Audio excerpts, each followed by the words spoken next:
And here it is. We go again. Here it is. We go again indeed. Roll up, ladies and gentlemen. One man went to mow. Here it is. We go again. Here I am again. Hope you are there with me. The session has commenced and your company is required. So if you are available, avail yourself of what is going on here. It promises to be a wild roller coaster ride as it always is.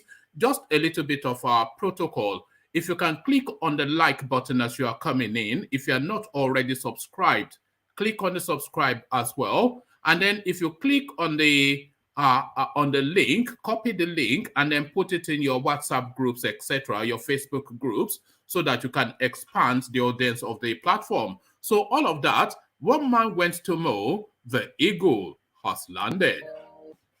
Another Savior, holy, holy, holy, holy, Adimebujuku.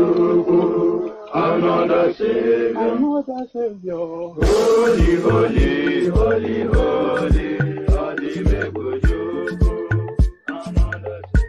Well, this is Mobien. This is dedicated to the gallant heroes of the Nigerian Biafra War and IPO families all over the world. I remember the Nigerian Biafran War, in the thickness of the Biafra genocide. Hey, one man revived the vanishing hope to life. Let the great Biafran army to fight, and they were singing out, holy, holy, holy, holy, is another Savior. They were singing out, holy, holy, holy, holy, is another Savior. Holy, holy, holy, holy, is another Savior. Many years after the genocide, whoa, yet another great leader has risen up now. Oh, and he's leading the Biafrans to victory. In your madika, yabika kokwanam no wow. Hey, anamekele maduche mefo. Manemo, it's an honor having you on board. When I'm singing along, holy, holy, holy, holy, Namdekano is another Savior. Sing along, holy, holy, holy, Namdekano is another Savior. When I sing along, holy, holy, holy, holy, holy, holy, holy, is another Savior. Getting it right and getting it fast now. Holy, holy, holy, holy, is another Savior. Holy, holy, getting it right and faster. Never freedom. Is another Savior.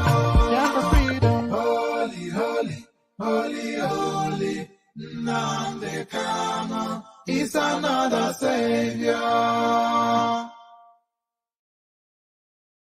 Another Savior, holy, holy, holy, holy, Adimebujuku. Another Savior, holy, holy, holy, holy, Adimebujuku.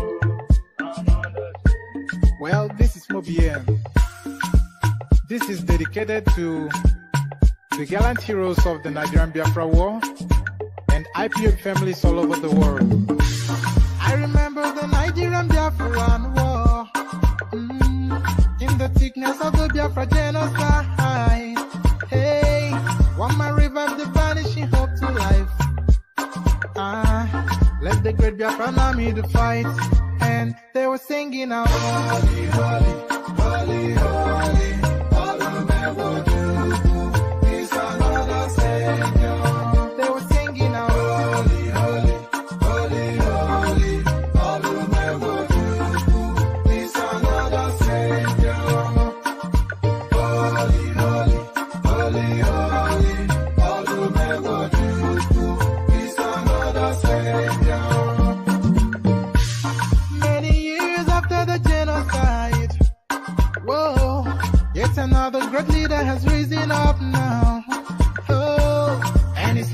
the Biafrans to victory. Inyamadika, Yabika Kokwana no. Hey, Anamekele Mazuche Mefo. And there it is right there. Holy, holy, holy, holy. From the farmyard singers from the eastern part of Nigeria.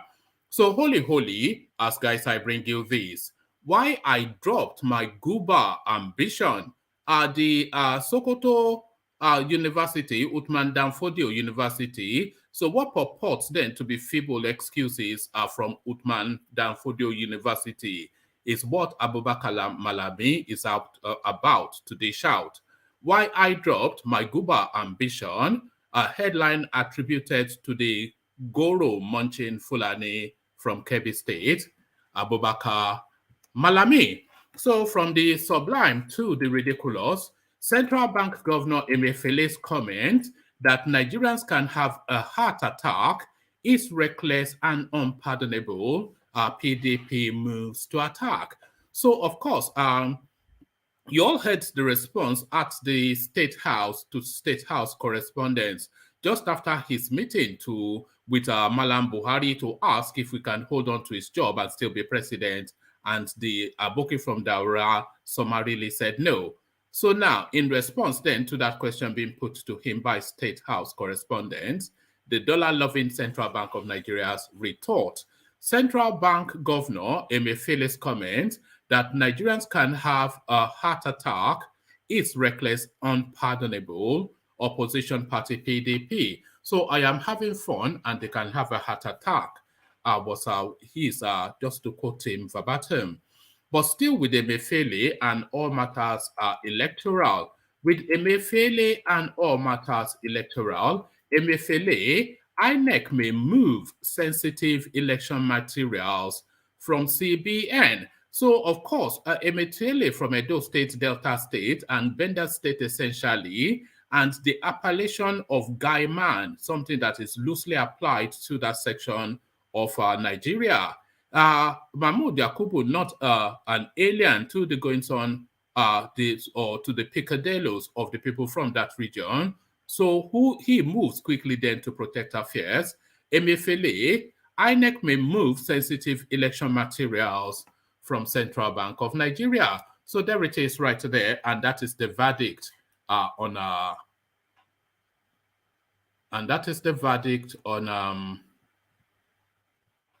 I do beg your pardon, but I think I've clicked out of one of the stories that I was intending to bring you, but I'll look for it and I'll make sure I bring it again. So, yeah, hold on. You see, I have so many screens, and then you are moving from one to the other, and when you just misclick and off, it pops from your screens. So that just some of the perils then of these things that we do. But never mind. I'll look for it, and if I don't find it, then let's have a look. Just give me 1 second. Let's scroll through. Not even sure where I got the story from is the thing, because you see, I scoured the whole of the news space to determine then what you guys might find interesting and engaging.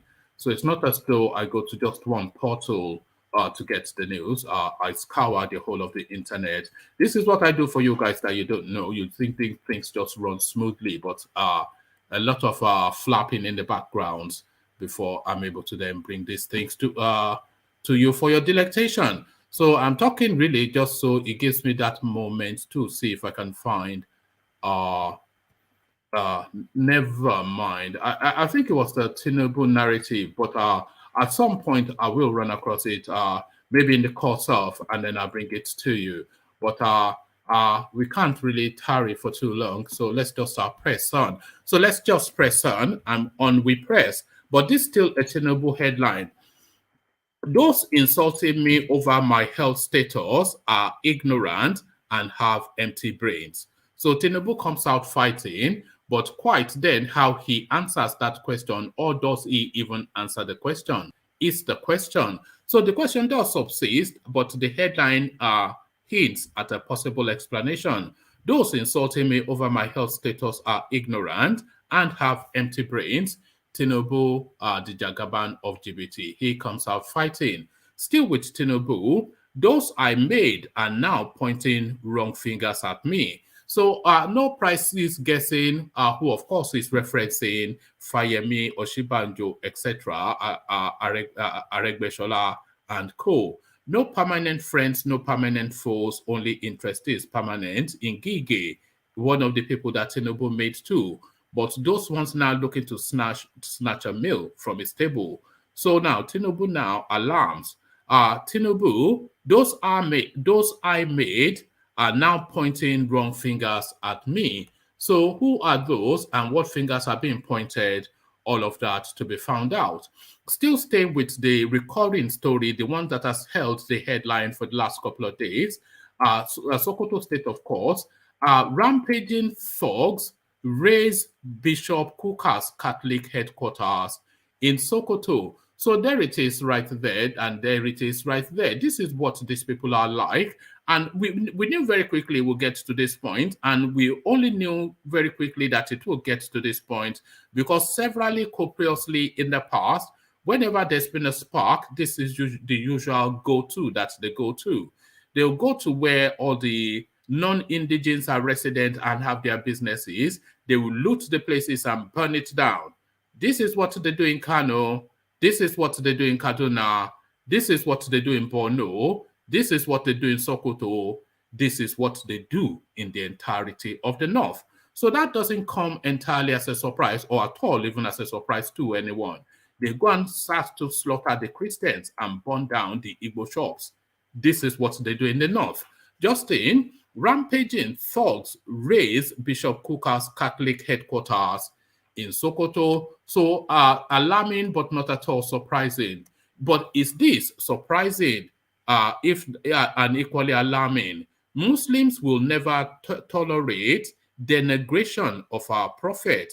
Adamu Garba is the person speaking. So a young man that has been aspiring for the presidency, I think he gave up just because of the expenses. So he a well-known name, and we were hopeful that it was one of the new generations now coming up out of the North, sufficiently imbued in civilized behavior through interaction with Southerners for him to have been more enlightened rather in his worldview.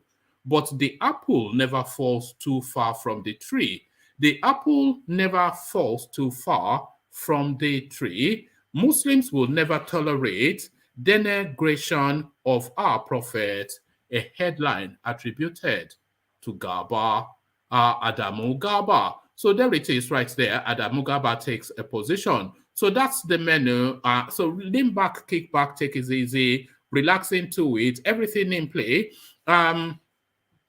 So the usual protocol, click on like, click on subscribe. And if you want to come join on screen, let me just look for the hyperlink. It's come off my screen.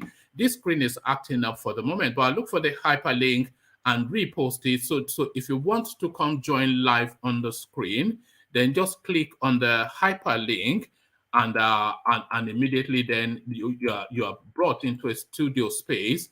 And as soon as I've finished reading the talking points, then I'll let you onto the screen. So hopefully this is it. Let me just copy this and then pop it in the comment section. So this is the hyperlink if you want to come join. And of course, if I finish reading out the talking points and there's no one available, then the session ends early. So the usual protocols, like, subscribe, click on the hyperlink that says StreamYard if you want to come join on the screen. As you set about doing the clicking, let me provide you with a little bit of a musical backdrop, still within the East, now to a Python dance. Oh, you do I walk. Oh, Mary, one in this Abakare, Mama Daora, Olapori, Mary, Nandi, win the war. Python dance 1, Python dance 2. Now Python dance 3. Olapori, Mary, Nandi, win the war. Python dance 1, Python dance 2. Now Python dance 3. Olapori, Mary, Nandi, go, you do I walk. Oh, Mary, one in this Ngiroya, Abakare, Mamandawura, Unapuri Meri Nandi win the war. Python dance 1, Python dance 2, now Python dance 3. Unapuri Meri Nandi win the war. Python dance 1, Python dance 2, now Python dance 3. Unapuri Meri Nandi win the war. Python dance 1, Python dance 2, now Python dance 3. Unapuri Meri Nandi win the war. Python dance 1, Python dance 2, now Python dance 3. Unapuri Meri Nandi win the war. Python dance 1, Python dance 2, now Python dance 3. Unapuri Meri Nandi. And there you heard it, the farmyard singers from the eastern part of Nigeria. Nnamdi wins the war, they insist. Nnamdi wins the war. As guys, I bring you this. Why I dropped my Cuba ambition. Malam Namalami speaking. Attorney General of the Federation and Minister of Justice Abubakar Malami on Sunday disclosed that he has not resigned. Instead, Malami said he has withdrawn his ambition to contest. Instead, Malami said he has withdrawn his ambition to contest for the 2023 Kebbi State gubernatorial election. The Attorney General of the Federation stated this in a statement by his media aide, Dr. Umar Gwandu. Malami has the right to choose to voluntarily shelve his gubernatorial ambition. It is a matter of personal conviction and individual right, which didn't violate any law. Right-thinking members of society accord respect to individuals' right to freedom of choice in matters relating to this, Gwandu has stated. As individual Nigerian citizens with inalienable fundamental rights, Malami said he is not aware of any legal, justifiable, and reasonable tenable obligation compelling him, a SAN, or as Attorney General of the Federation, to do otherwise. The decision is not only a demonstration of altruism and patriotism, but of contentment, self-control, placidity, and decisiveness in problem solving at a time shrouded with confusing and competing stimulus.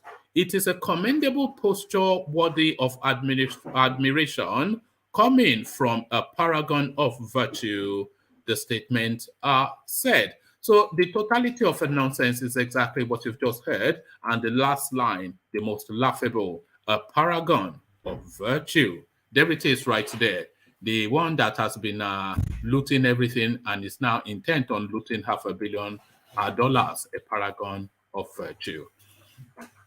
From that paragon of virtue to another upstanding citizen, Central Bank Governor EMIEFELE's comment that Nigerians can have heart attack is reckless, unpardonable. Opposition party PDP.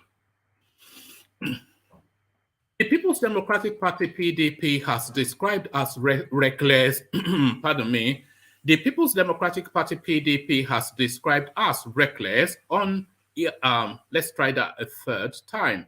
The People's Democratic Party PDP has described as reckless, irresponsible, and unpardonable a comment by the Governor of the Central Bank of Nigeria, CBN, Godwin Emefiele. Emefiele had, when asked to comment on his presidential aspiration and CBN governorship as major concerns for Nigerians and the international community, said, let them have a heart attack. PDP, in a statement by its National Publicity Secretary, Deborah Ologunagba, Saturday, said Emefiele's comment was provocative and enough to trigger nationwide restiveness, shut down the economy, and destabilize the polity, Ologunagba asserted that despite Emefiele's alleged withdrawal from the presidential race due to the pressure from the party, he could not still continue as CBN governor, having become partisan as a card-carrying member of the All Progressive Congress APC. The statement reads partly, "It was despicable to watch Mr. Emefiele on Thursday, May the 12th, 2022, at the presidency, brazenly and derisively spit at the concerns of millions of Nigerians, the international community, and the corporate world when he said Nigerians, let them have a heart attack. It is good to have a heart attack. I am having a lot of fun. Mr. Emefiele has crossed the red lines. He is provoking and daring Nigerians to do their worst, especially in the face of huge allegations and revelations of massive looting, manipulations and doctrines of the book in the central bank under his watch, as recently exposed in a leaked phone conversation, and for which he ought to be behind bars. His unthinkable and insensitive comment further establishes that he's not a fit and proper person to hold public office and continue the coordination of our national commonwealth as the Central Bank of Nigeria governor, having exposed his lack of required professionalism, code of conduct, and regard for public concerns on issues that affect our economy and the electoral process.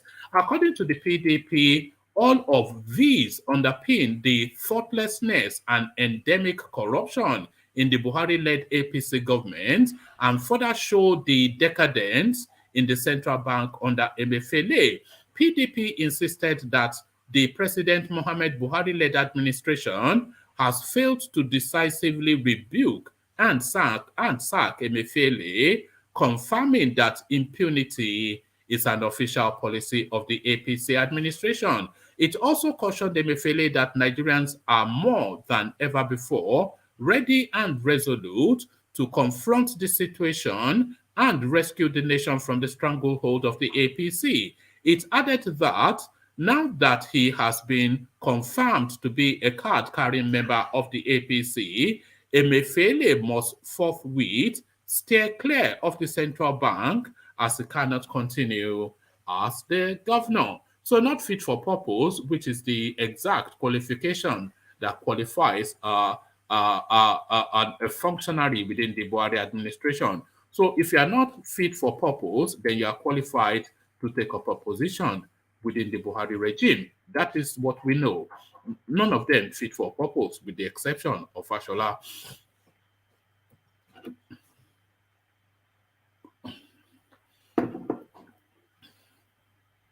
Still with Emefiele, INEC may move sensitive election materials from Central Bank of Nigeria.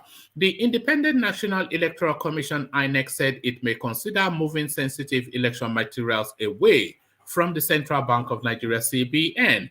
The Commission's chairman, Mohammed Yakubu, disclosed this on Thursday whilst fielding questions from journalists at a consultative meeting with the media in Abuja. His comment was tied to the question on the partisanship of the Central Bank of Nigeria Governor Godwin Emefiele, who may be eyeing the presidential seat.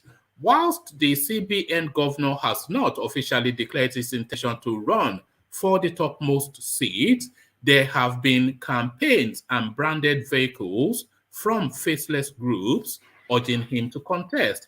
In the rush for the position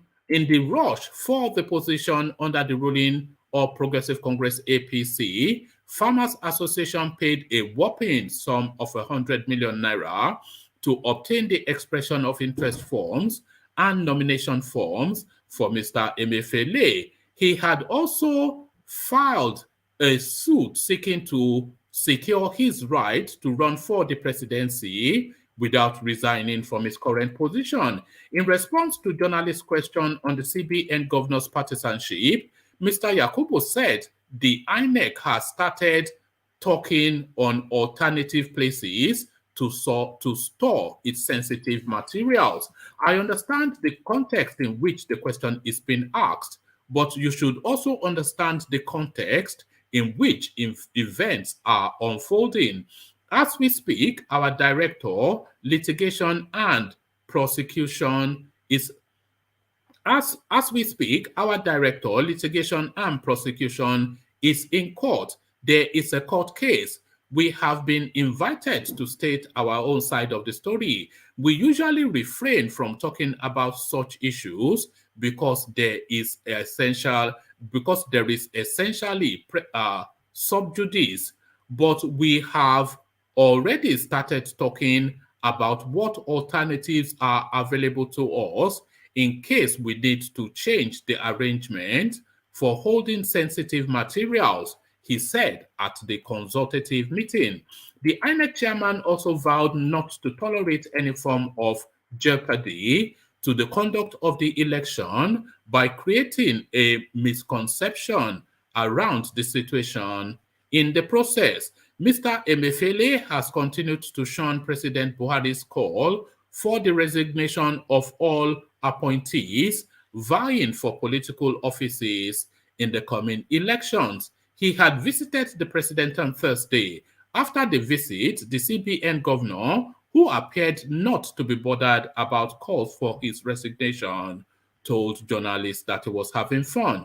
I am having fun at the scenario. Let them have a heart attack. It is good to have a heart attack. I am having a lot of fun, Mr. EMIEFELE has said. So CBN then moves quickly then looking to move their materials from the guy man, from the creeks. Those insulting me over my health status are ignorant and have empty brains. TINUBU speaking. The national leader of the All Progressive Congress APC and presidential hopeful Bola TINUBU has said that people insulting him over his health status could not even match him in mental capacity. Speaking during a political meeting in Niger State on Friday, May the 13th, TINUBU said, "They don't have my brain, but they abuse me every day. He know well, leg dey pain am, he go make her go do tawafi. None of them has a medical certificate, but I have. They have empty brains and have nothing to say rather than insult me. But I leave them to their brain. They have empty brains and have nothing to say rather than insult me. But I leave them to their blindness and ignorance." TINUBU added that to qualify to be president of Nigeria does not require strength but intelligence and smartness to overcome the numerous problems bedeviling the country. A president's job is not to climb mountain, a wrestling match, or carry concrete. It is a think and perform. It is to think and perform with his brain. We are not looking for WWE wrestling fighter. We are looking for a thinker to provide security for us. We are looking for a doer who will look at economic opportunities and turn it around to prosperity, he said. So there it is right there. So it's not a job for Anthony Joshua. It's a job for Einstein, is what he's saying. So still with TINUBU. At TINUBU, those I made are now pointing wrong fingers at me. Former Lagos State Governor Asiwaju Bola Ahmed Tinubu yesterday said those he made were now pointing accusing fingers at him, saying they will fail in their endeavor.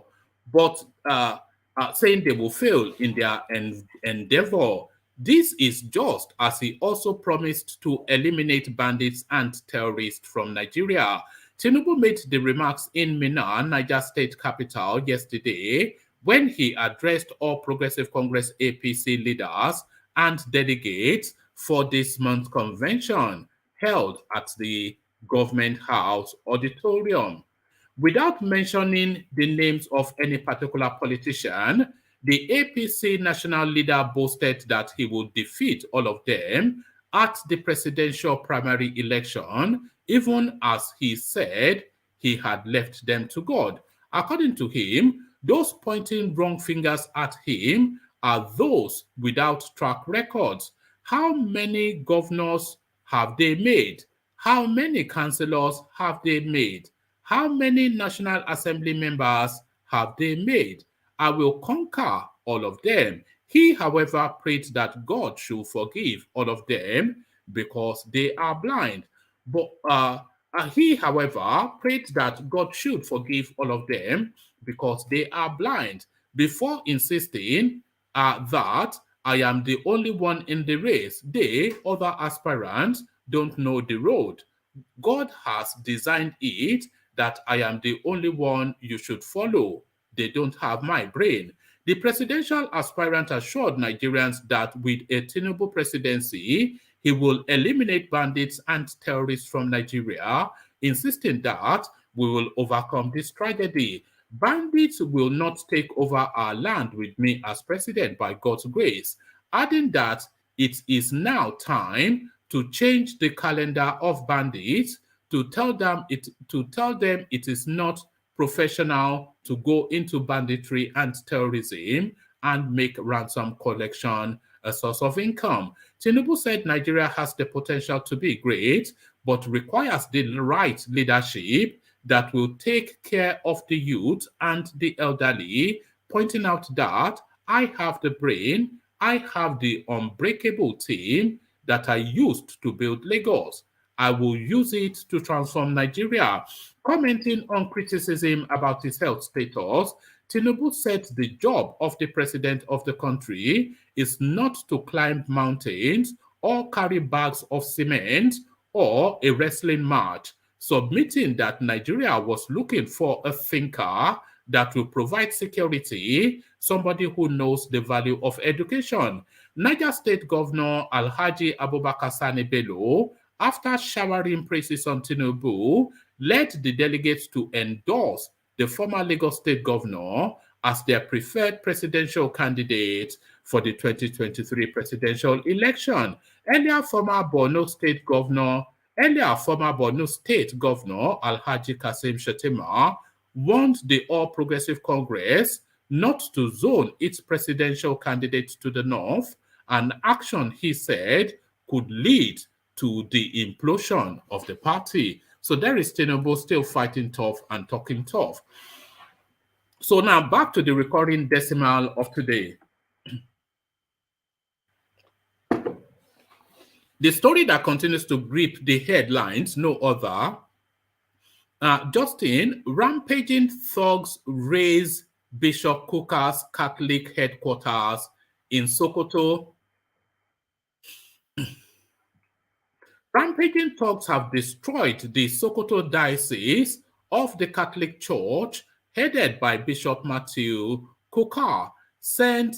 Bakita, which serves as the secretariat of the diocese, was set ablaze amidst demonstration for the release of Deborah Samuel's murder suspects, according to pictures and videos shared online. The videos geolocated by correspondents show that the church along Aliyu Jobi Road was the same building claimed to have been burned by rampaging thugs. It was unclear if the church was targeted for arson because of Mr. Kukah's statement condemning Ms. Samuel's gruesome murder, or if it was a random hit by the thugs. When contacted by correspondents, Mr. Kukah said he was on his way out of Sokoto. The windy background on the bishop's end of the call confirmed that he was on the move. Correspondents could not independently verify if the respected religious leader was being smuggled out of the state for his safety at the time of filing the report. A spokesman for the police in Sokoto did not immediately comment on the destruction of St. Bakita.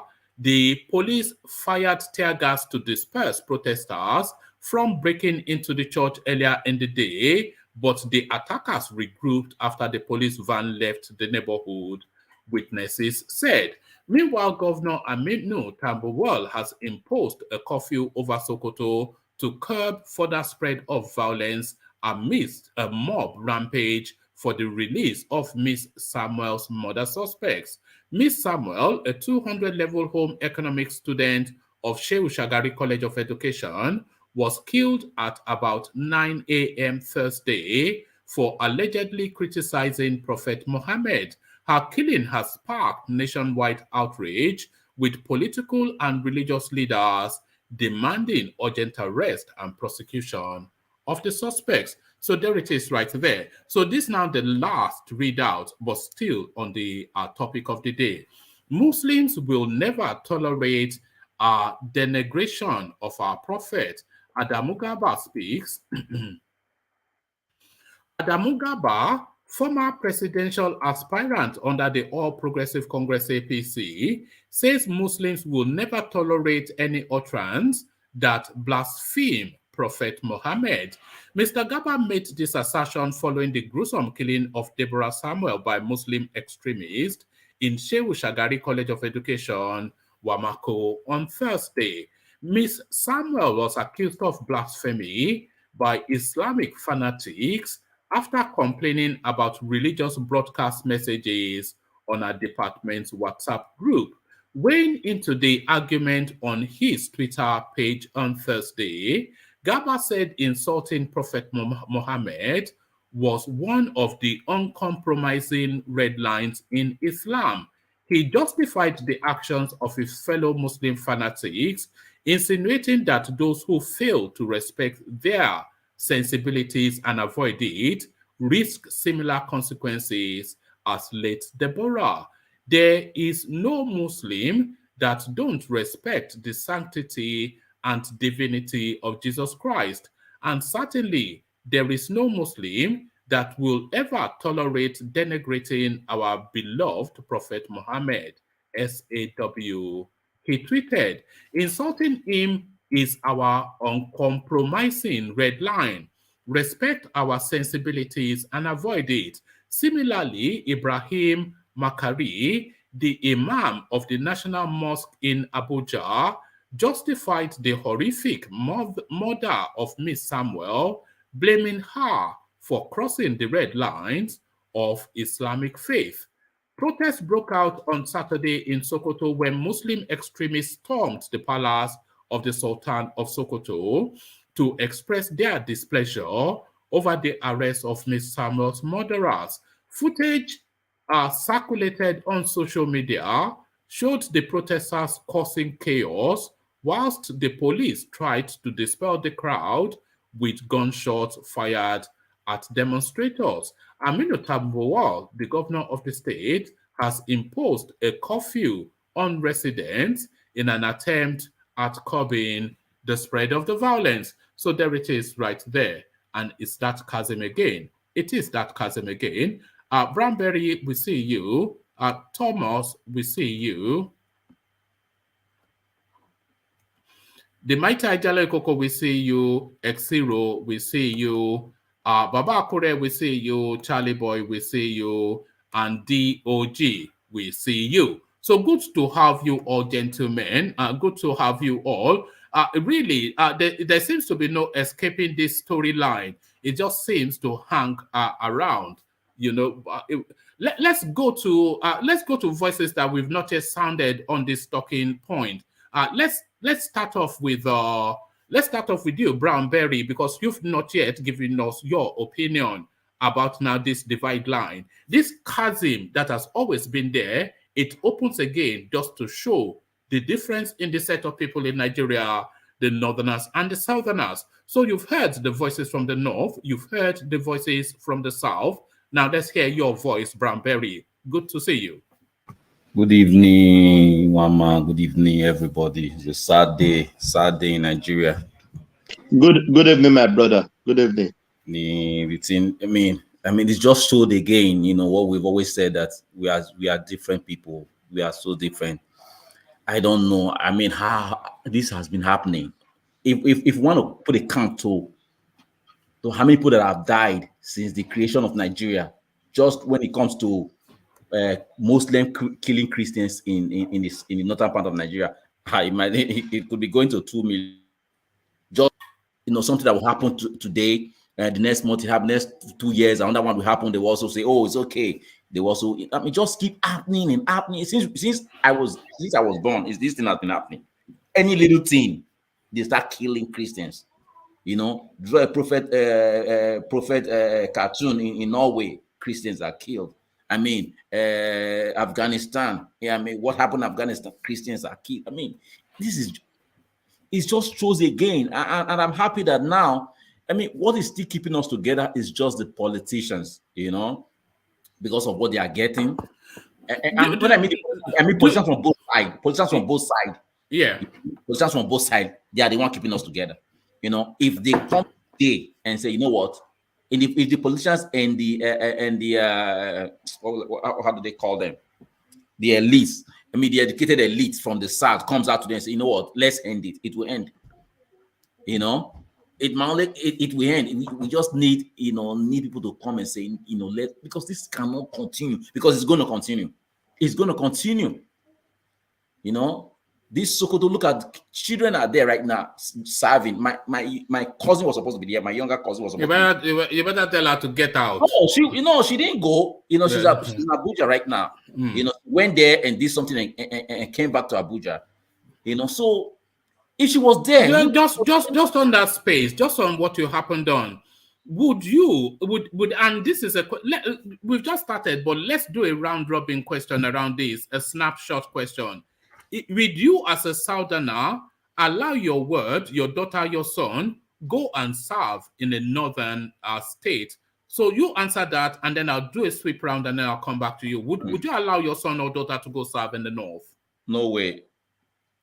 All right. Thomas, would you allow your son or daughter to go serve in the north? No way, one man. My brother was posted last year to one of the northern states. We pay. I will not mention what we pay, but we pay somebody to bribe them to take him back to Ogun State.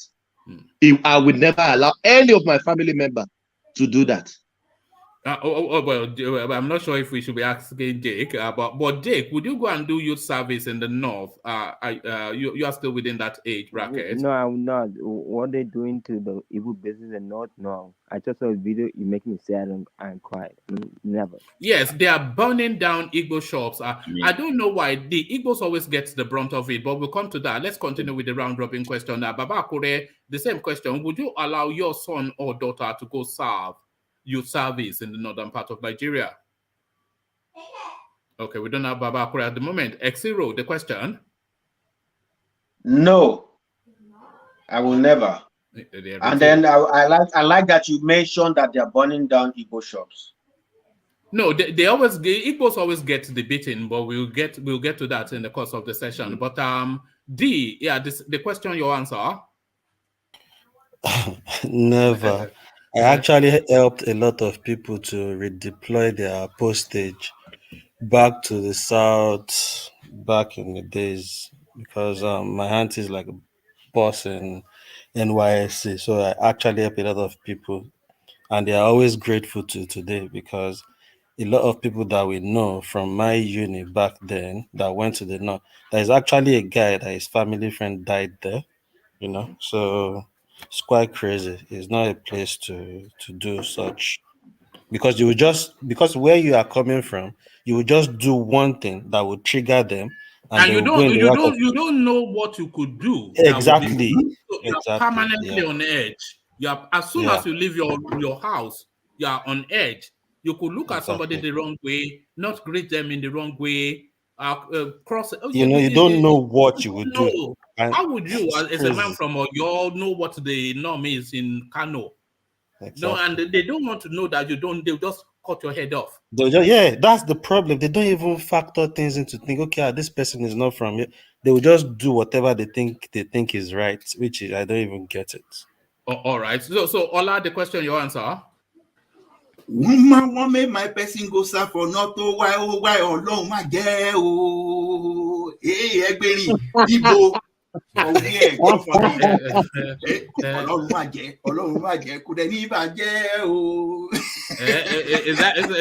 there a song about that already? Even no, it's the band song. He's refusing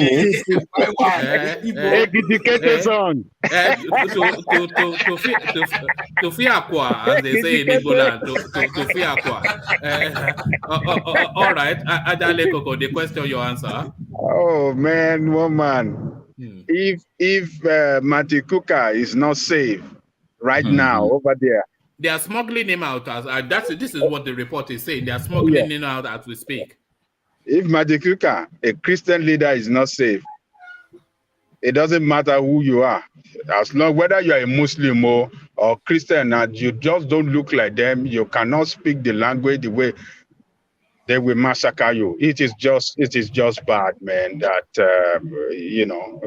something like this is coming out from our country. And the signal is selling to international world is that Nigeria is not a safe place. Nigerians are religious extremists, they are Islamic fundamentalists, they are terrorists, and all these things. It's just too bad.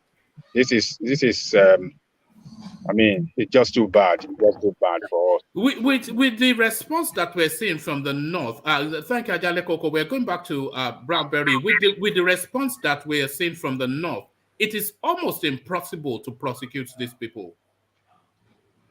Oh yes, these people, nothing's going to happen to them. They are. When they are backing them up, some of them are. See what some of their leaders have said. Even look at the Garba guy. We thought, oh, this guy is here.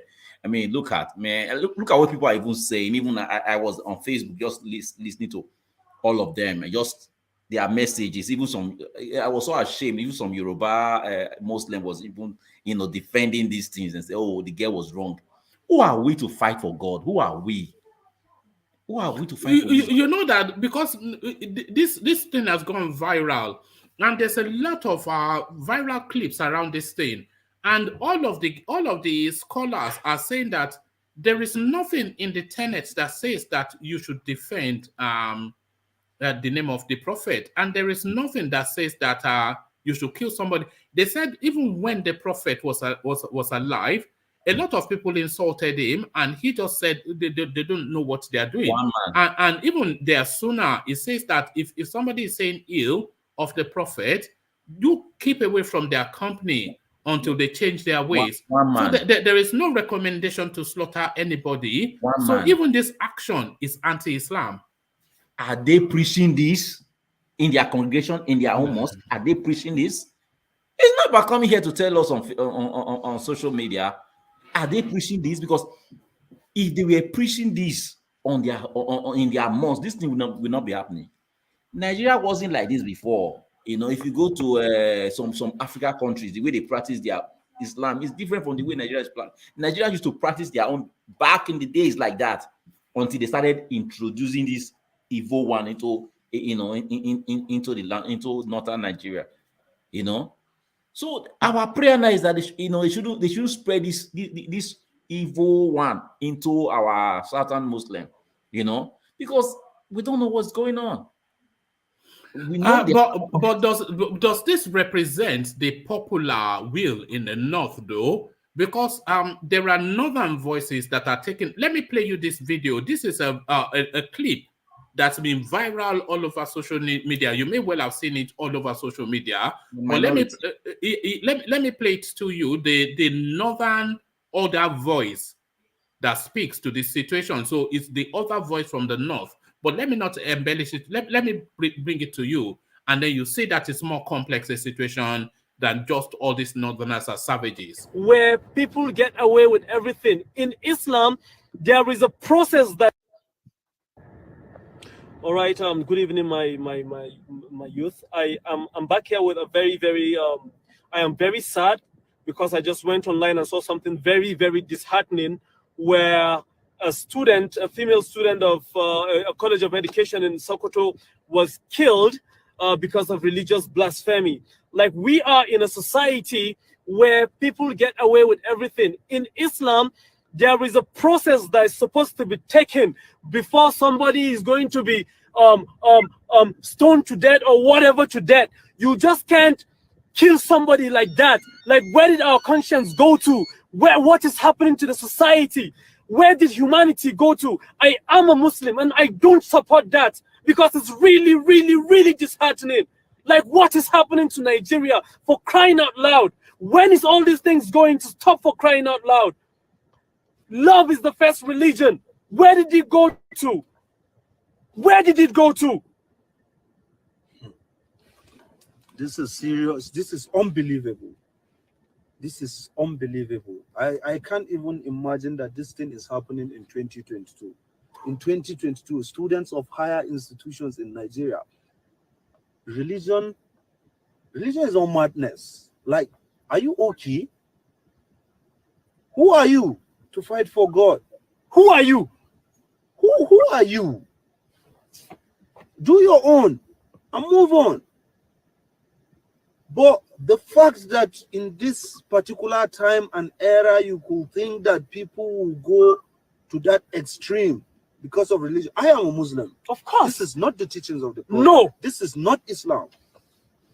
And whoever perpetrated that act, who thinks he's going to get some form of reward from God, he is totally wrong. Very wrong. Because I am here to tell you that you've ruined your life in this world, and you have no hideout in the hereafter. No, because you've taken a life and you can do absolutely nothing to rectify that. That is it. You can't do nothing. So you've lost in both worlds. You are stupid.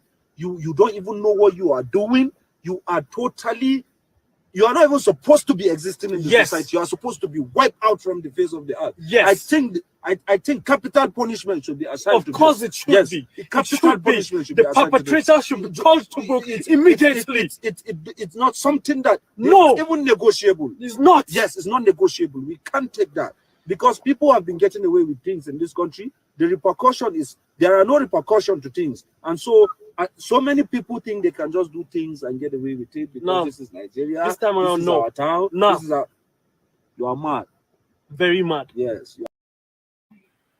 So that's just a balance from the north, so maybe not the totality of the north, but if there's no repercussion to this, I submit that this has to be now this final act of this thing.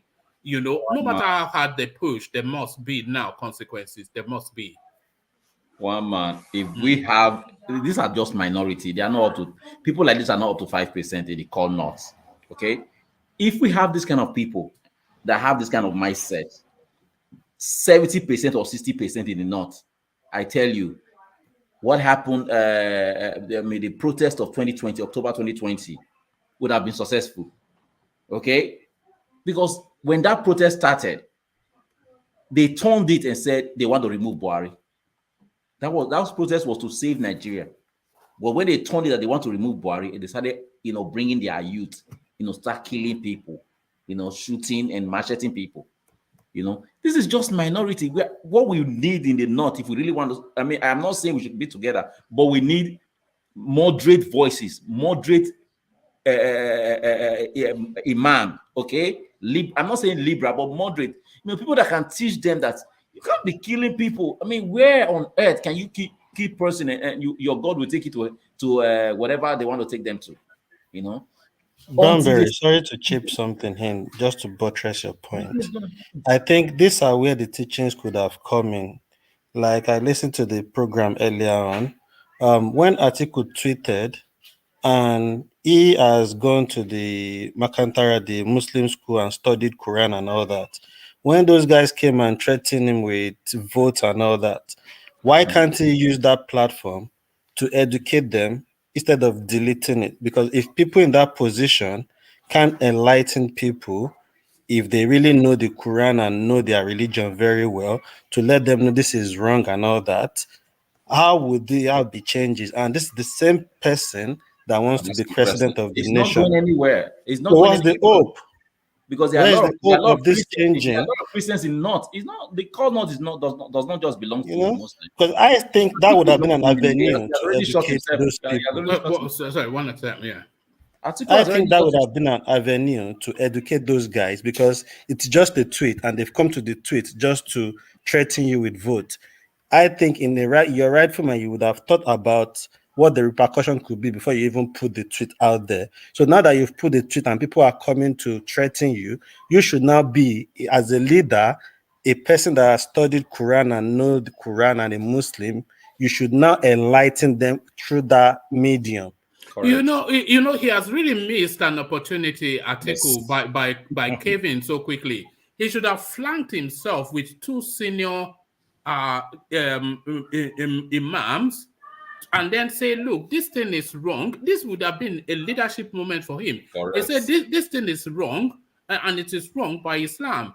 I am a senior Muslim. I'm telling you, but these are scholars. They tell you. And then the imam to the left will quote a hadith or a verse. Then the imam to the right will quote a verse, and they will push it to them that, look, there's nothing in the scriptures that supports this thing.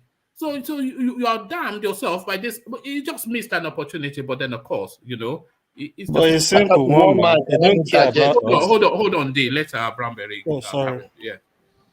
Yes, I mean, like my brother just said, he missed the opportunity to educate his people. But this man is, I mean, look at what just happened now. It just shows that this man is just going to be the same as Buhari.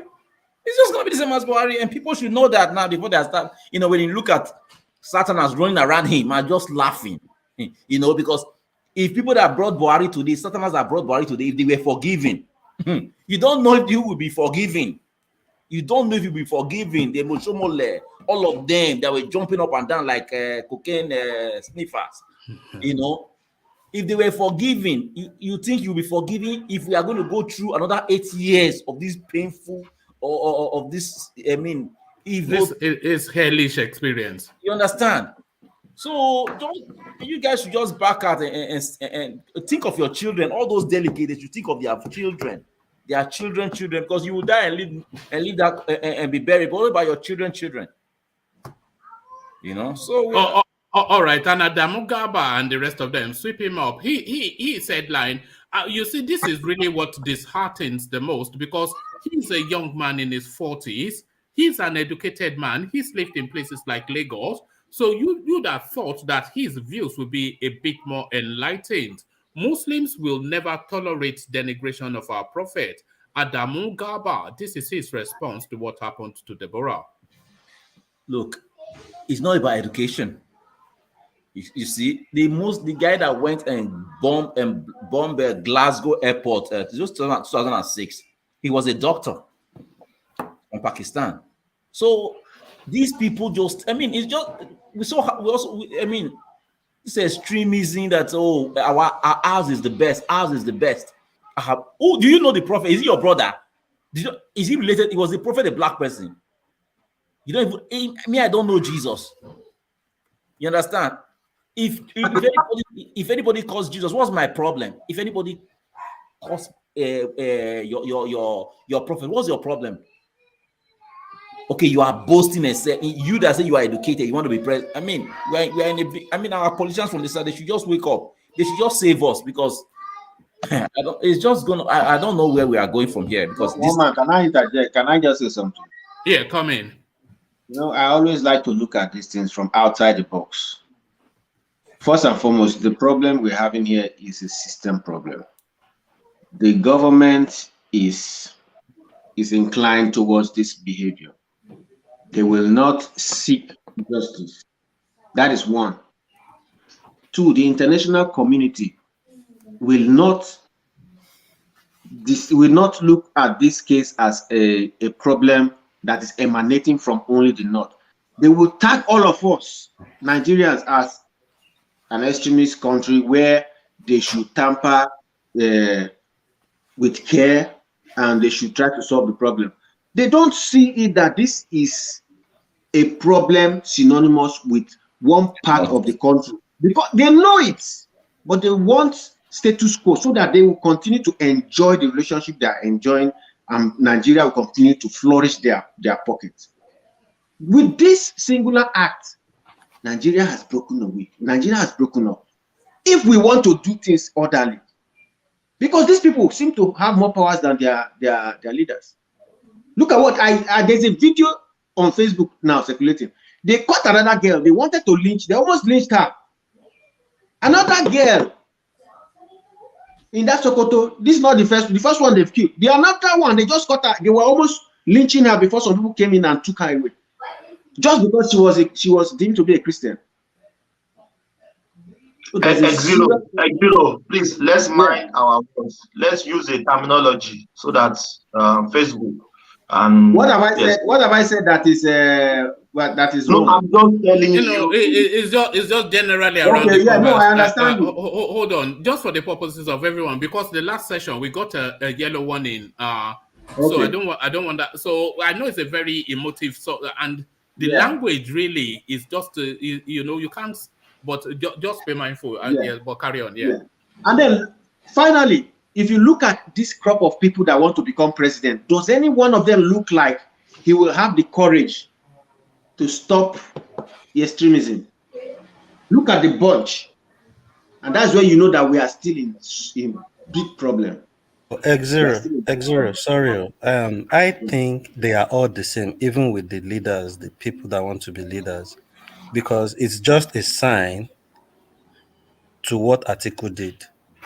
Like, this is our will. Why have I said this? Then he went back and deleted it, because if you don't agree to it, you won't delete that tweet. Of course. So I think it's something they all even align themselves with it. They that is their thinking about. I'm not sure that I'm not thinking he agrees. Hold on. I don't think he agrees, but I don't think he has the courage to publicly disagree, which damns him because he wants to be a leader. Exactly.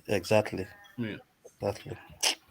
I know, that's what I'm saying. He wants their votes, because in Nigeria today, you want to do anything to get the votes. That again brings us to the matter, the topic. Does any one of them look like they can solve the problem? Because the problem is deeper than economics. We also have extremism. Is anyone there capable of going to the north and saying, look, you must stop. If you don't stop, they will arrest you and they will put you'll get justice? Does any one of them, even Peter Obi cannot? None. None. All right, thank you, Xero. Let's get back to Brownberry to round off his thought on that space, and then sweep up Justice, not Justice, but Bishop Kukah, whose diocese has been burnt down. And when correspondents tried to reach him, they could hear the whoosh of moving vehicle as he told them that he was on his way to another location. So essentially, he's been smuggled out before the fanatics get hold of him. So all of that, round up that space, Brownberry. What can he do? He has to run for his life. I mean, right? Not only his church, the other churches that has been burnt. Only God knows what we'll see tomorrow when we wake up. Only God knows the kind of video and pictures we'll see. I don't want to see them. I don't even want to see any of them. But I know I avoid those videos too. Yeah, I know tomorrow, because we've already heard what is going on. They're just going on rampage, right? So only God knows what we're gonna see tomorrow. This cannot continue. We cannot be with these people.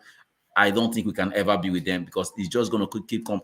I mean, how many happened last year? How many killings from Benue, Jos, Kanu, everywhere? I mean, every year we just keep seeing this. Brownberry, the burning and the lootings have started, of course. It seems to be a thing, I don't know if they consider the Igbos to be the blacks of Nigeria, but anything that happens or whoever does it in the north, the one place, the immediate place they go to are the Igbo shops, and they start to burn it down.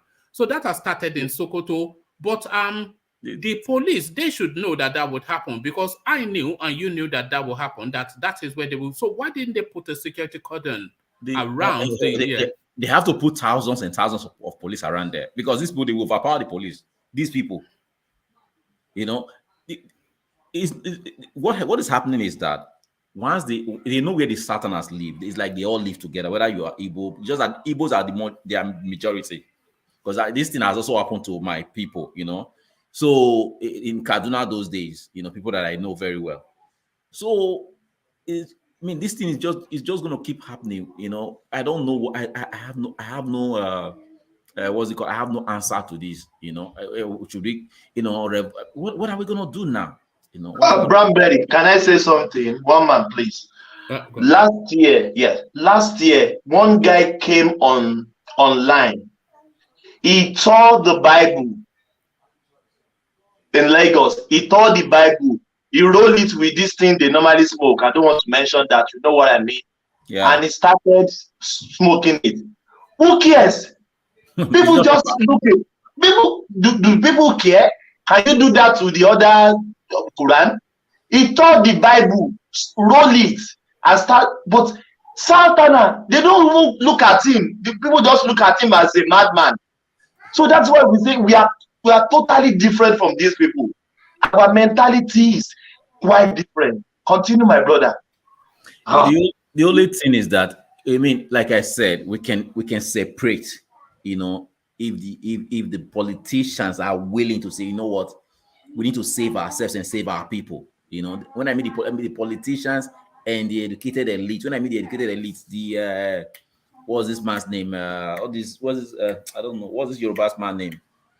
Shoyinka, all these people that are, all these people should come together and say, we have to leave these people. We cannot continue because they just keep dragging us down. Because most of the corruption, I know that our people are corrupt, but these people, they are more corrupt and they're in high places. That's why our politicians can't really talk. Because if they keep going, it's because of our civil war. They keep going like we are going inside the hole. Do you think that they should and probably would have smuggled those suspects out of Sokoto state?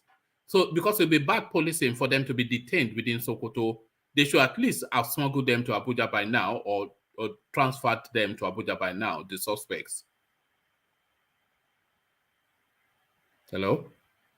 If they were from the south, they would have been taken to Abuja already. If they were from the south, like what happened in with this guy's house in Ibadan, they were all taken to Abuja. We are two kind of people in that country. The Northerners are, everybody's afraid of them. Even while Obasanjo was there, was afraid of them. So Obasanjo, it was, Yes, everybody were afraid of them. I mean, Jonathan was there, was scared of them. I mean, can we continue like this? For what? They are not educated. They are nothing. Man, I'm angry, bro. All right. Sorry, who's that? All right. Let me take you from that space to a different space. TINUBU, he is still talking tough and holding on to hope. So he's now, so this headline, those insulting me over my health status are ignorant and have empty brains. So this is TINUBU now. So he's challenging anybody that is querying his health status. He's saying he has his health certificate, but do you have yours? And he's also inviting that the job of the Nigerian president is not to go and fight Tyson Fury. It's not WWE wrestling. It's to sit in an office and to make an important decision. And this is where his strength lies. So do you then, do you buy that narrative, one, that yes, he may well be frail in health and physicality, but if he's sharp mentally, then that suffices to be president. Do you buy that narrative that is being presented by TINUBU?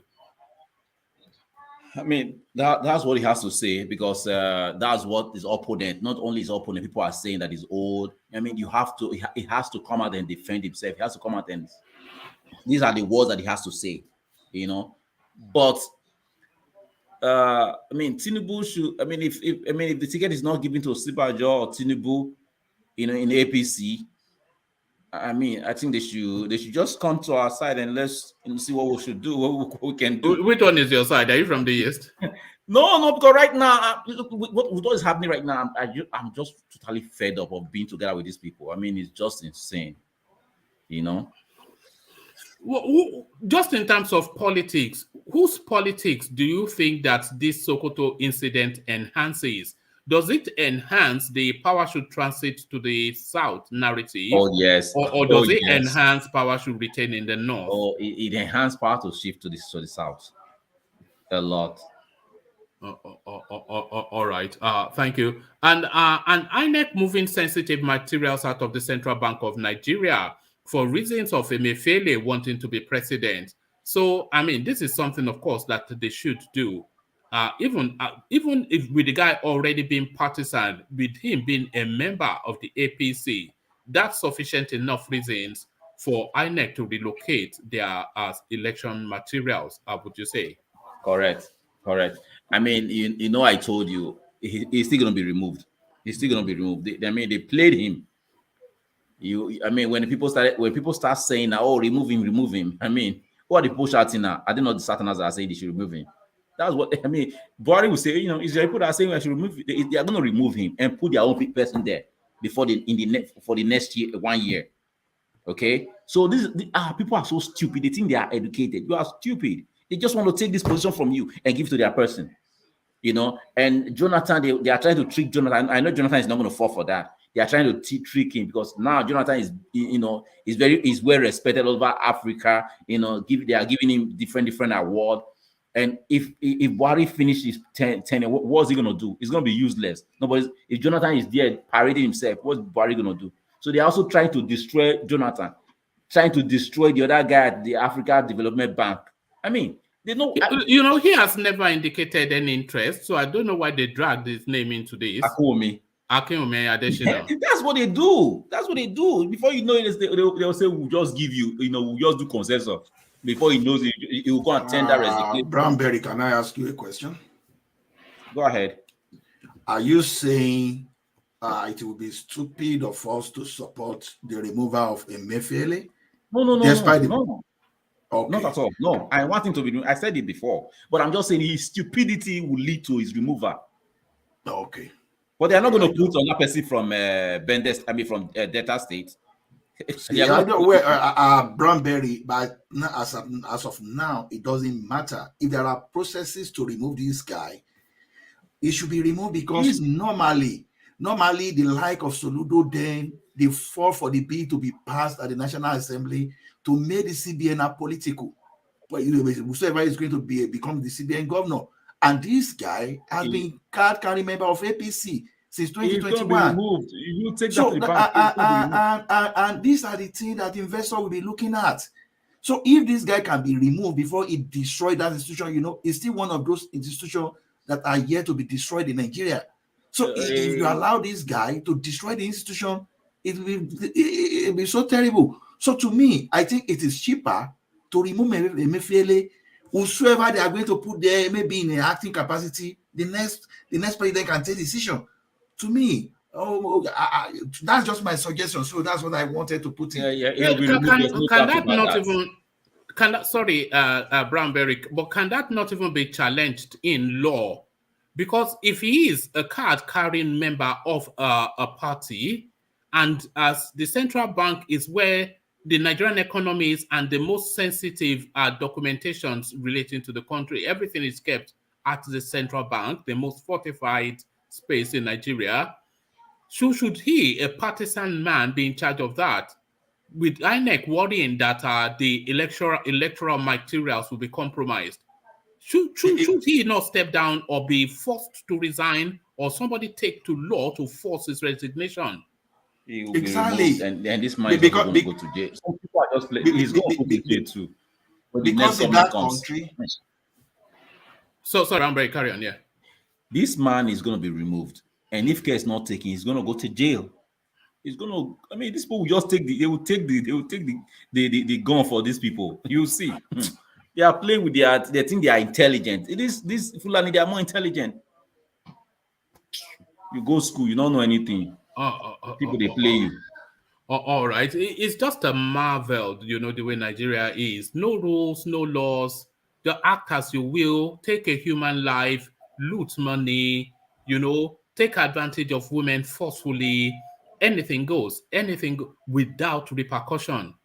Not once has there been any repercussion. There's no correctional thing to indicate that this is that step too far. So there is no step too far within the Nigerian space, and it's a real concern. So anyone that Nnamdi Kanu called it a zoo, this is why Nnamdi Kanu called it a zoo.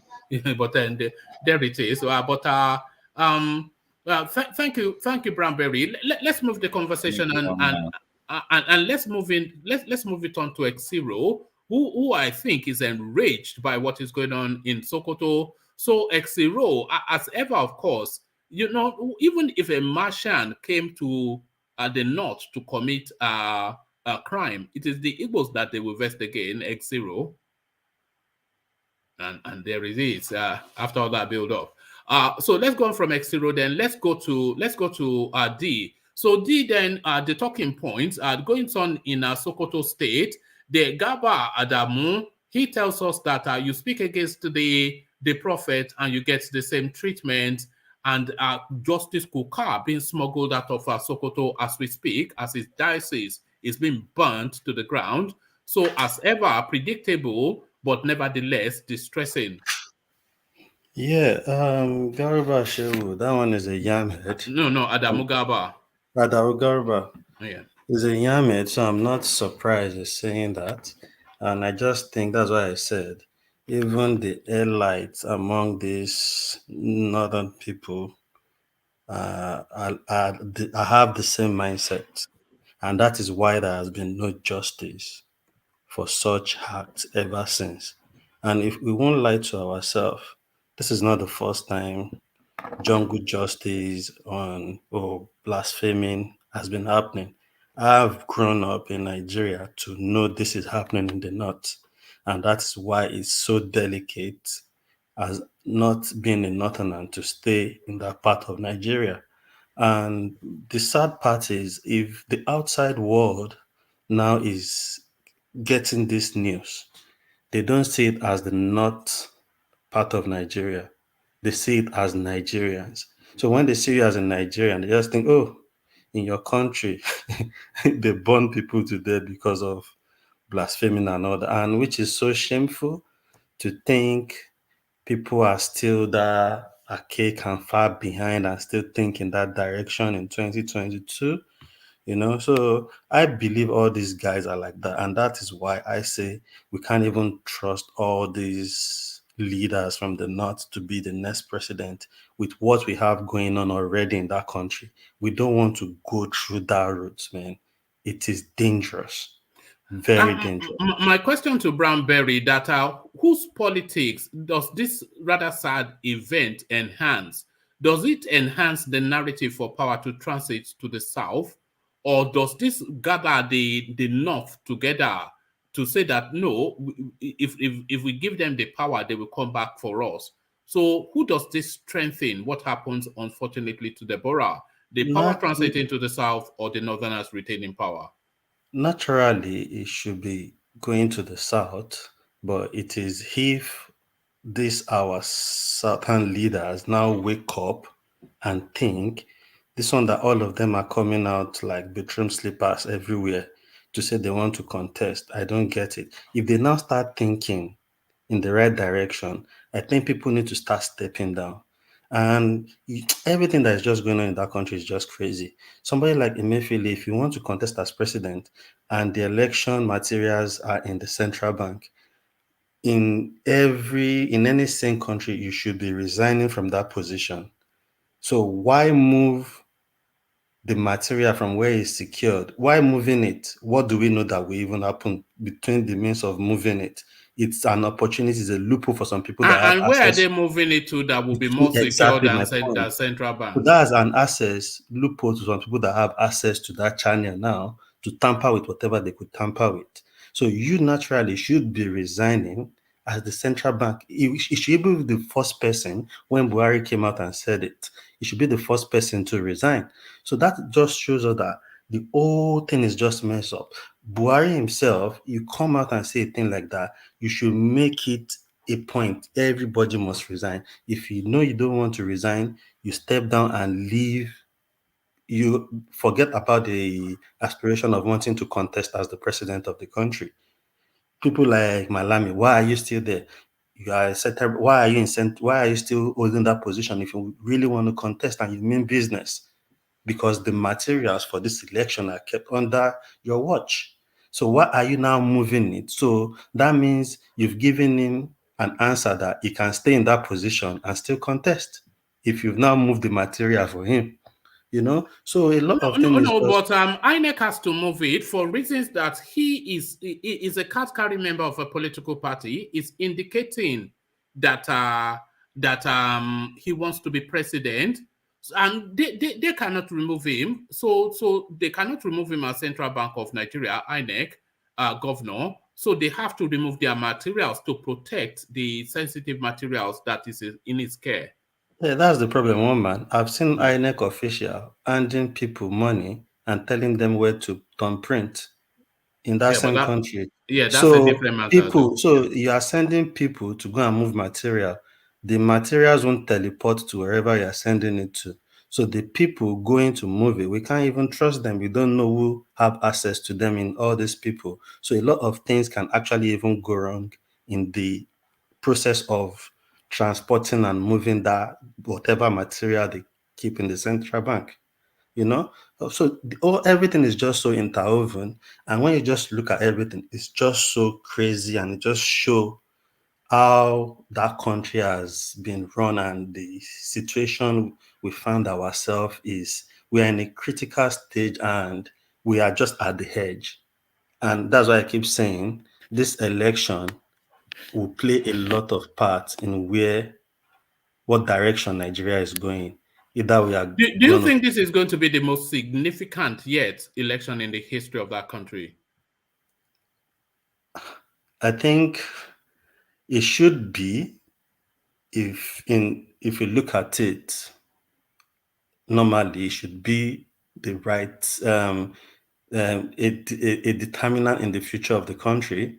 But with the way all these leaders are handling things and kind of caliber of people that are trying to be the president, you know, it's just funny when you think about it, because I don't see any difference. Look at Atiku. Honestly, that guy, I'm disappointed. Even as much I don't want the Northern, I still think, oh, he has his head on his shoulder. But that move of tweeting that kind of thing, and just for, oh, you've lost millions of votes for that, and you felt threatened and you took it off and said, oh, I'm not the one that posted that, and that is not. It's, so for me, you taking it off just shows that, oh, my people are complaining, let me support them. That means you are now supporting them if you've taken it off, because there was nothing said to say, oh, I didn't put that up, but naturally it's not normal in the Quran. Because I just thought, as a good leader, and that shows us you can't even really lead us. If you are going to lead us in the right direction, you would have used that avenue to lecture those guys in your Twitter page and that tweet commenting you've lost vote, because not everybody that will vote for you in the North is on Twitter. How many people are on Twitter from the North? Those are just guys that are probably Northerners, fanatics that have access to internet that just threatened you.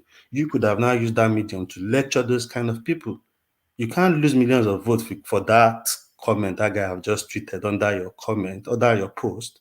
So why would you even feel threatened for that? So what tells us, if his people go to him and threaten him and say, oh, let's do this and let's sideline the Southerners and let's bring these things and let's do, what tells us he won't support them when he gets into power?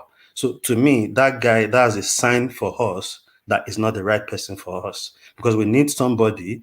And what we always say about him is, oh, he's married to different tribe. He's not going to be tribalizing everything. He's not going to be putting religion into place because, oh, he's a national person. This now shows us who he really is. Because if you can feel threatened just because of a tweet. There is this guy, I've forgotten his name on Twitter. He has a monitor. He knows when Putin, Elon Musk, and all of them, the movement of their jets, everything. He knows them and he tells them. Elon Musk offered him $5,000. He refused it. And I think that's part of why Elon Musk even went as far as buying Twitter. Very young, but I think he's in his 16 years old. If I remember his name, I will come up with his name at some point.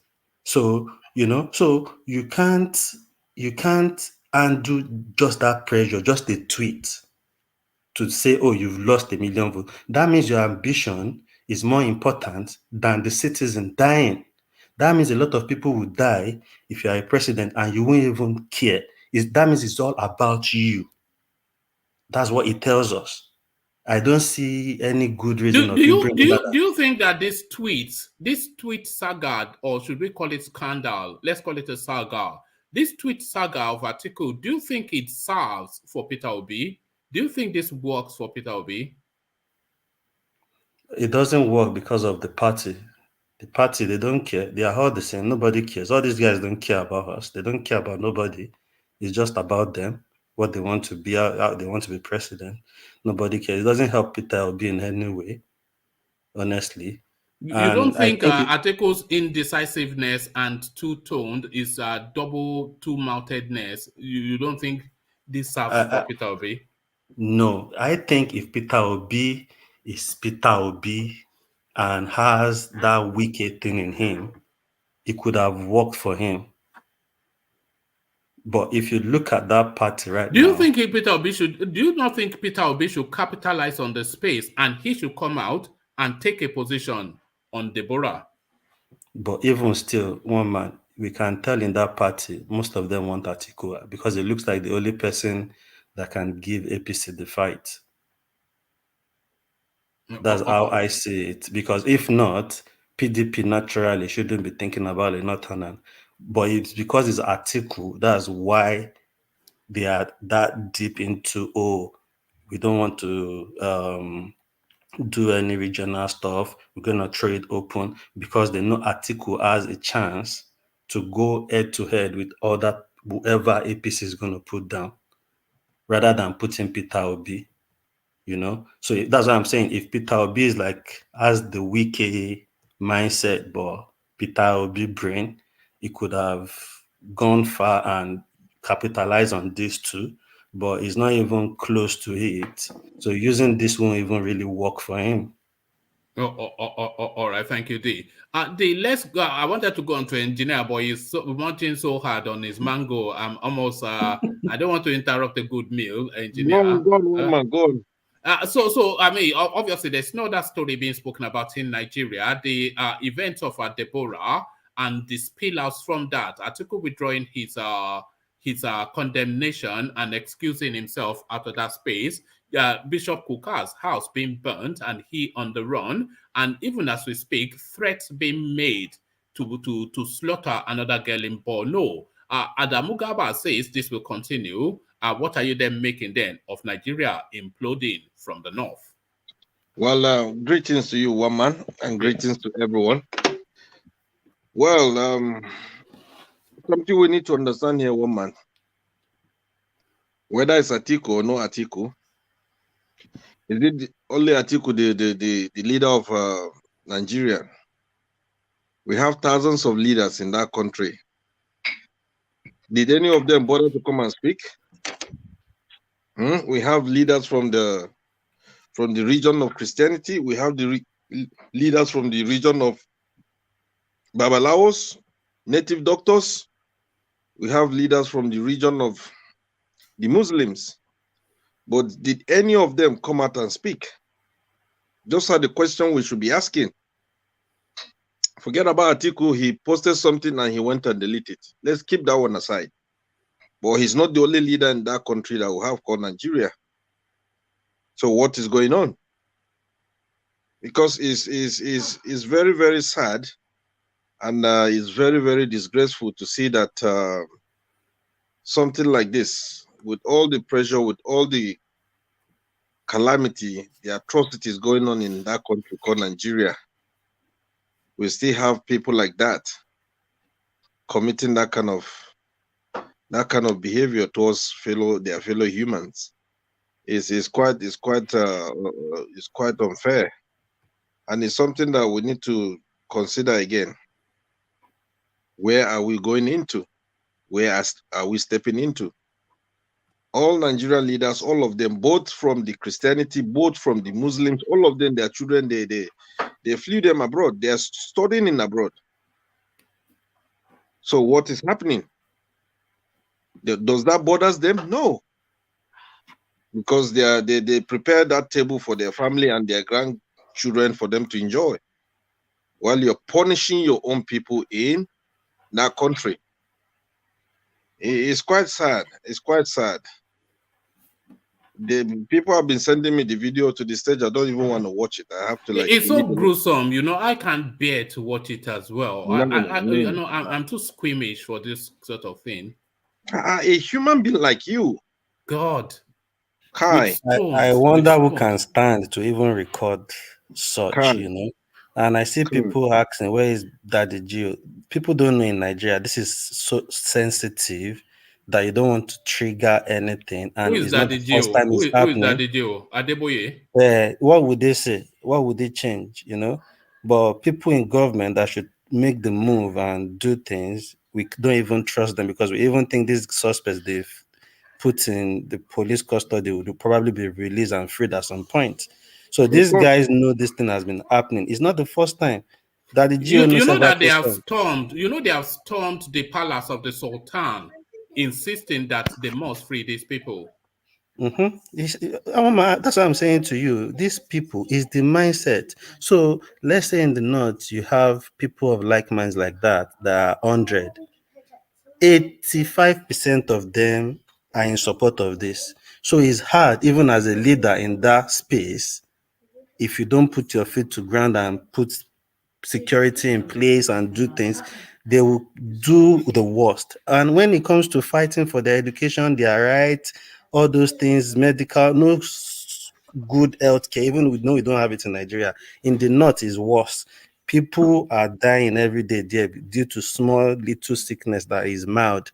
No good school, nothing. They don't fight and do all these things for that. You know, it is only when it comes to this religion matter of, oh, somebody said something about Allah. I've seen several Muslims that are in the south that have came out and do video, honorables, people that say this is wrong. You can't fight for God, and there is nowhere in the Quran that says this. But it's the brainwash they give these people. They prefer to send their kids to Makantara rather than send them to normal school. They rather send them to me, and that is where they brainwash them.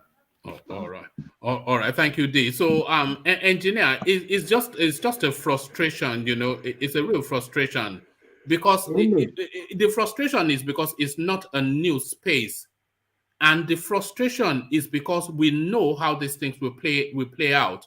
As soon as that thing happened, we knew that the North will quickly rally to protect these people, and they have. And then we knew that they will quickly start to riot, and they have. We knew that they will quickly start to target the the southern businesses, which is oftentimes the Igbo businesses, the pharmacies, etc. And they started burning down all those places in Sokoto. So we knew all of these things will happen. And we know it will happen. We knew it will happen because it has happened previously in the past. And it happened in the past, no consequences. So we know in this instance also there will be no consequences. So that is where the frustration is, engineer. And tomorrow, if IPOB they start, they are the one that they will be targeting. They are the ones the social media will be flushing their names. They are the ones social media will be flagging everything about them, innit? But the truth is there, but nobody can speak. Like I said, all these leaders, where are their kids? Those are the questions we should be asking. What is happening? Both the southern leaders, both the northern, east, west, all of them, where are their children? You understand? Engineer. Those are the things that someone, you see, one man, honestly, I keep saying it. The way that country is going, I prefer military to take over. I'm telling you. Go on. Engineer, sir, can I come in here? Good evening to all of you. Good evening. I am bleeding. I am in tears. I am in tears to see what is happening in Nigeria today, starting from the time they killed that innocent young girl.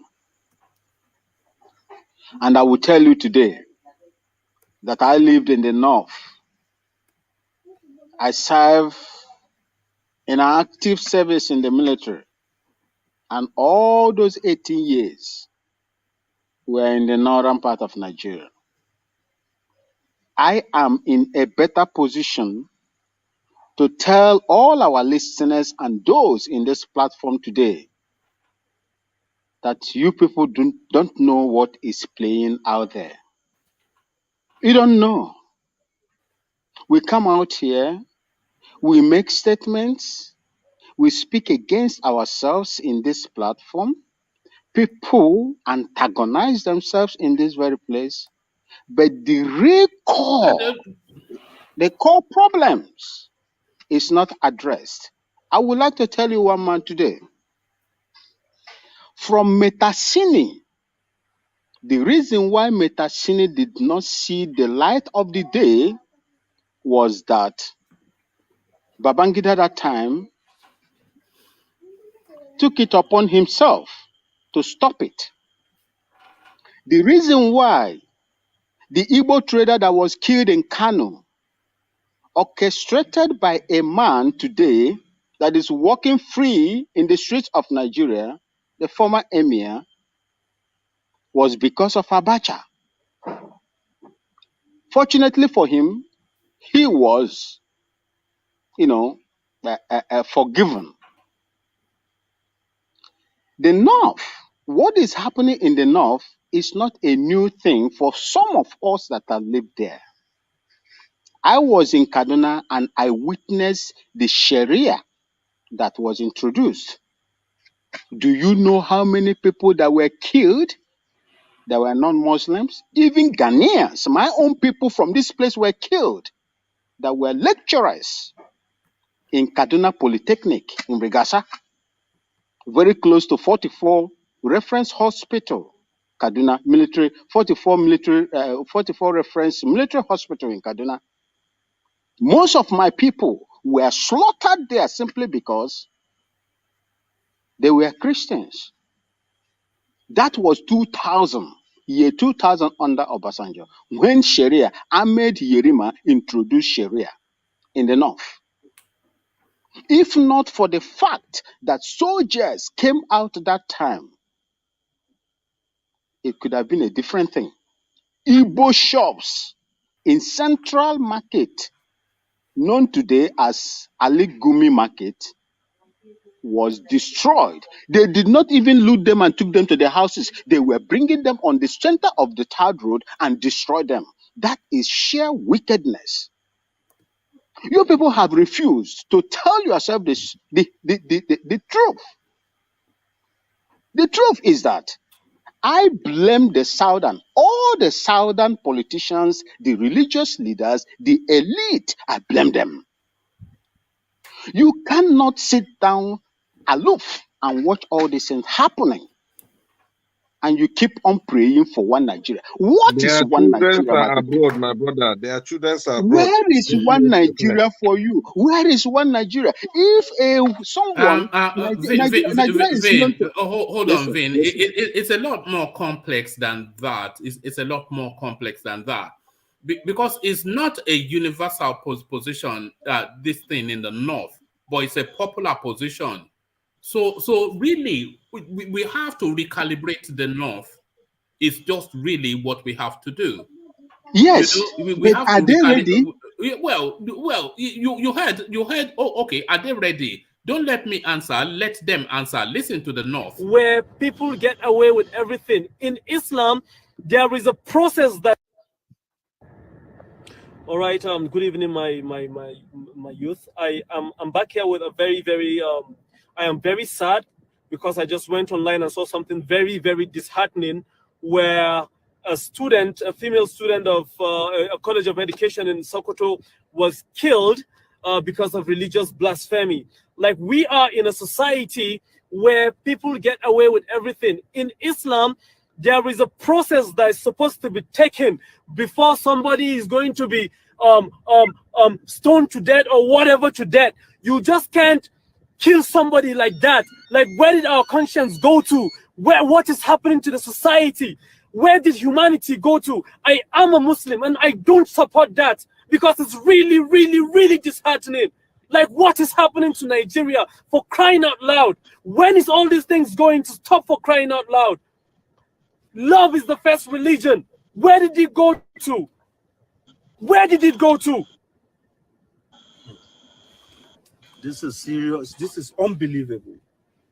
This is unbelievable. I can't even imagine that this thing is happening in 2022. In 2022, students of higher institutions in Nigeria, religion is on madness. Like, are you okay? Who are you to fight for God? Who are you? Who are you? Do your own and move on.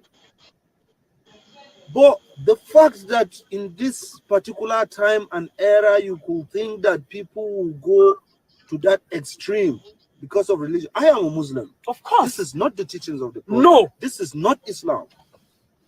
And whoever perpetrated that act, who thinks he's going to get some form of reward from God, he is totally wrong. Very wrong. Because I am here to tell you that you've ruined your life in this world, and you have no hideout in the hereafter. No, because you've taken a life and you can do absolutely nothing to rectify that. That is it. You can't do nothing. So you've lost in both worlds. You are stupid.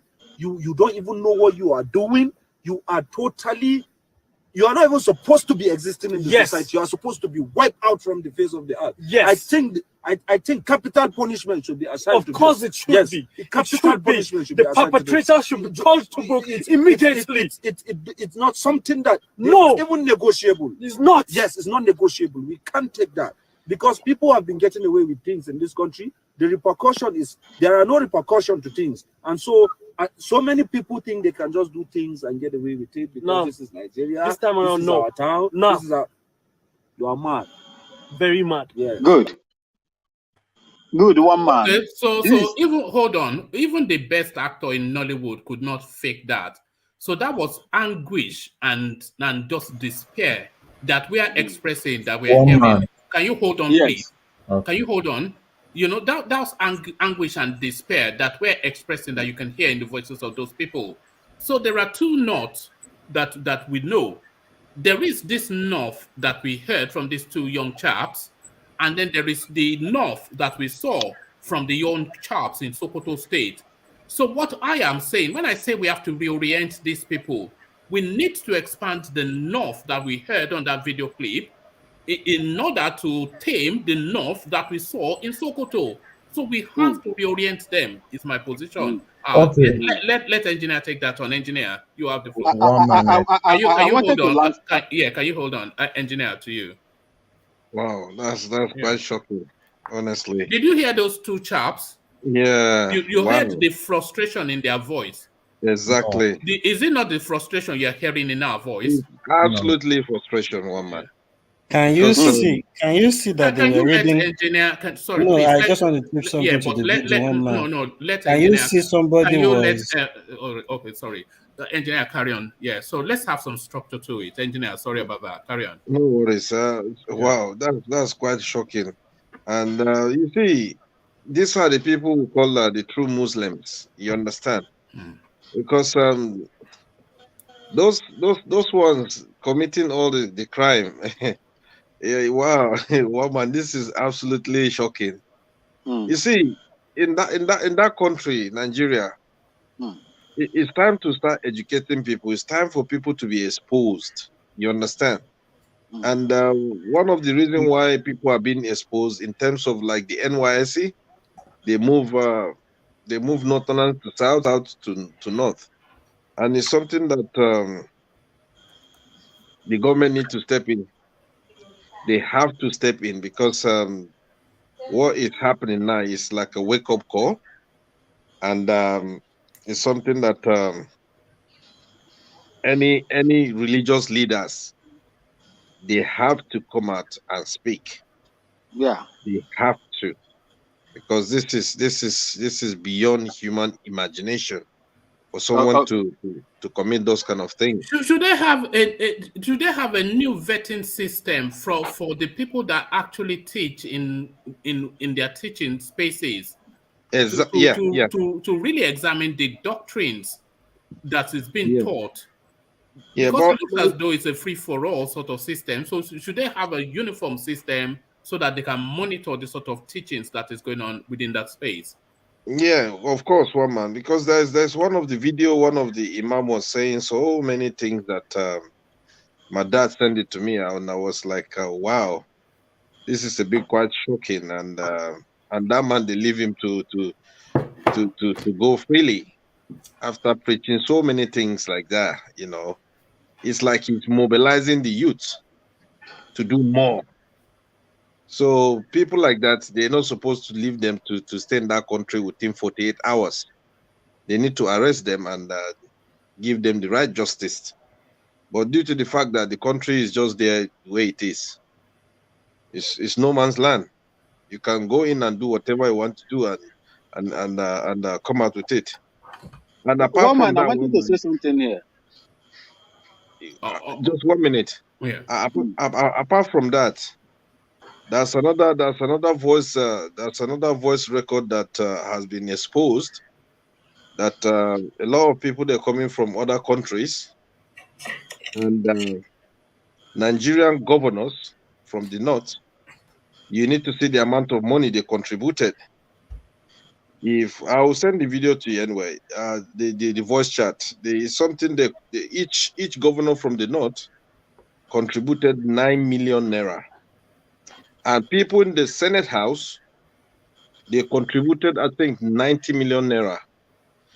They are planning to get some machinery from abroad to come in and to practice black flag. So those are the next move and the next target they are doing now. So it's just the way the country is turning into. I'm telling you, one man, it's not going to be easy. I will definitely send you that voice chat. I think it has been leaked. So it's just it's kind of Bishop Kukah'S diocese, it's been burnt along with his house, and from what the news space is telling us, he's presently on the move, on the run to escape with his life. Bishop Matthew Kukah, of course, you know him, a strong voice within the Nigerian space, escaping for his life, engineer. One man, he has to. If a governor of Sokoto can come out and speak, we have House of Members of Sokotos, we have security intelligence, we have vice governor, assistant governor. So if all these people can't come out and speak, that will tell you that that place is not a place for you to belong. Yeah, engineer. That's what's happening. Hold on, Vin. The governor of Sokoto has taken a position, engineer, and it looks as though he has somewhat declared, I think, a curfew in that space. So he's trying to try to see what he can do to sanitize the space. So let me play you a clip of him. Actually, I'm just loading it up now. But there's a clip of him actually addressing the press regarding what is going on in Sokoto State. But you need stronger voices. You need the Sultan on the air as well. But here is the governor of Sokoto State just telling us how he's looking to address the situation. Fellow citizens of Sokoto State, following the sad incident that happened at the Shoshagari College of Education Sokoto on Thursday, and sequel to the developments within the metropolis this morning to this afternoon,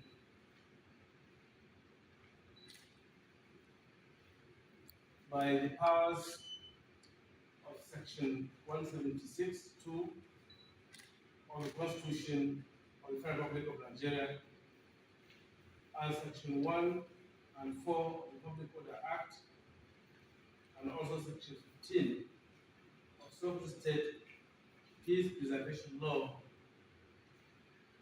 I hereby declare curfew within the metropolis of Sokoto Township for the next 24 hours. I appeal to the good people of Sokoto State to kindly continue to observe law and order and calm down the restiveness that is currently pervading in the metropolis, and that everyone please, in the interest of peace, go back home and observe these measures with a view of establishment of peace, law and order in the state. It is not in the interest of anyone for us to have a breakdown of law and order. And I therefore appeal for restraint and for people to observe and respect the rule of law. Thank you very much.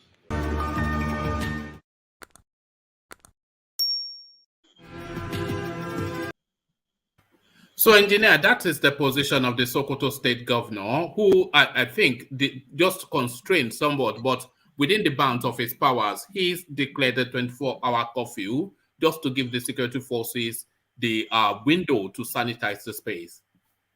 Yeah, a bit disappointed from Tambo, I must be honest to you. That's number one. Very, very disappointed, one man. Because something like this that happened, you expect the governor to say, go and get those people, rather than coming and saying 24 hours will be coffee or whatever. It's kind of a bit disappointed, because that lady, she's a student, and the university need to come out and speak, or the college, or whatever they call it. I think it's been shut down. Okay. So if that should be shut down, that means Tamboa, she knew that it's during his regime and his name will be tarnished as well. He needs to act very fast. Those people, they need to catch them and give them the proper discipline that they deserve. Because coming and giving saying coffee or whatever, that's not enough. That's completely not enough. And something we need to realize again, one man again. If today this happened to any of the Sokoto's rich men's children, I believe police will be there within 2-3 hours. But because it's the poor masses kid, they're struggling, finding a way to succeed, looking for a way forward to achieve their goals, something happened like this, and before you knew it, within 2, 3, 4 days, they will bury it. But what if this thing should happen to rich man kids? I believe those guys, they will fish them out. So sometimes, if you see something, let's be realistic and let's say the truth. Engineer, no human being will take this nonsense. I'm really disappointed with Tamboa. I must be honest to you. There is something I would like to chip in here. Engineer, thank you so much. See, the first video one man played here was just individuals expressing their disgust about what happened, and they condemned it. I wonder, I shudder to say, how many people are those guys that spoke on that first video control? I listened to an Islamic cleric today that said in Hausa, I understand Hausa very well. I don't need anybody to interpret Hausa to me. He made salient, statements for the killing and express his opinion that more will happen. He gave an outstanding orders to his followers to do same. I listened to another deputy governor from that space. I don't want to repeat the obnoxious statement that man made in there. So what we are dealing with is a religious, problem that is going on in that space that you cannot speak. Even if a politician, even the Sultan, if the Sultan come out today and speak, you will see the backlash from these people.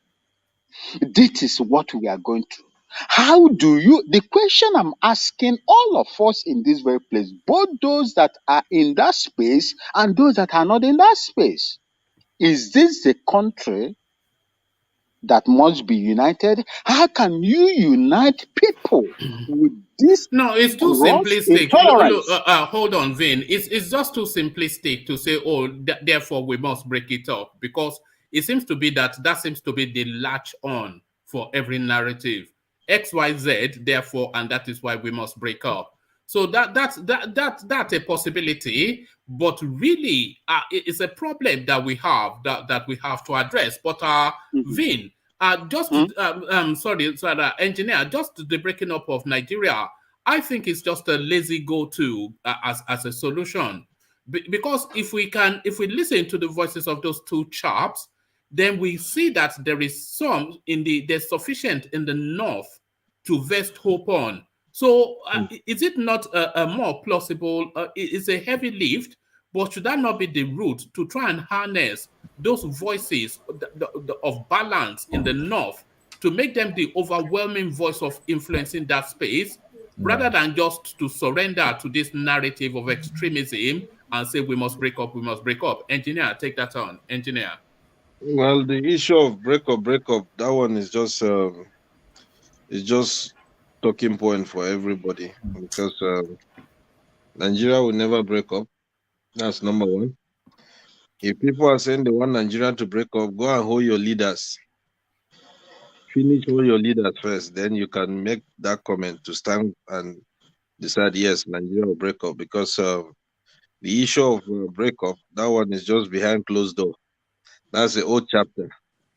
People have been saying this from before I was born.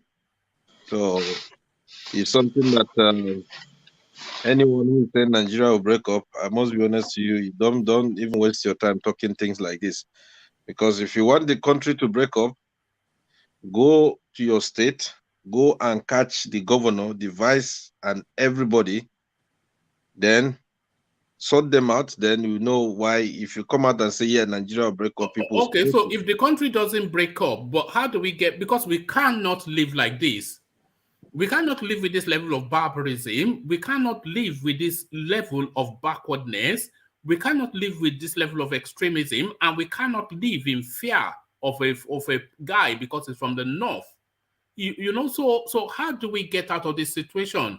This Deborah sad incident being the latest example of what seems to be a recurring decimal going back decades within that space. So what is the solution to this, engineer? You see, the issue of Deborah is like kind of eye-opening to every Nigerians, because all this atrocity has been going on. Nobody is speaking. Nobody is coming out to talk. But with the help of social media, now they commit this thing again, and now it's like enough is enough. I said this earlier on the platform. I prefer military to take over. At least let there be a little bit kind of relief. No military, engineer. I disagree with you in this one. Please, you can disagree. Can I say something? Can I say something? Something you need to understand. I was once there. I say no military. Okay. Engineer, please, can I say something? Go on. Yeah, Exero, come in here. You see, there are some problems you will face. You will go through the possibilities of solving that problems, and you will come back to an alley, a dead end. And then that is why some people say break up. It's not because break up is easy, but break up is safe for you.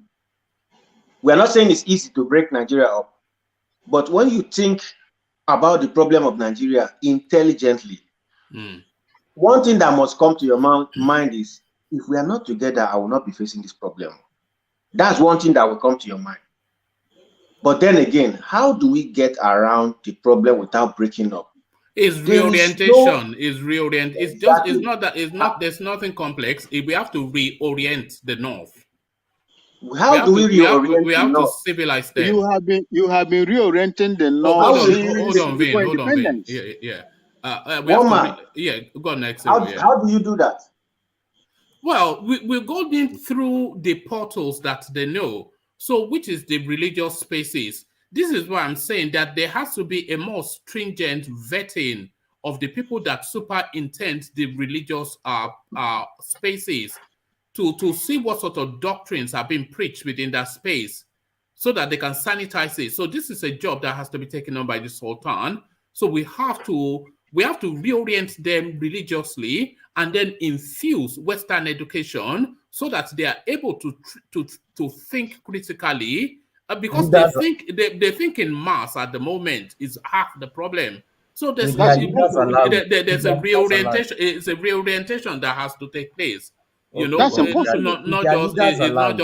not just cut and run. You know, not just cut and run. That's that's impossible. Exactly. If a cleric will come out and tell the whole world that more of this will come. Yeah, on. is that not what I just said? And he controls. No, hold on. Don't give us the. You already said all that, Vin. But that is what I just said. That there needs to be a more stringent vetting of the messaging that is coming out of the scholars, and which is what you are just saying. The one at the National Assembly. Did you hear what he said? Huh? The Alpha, the Imam at the National Mosque. Yes. I hope you heard what he said. I didn't hear what he said, but whatever I did say is still captured within the vetting. So it's the messaging now. Somebody has to take, and this is a job for the Sultan. So he has to streamline the messaging that is being sent in all of the Quranic spaces, you know, to make sure that all this extreme. Sorry, Vin. Let's hear from X0 or engineer. I think what you are saying is idealistic. It's not idealistic. It's heavy lifting, but it's not heavy lifting. Yes. One man, you saw two videos of two boys that could barely even act. Comparing it to the mass number of people on the streets. Mass number of people on the streets, and you are talking about two people that made videos. The second guy even looks like he was acting. Is that not an orientation thing, the mass on the street? Okay, so if 90%, we should do an argument of 90% want this one and 10% doesn't want that. So all of us should suffer because of that. Well, all of us are already suffering. The country is not likely to break up anytime soon. So what happens next? Well, I don't know. It's reorientation now. But engineer, back to you. You make a good point, one man. You make a very, very valid point. I must be honest to you. Sometime I was invited to a mosque, and I went to a mosque in Birmingham here. What the Imam was preaching, he was preaching based on the youth in where I live in Birmingham here. What he said that shocked everyone. He said, if today people here they accuse the prophet, they come out with full muscle, with full bitterness in their mind and commit anything they want to commit. But he said here, can they copy the prophet dictory, things that he does when he was alive? Can they be like him? Why is it if they mention something about his name, they react? And this is a scholar. It's an imam. He threw that question to everybody. Then no one can even answer. So those are the kind of engineer, what did the prophet did? What happened when he went back to Medina? What happened? I wasn't there, and 100% I can't tell you that he did this and this and that. He took sword to that place. He took sword to that place, and traditionalists were murdered and killed. There comes the establishment of Islam in Medina. I can't. Well, I'm not sure you have the authority to be saying that. You are not a Muslim, Vin, but let's speak as we know. Let's speak as we know. Yeah, I can't say something that I don't know. That's just the truth. You understand? Stories or non-story is just I heard it, and Those people, the prophets, all their time has passed and is gone by. But like I said, the Imam said, why can't people do like the way he did? Because you gave a good understanding based on what you had, my brother. And other people can give a different version of opposite side of what you said. So if we carry on this, we're not gonna achieve something. That's just the truth. Something we need to realize here is they need a good scholar to start educating these people. Because if you, I don't know why the Muslim back home in Africa are different from the ones in some part of abroad. Because the ones in Africa, sorry, you go on. I don't think that will do any good. I think what this needs is a leader that will come into that country and say there is nothing like you as a governor starting a Sharia law in your state. Anybody in anywhere that because of religion, reacting to what somebody say and all these things, put it into law, this will curb it. You can't expect them to relearn what they've taught them in line from when they were young, from like 5 years old. I told you in the north, I think they call it Makantara. That's the school to them. Going to Muslim Islamic classes is more of the school to them. When we in the south go to, so nursery school, so primary school, that's their school. So all these things have been imbibing them since they were young. So it's hard to now say one Islamic cleric should now come and be preaching what to them. No, but so they have that system already, D. But what is being taught within that system is the thing. So that is where the moderation, that is where the supervision has to come in. I get what you're saying, one man. Yeah. I agree with that, but I think that could actually apply now if you now want a cleric. But I just think they need to now scrutinize Muslim schools, what they teach them there. That should be standards to what you deliver.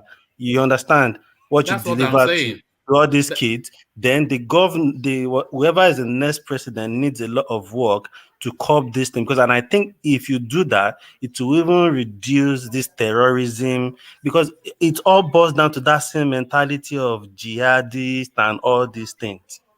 You see, the solution to this is twofold, but it's a very heavy piece of work. The solution to the going on, because for Nigeria to succeed, we have to solve the northern problem. And for us to solve the northern problem, we have to go through a reorientation process. So that reorientation process is twofold. So we have to, through their system, find a moderate doctrine that pervades because the religious doctrines in the north is a doctrine of extremism. And this is what we're seeing manifesting right across the breadth of that space. So 100%. They have to find a moderate doctrine, which they can then cascade through supervision. And then we have to layer that with the Western education. So they have their religion, and then they have critical thinking, and then we rescue them to rescue ourselves. This is just what I think. One man say, if you carry out this intention to the north, you'll be killed. Mark my word. No, I won't be not killed. Not as a civilian. What he says, not a civilian, is for somebody as a president to come in and implement this, build schools, put facilities there, bring teachers there. Then, because I think, you see, these people, like one man said, these people lack the normal part of being educated. They didn't go. They don't see going to the normal school. They did not do it. Can I say something, please? Yeah, let's hear from Ola come in. You see one thing where I agree that we need to reorientate the northern part, and there are ways we can do that, maybe by engaging those people among the leaders in the religion aspect, those people that are reasonable. I was listening to one preacher talking about what happened in Nigeria. he said anybody that call himself true Muslim should go and look at Quran from the beginning to the end. That there's no way in Quran where the Quran assign any punishment to whosoever insults the prophet. So, you know, these are the kind of things that we need some moderate people, especially those religious leaders that can stand, because those are the people we need to engage, that can stand and tell these people the truth, not the politicians, not those people that will rely on politicians. So I think, like one man is saying, the right thing is to give these people new orientation. And how do you do this thing? You start from education, basic. Ola, I don't think reorientation is enough. I think prosperity is what the key word is. If everybody is doing, I don't see any big man going to kill somebody. Take them out of poverty. Poor, yeah. When people are poor, you see, education must not lead you to prosperity. There are so many educated poor people in Nigeria. If the government, if the system invests our money properly, so that people can have free education, free healthcare in this, because Nigeria is what we are wealthy enough to have free healthcare, for goodness sake. Invest the people into the system so they know if they commit crime like this, they will be denied these advantages. They will sit up. Most countries in the world are not so educated. Education is part of what will take you away from poverty. You see, Nigerians are educated now. Are they not educated Nigerians in parts of Nigeria? But are they not poor? When we are talking of education, it's not the type that, you know, I mentioned something that you have to be very careful about the type of education being done with a political motives. You know, that's why I'm saying that those people that are very normal, those people that are not fanatics, you see, when you get education, the education we are talking about, you can come with skills. You engage these people. You know, idle hands will always be the devil workshop. It is only when people don't have something to do, you see some kind of preacher misleading them. But if people are well engaged, even it's going to get to a stage that the preacher will tell them rubbish and they will challenge that preacher to tell them where he got that. So my brother, I understand your point. I understand your point. But you see some of these leaders that are telling this, that are supporting this thing, that when they say go and kill, these people will go and kill. It is because these people have nothing to do. If they have something to do, all of them will start having families and taking care of their families. Nobody will tell them to go and kill. Yeah, but Allah, they don't have nothing to do. These educated people are telling them to go and kill. It's educated people that are telling them these things because of power, not because of anything, but they just want to use that to suppress the poor, increase terrorism, and maintain power. I think. All right, let's hear from Charles. Yeah, let's hear from Charles. Yeah. I'm a baby of the South. The one people want. Are you under the duvet again, Charles? Are you under the duvet again? No, I'm saying it to. I'm not. Today I'm gonna say it to. I don't care no more. This make me so angry. I heard this story.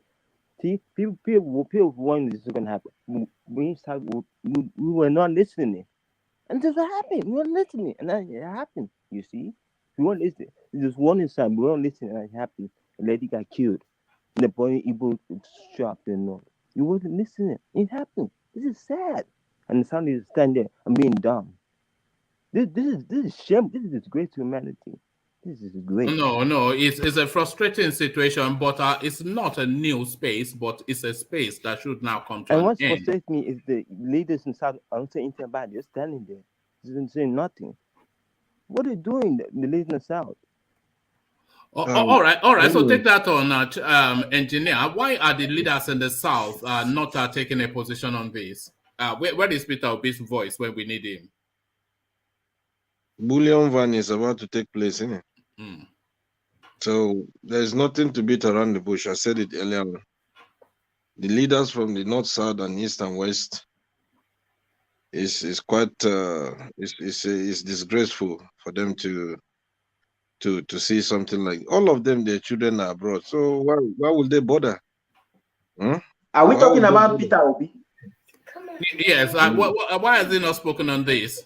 Come on now, you one man, you know where this guy stands on these issues. Why would I know? I'm not a mind reader. You know where he stands. There's no two ways about it. Peter Obi will condemn this totally. Yeah, so if you have not heard from me, maybe you have not heard from me. Has he? What is he waiting Who for? knows? I'm not so close, but I think I know this man's position. He will stop at nothing to talk to yeah, no, is he not brave enough to take a position? What's he waiting for? He's too busy, Abi. Of course he will. I think it because I was somewhere. Why are you falling inside one Why man's Peter Obi? trap? Why Peter Obi? Exactly. Why I mean, Peter you know Obi? Peter Obi.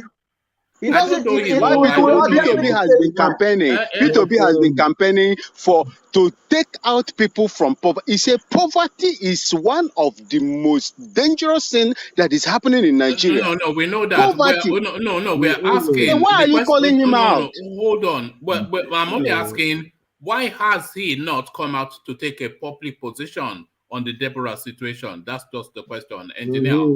He's doing Riaza. He's doing Riaza. Okay. I think the spotlight is more on the northern governors. All right.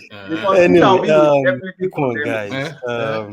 I want to chip in something. X0 was taking us in a direction which I think is one of the ways that could have impact on this. Putting skills in place for people, educating them, poverty alleviation programs, things that will make these people see clearly. Because I think most of the elites in that space actually is easy for them to weaponize these guys and use them and direct them in any way. And that is why they deprive them of so many things. So they don't even see more than that thing they've put in their head. That is what is in their head. Because if we are looking at education, this happened in the school, truly. It's inside a campus, this happened. So we can't say there is no school. So, but I think people are so poor, people are not that enlightened enough, people don't have enough skills that will open their eyes to other things that will make them move around the country. Some of these guys have probably not even left the north before to go to anywhere to see how people live. They just believe in that their way of living, waking up in the morning, 8 kids, drinking pap from one bucket and all that, giving, So I think it's the lifestyle. So if their lifestyle could change, if we have a president, because I don't think anybody from the north will come and change anything in the north, because I think it's easy for them to use them. And these guys will still go on and vote for them.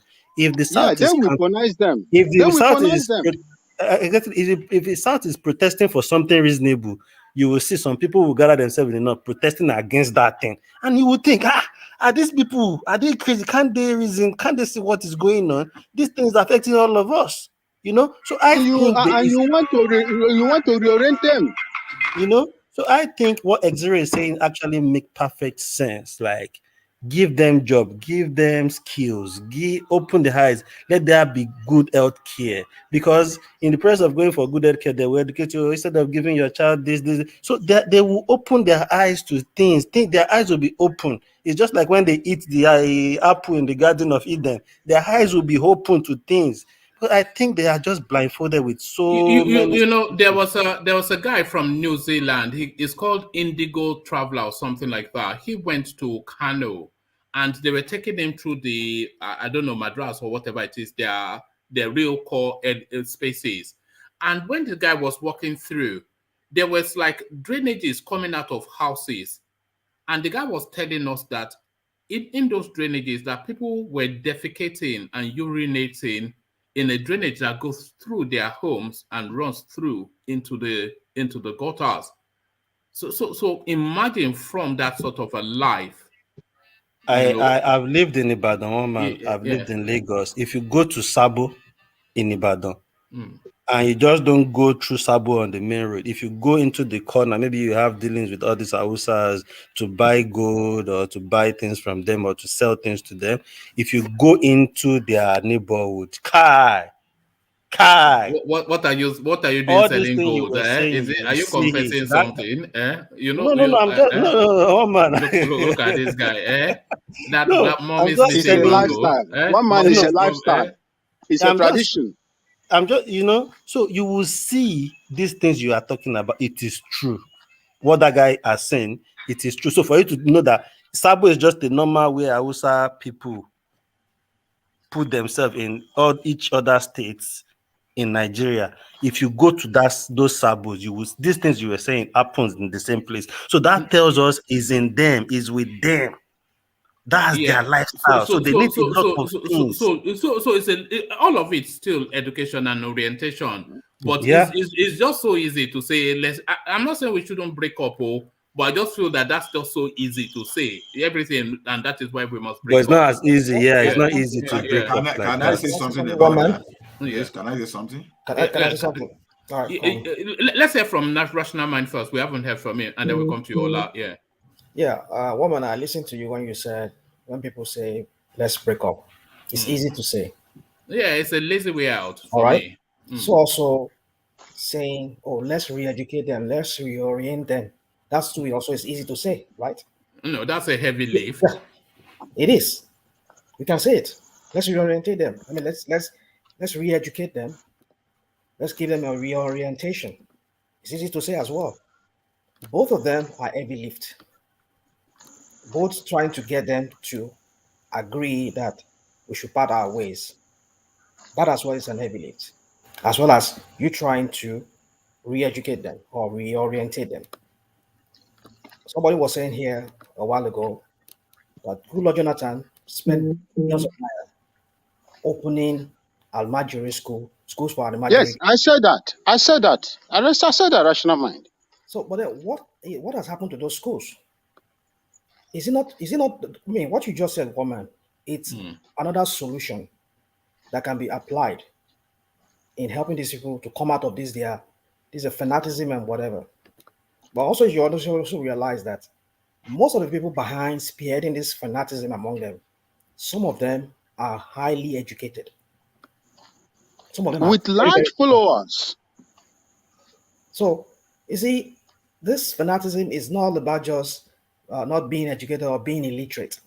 It's an ideology that if it's ingrained in you, it's very, very difficult to uproot.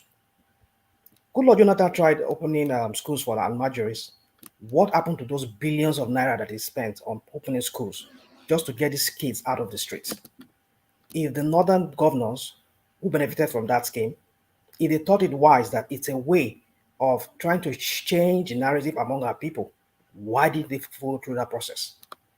You see, it's not as easy as you say. Just as it's not as easy for us to say, let's break up. No, that's why I said it's a heavy lift. So you know this educating them out of cluelessness. Let's put it like that. You know, this has been a thing that's been proposed since Awolowo days. You know, since even Awolowo was saying that if we're ever going to have a Nigeria, we have to rework these people. So it's not like, that's why I said it's a heavy lift. So this is something that cuts deep. I totally agree with you. Both are heavy lifts. Trying to get them to agree that let's go up separate ways, it's also not going to be easy. It's going to be a heavy thing to do as well. So the thing is, we're in a contraption. We're in this. I just don't know, this never-ending circle. It's a vicious circle that will continue, except something drastic is taken. Either that, like one you suggested, or the other people propose, let's go our separate ways. Because that is the only solution that some people see out of it. But maybe that is not as easy as one would think. But educating them to, these people are not ready to change. It's going to be very, very difficult for a southerner. You cannot say they're not ready to change. I haven't listened to those two chaps. Did you say that clip? Did you hear that clip? I hear you played it several times. Maybe this morning, I think you played it this morning. I've seen it. I'll let you speak. Let me just make this screen for you, this final part of mine. So those people you just showed, these are just few of the so many. I mean, few of the so many people who are fanatic about their religion. I mean, I tell you, these guys that you just showed, they dare them not to walk in the street if they know them. Yeah, but should we not amplify those voices? Is that not a way in? Those voices, is that not a way in? Yeah, we should if we can. But the question is, with these people, will it gain that acceptability among those people who we want to change, or we want them to see them, or those guys, or come to think the way those guys are thinking? That's the question. We have to assume that they are not instinctually savages. You know, they are not. We have to assume that they're not instinctually. Do you even know rational mind? You've had Rational mind. Do you know in that video? People who live in the DOG, just listen, please. I beg. You've had people come on this your platform says they've been to the north, they live in the north, they know how these people think. But it's like you don't seem to like understand that. Well, maybe let me say you understand. You don't seem to like appreciate what they've experienced. No, I appreciate it, but so that's why I said it's a heavy lift. Okay, but the way they think is wrong. Is patently. Yeah. So do we then leave them in that thinking? Do we break away from them, or do we rework them to hold on to their culture and their beliefs, but to have a more critical way of thinking and to appreciate the human lives more? So this is a very complex situation. It is a complex situation. Yeah. There will be solution, one man. Yes, the two chaps that they come on air. So what I'm saying is this. Hold on, I'll let engineer finish. Go on, engineer. Sorry. The two chaps that come on air, which they condemn it, is like a kind of part of educating their own people. And you made mention of if they can have like all these latest scholars, they need to do more. The traditional leaders, they need to do more. And it's down to this issue of hunger again. They said a hungry man is an angry man. Everything is down. If you look at it, it's down to hunger. Because if today we have the lyrics, the imams, the scholars, they're doing their best to educate them. Another thing that they need to do, they need to still speak to the governors in those areas. They need to help these people. They need to help these kids. They need to help these people go into the mosques. And if you look, the gathering in the mosques is one of the most wonderful things you ever see. When it's Friday, you see people go and do their prayers. It's something that from there you have to educate them. Educating them is something that the governor need to be aware that, okay, you can survey it, you can weigh, you can see it clearly, the ones that are looking for food to eat, the ones that are, they are not in good shape. So those are the kind of things that the governor need to be aware and to start stepping in as well. But without all these things in place, it's just engineer, honestly, I think the government is the one that can really do this, because some of these clerics you're even talking about have the same mindset, and they are the one that put this thing in these people's head even from onset. You see, so I don't even really believe in those clerics. So some of these clerics have the same idea in their heads. So I believe it's more of what government should be doing to control, because they are in charge. They should be the one controlling their citizen and whatever is going on around the nation, whether religious fight or whatever. It is the government that should be even in the place to know how to succumb. Yeah. Do you know that they have a National Orientation Agency? What are they doing? Yeah, so they should come. That's part of what we are talking about. That's where those are the things, but they don't function. No, all of those institutions just have names in Nigeria for people to sit down in office, to come and sell clothes, take salary. Everybody goes home. The top boss embezzle all the money. They are not functioning properly. All right. Let me acknowledge Adebisi's super chat, and then we hear from Ola. So Adebisi is saying, education or not, this is their way of life. So that is where a lot of the problem is, because people have just completely abandoned these people. They've just condemned them completely. That they are just gambari pafulani kolejono. So Ola, yeah, let's hear from Ola. Sorry, one man. Sorry, Ola. If you look at that video, those guys. That tells us it is 2 out of probably 50, because before that video ended, one of those guys, the second guy that was talking, was about to abuse somebody that was commenting on that live video. Somebody was saying something to them. So that tells you how this thing has eaten so deep into that system there. All right. Okay. You see one thing. Oh, hold on. Let's hear from Ola, then we'll come to you. See, Yeah. you see one thing when we say reorientation cannot change these people. See, if we are following the trend in the history, you will see how people use reorientation. You know, education is part of reorientation, and policy backing it up is part of it. You see, one thing is this. When you say that thing happened in the school, that those people are supposed to be educated, the point we are missing here is this. Education goes beyond you knowing 1 + 1 and add 2 and go and write exam and pass. When you are educated, you must learn. So that's the difference. You are educated, you must learn what you are doing. Mostly what we are doing in Nigeria is that we are getting education, but we are not learning. So the way it is, if not because the military interrupted what the like of Awolowo, the founding father of Nigeria, I mean those our leaders at dependence, had the military not interrupted, perhaps we won't be in this situation today. I'm not saying the problem will be solved completely, but you see, this thing is a long term. The same way Oyibo came around and changed our culture, the same way you are going to use education to give these people different orientation, you change the idea. While doing that, you give them job, you let them learn skill, you eliminate their poverty. That's the way you do it. It's not as if, just because they attend university. No. We still have professors today that are not learned, that they are professors, but if you see what is coming out from their mouth, you cannot reconcile that one with the type of education they have. That's the type of society we are. We go to school, but we don't really learn because we are not practicing whatever we are doing. Unlike this environment where you are educated, you learn, you are doing exactly what you learn. That is the type of education we are talking about. Now, we are saying we should break, right? Very easy to say, right? Now, the people that are coming to invade this country, for example, now they are not part of Nigeria. Some of them are not part of Nigeria. When you think you have everything among those people you are talking about, they will still become your problem even when you secede. That's what you should know. Let us go our way. Yeah, go your way, but they will still find a way because they know your bushes more than you. You say you engage the military. No, they won't say you should not engage the military. But the fact is that they will never let you rest. It is better now, even as we are together, to find a way to reorientate these people.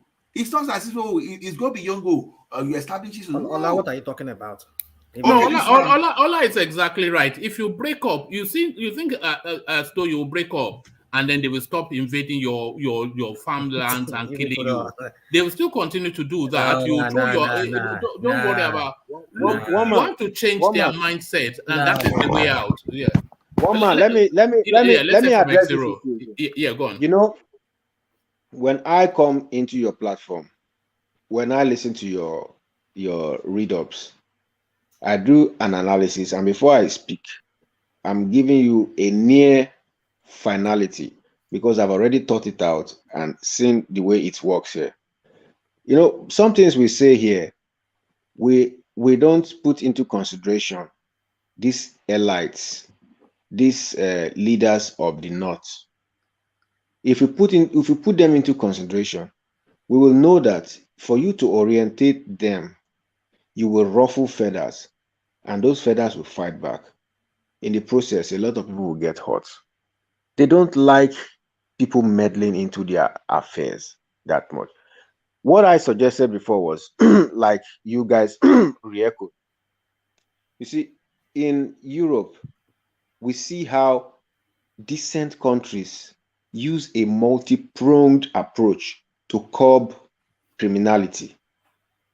It is there. We can borrow from them, borrow their templates.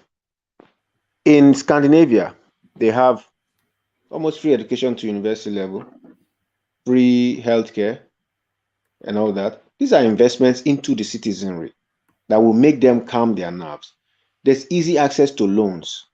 There's almost a career for everybody. We have that country has money. The money should be put back to the citizens. And once you do these things, you have reduced the crime rate to a certain level because now somebody has the encouragement to pursue a career. Once you're pursuing a career, you have interest, you have a vested interest in accomplishing that goal. You don't have time to be thinking of criminality because you have a bright future. Another way, another pronged approach is to make the law and not soft on some and hard on others. If the law is the law, if somebody does this and he ends up in life imprisonment, another person does this, he ends up in life imprisonment, and there is a better way, I bet you nobody wants to go and spend time in jail instead of focusing on what will give him a life and a wife and kids and a future. There are multi-pronged approaches to this. Another way is set up the kind of industries that will take the energy of the youth. Yeah, people go to work even on Saturdays. You know, Goodluck Jonathan had that plan. Yes, but you know, because what I said to you, those people, those leaders will not want. Don't forget that there's also a tradition in this place called the feudal tradition, where some people are rakadede, while some people are permanent paupers. They will never grow. It's a tradition from time. The same way it's a tradition to carry cows. That's why they don't want to change. The same way it's a tradition to have what's it called? Almajiris. Exero, modernity will force change on them. You know, that's what I'm saying. But are they prepared? Is the question. And we have to prepare, because we are saying their way of life is this funneling cattle up and down the swathes of the African region. So they've done that for centuries, but now they are coming up against stiff resistance. So they are not going to break that resistance, because the demand on land and resource is getting more increasing as the population continues to increase. So nobody is going to give up their land for you, and you cannot kill your way through. So what then do you do? So you have to find a different way to carry on your business. So modernity is ultimately. That's what we are saying the same thing. We're saying the same thing, you know, like the other governments. I think what we are facing today is they are dealing with the South, because we have had opportunities in the past to deal with the problem, but selfishness on the part of leaders and corruption wouldn't let them focus. Even the Jonathan himself, wasn't he using the confab as a pretext to gain a second term? If he wanted to do it, wouldn't he have done it earlier in the middle of his first term? If you are sincere, do things, because they will come back and haunt you. Didn't Obasanjo have the time to correct things, some of these things that we are seeing today?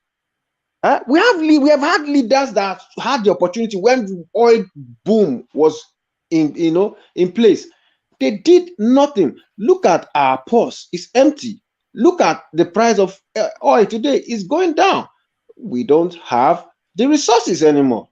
We don't have the luxury of time anymore. And there are so many poor people that I'm afraid Nigeria is going to combust. We are getting already is combusting. I will suggest that Nigeria is already combusting. What just within the course of this session, two headlines has come through. Let me just give you. I won't give you the readouts, but I'll give you the headlines. So, breaking: jihadists in Borno plot to kill another young woman for alleged blasphemy post-death on Facebook.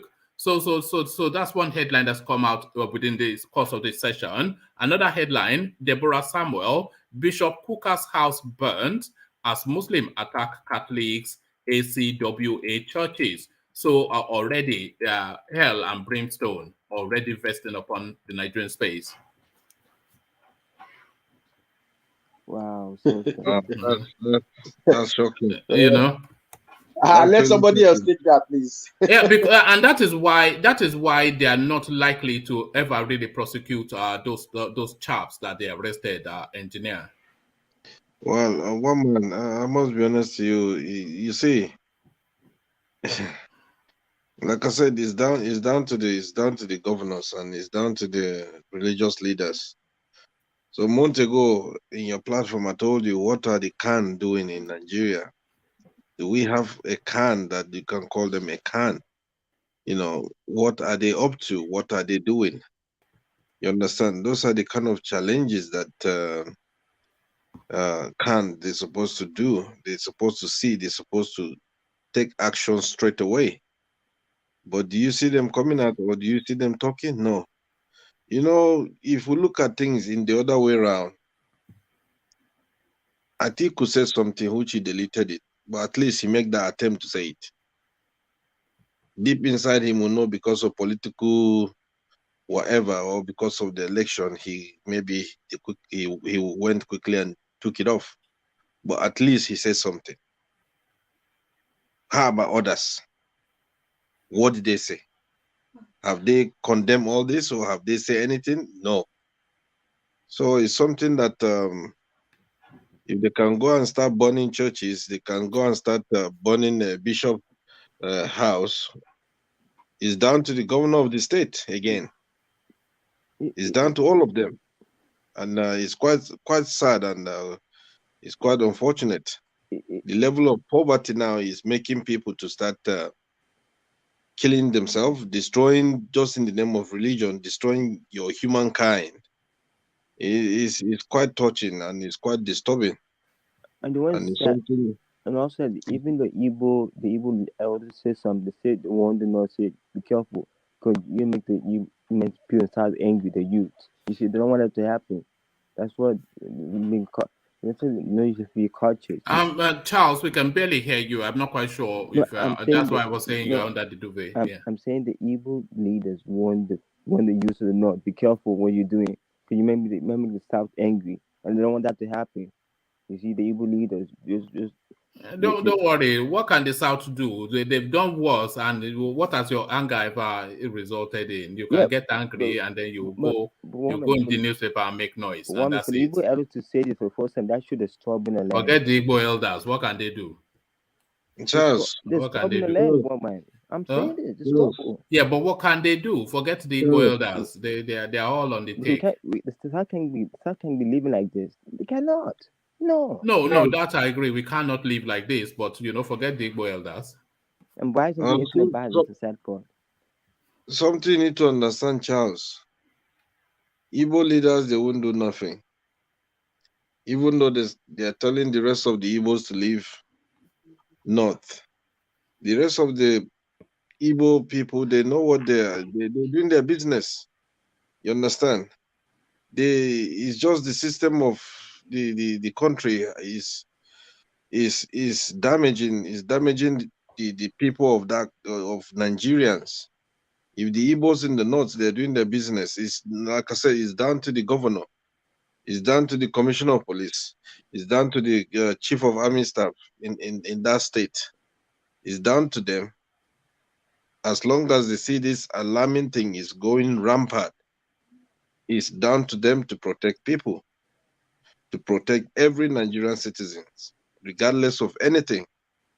But if they play devil's advocate, then that means something is wrong somewhere. And it's something that one has to start asking questions. Because what, if you go there, now the international community come in, when they come in, it become worse. Go to Libya, you see, that's when Nigeria must fix it now. Because when America start coming in, they destroy your country. That's going to happen. You must fix it now before it's too late. What happened to Libya when they came in? We don't want that to happen to Nigeria, so we must fix it now. Time is clicking. We don't have time no more. All right, thank you, Charles. So thank you, Charles. Engineer, round off your thoughts on that space, and then I'll go on to Babakure if it's there. If not, then we go on to Ola. So, Engineer, back to you. Yeah, my thought is, like I said, is quite very, very bitter to see a life of Nigerian, a girl who went to study and to achieve her goals, and something happened, and they've taken her life just like that. You see, and it's time for the country to see things and to call all Nigerian leaders to caution. And it's something people can't start keeping quiet. People need to start reacting, because they go into the north, burning churches or killing Christians.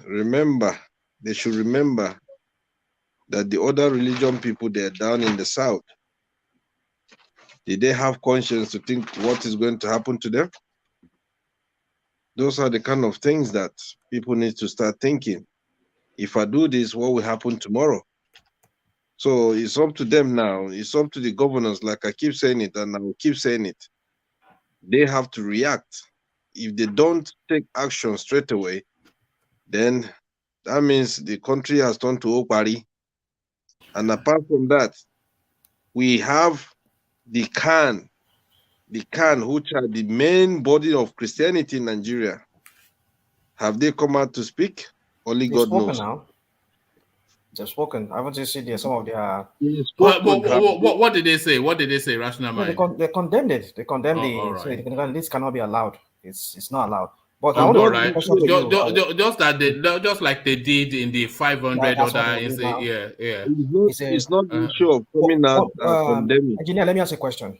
You and one quickly, and it's a quick question. Do you think that this United States taking us off the list of the most violent extremist country? What's it called? This is their rating that the watch list. The watch list. Is it the watch list that Blinken came recently and they took Nigeria off? Do you think it was too hasty? No, it's not too hasty. No. Really, how many months ago they did that? Look at what is going on. That this man, the Archbishop of Sokoto, went to the United States to speak about, and he spoke before the Congress, telling them how the Christians are persecuted. Did you guys see what happened 3 days ago? The ISWAP, how they killed 30 Christians. Rational mind. 30 Christians were slaughtered. What are we saying? Yeah, but this is why I was asking. Along with 300 Muslims. Where did you see that one? I only had about 30 Christians. Well, it's not every single day that we hear about Muslims being killed in the north. Every single day, both the Christian and the Muslim are being killed. Forget that thing. Where did you hear the Muslim among them? No. Is it not a recurring decimal? Which day have you picked up the news where you've not heard that X amount of Muslims killed in the north? Who are they killing in the north? Who is the largest percentage of the victims of our slaughtering in the north? Oh man. I'm asking you now. Answer the question. Answer the question. Well, answer the question and then add on. I can't give you the answer to that question because I don't have the fact to that. Look at this guy. Don't do that now. Don't do that now. I can't give you the fact to that. You are trying to propagandize. Don't propagandize. Don't accuse me of something about you. You're reading you're interpreting my motive. No. You've isolated then that. Can you hold on now? Can you hold on now? What please? You've isolated that 30 Christians were killed, but you're saying you cannot give a number for Muslims that are being killed in the north. And you know, almost on a daily basis, countless Muslims are being killed. You follow the news, you know this.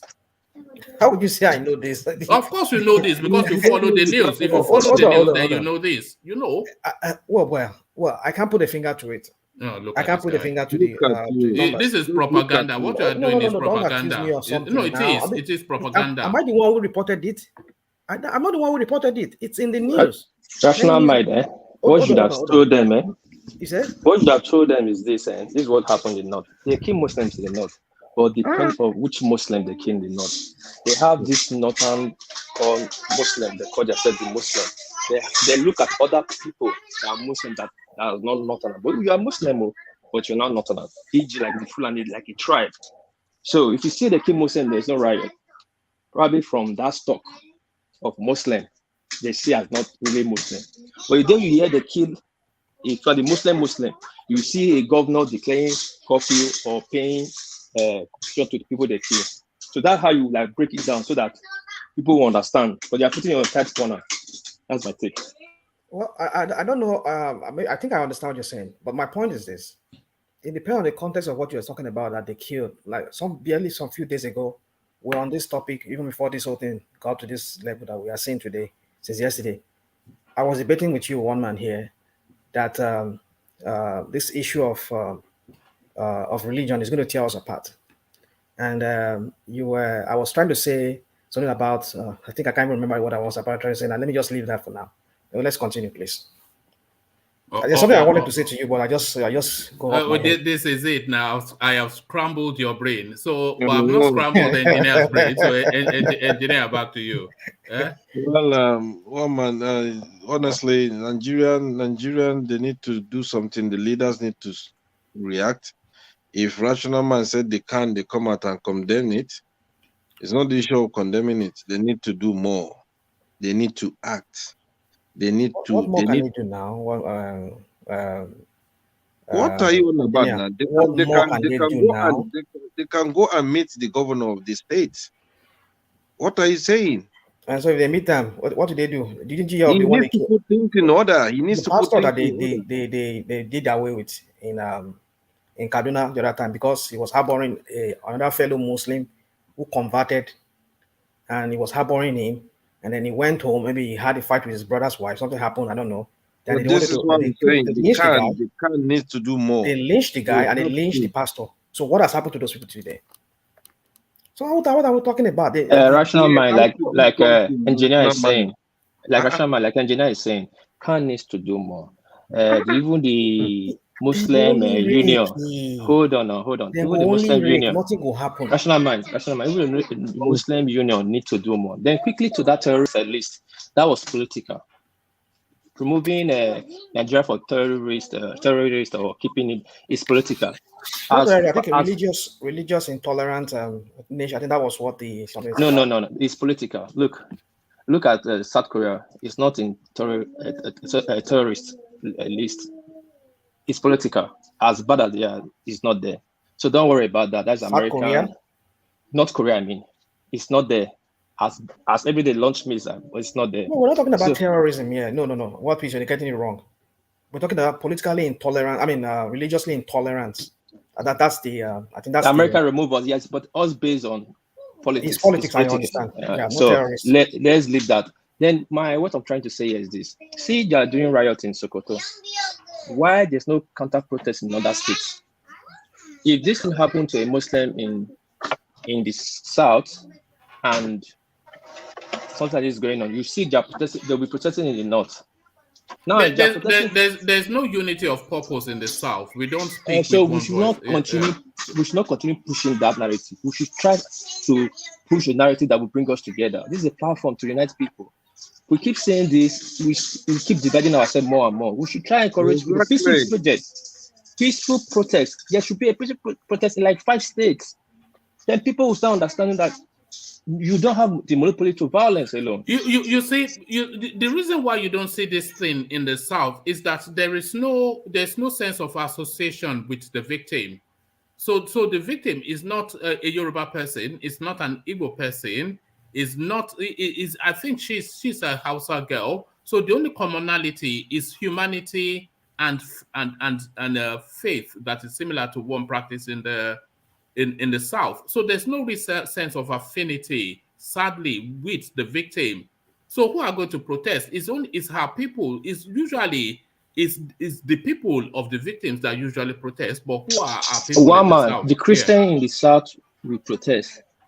If a Muslim in this Muslim person, even though it's a Yoruba or whatever Muslim is killed in that manner in the south, Muslim in the north will be protesting. The Christian in the south should be protesting. We should start doing something. I not mean violent protest, but a peaceful protest to show they are present, that they are concerned. Every time we keep giving these northern people the ammunition to take but there's not one homogeneous body of Christ. You say the Christian Association of Nigeria, but they're just political. Am I wrong? You're right. What I'm not saying you're wrong. What I'm saying, we should change the narrative in this platform. Enlighten, how much you say we should enlighten the Muslim. Let's say enlighten the Southerner, the Christian. Come on, you guys should stand up and start doing something. That's not our job, but we just put ideas out there. One thing you should realize is, even if the Christian in the South protests, it doesn't do anything. It is only if the government try and do something, that's when anything will change. Whatever protest they are doing in the South won't lead to anything, to be honest. GG is not the purpose of the protest is not to to do anything. Is for the South to send a signal to the North that we are so aware. We are aware too that what people are doing. But do you realize this is religious matter? It's not tribal. Who is going to initiate that protest? Who will initiate you it? The protest that is happening in the North right now, do you think just hold on? Wait, hold on. Let's walk this. Johnson Suleiman. It's Johnson Suleiman, Abi. Hold on. The protest that's going on in the North right now, do you think it's just children that just get up one morning and start protesting? Look at the placard, almost the same writing. It's some imam of some group of maybe association there in the North there. This is what they do. They'll wake up the boys like, oh yeah, get up, go and protest. Why would they arrest this guy? They are malicious group. Let me call them malicious group, religious malicious group in the North that does such things. People don't even wake up. They didn't even wake up this morning and say, okay, let's have protesting. People encourage them to go and protest. Yes, but there's a homogeneity in the North, but the South is not homogeneous. Both in faith and culture, there's homogeneity in the North, but the South is not homogeneous. Do you get? We don't get under one umbrella. But like you said, some imam can order and a whole body of people will be out on the streets. But some pastor will not order. Just 10 people will turn up now and they just want to come and show off their new outfits. Protest in South, it takes only money and crowd. People will join. When they started with 250 people and they are sharing drink in that spot, before you know, the Agbarus and other people will take over, will join. People just want to join and it get bigger. But nobody is doing that. Everybody. Let me say this. If all the northern, the 11 and 12 Sharia states have Sharia, if they going by what has happened now, if they come together and said, okay, we want to revert back to how it was before, no more Sharia, do you think that will not at least solve the matter? That is the problem over there at the moment. The masses would not accept it, would they, in the North? That's it. That's what I'm saying. That's why I said earlier on, rational mind. I said earlier on, the president, whoever is going to be president, has to push a stop to all those things. He cannot. It can be a Muslim state, fine, but you can't come and put a law outside of the law of the country and say, oh, you as the governor, you are starting a Sharia law. Because if you do that, they will quickly claim that you are going against Islam, and then the whole of the religion. But you are the president. Then forget the president. What do you think the president is? It's because the president now is an Hausa man.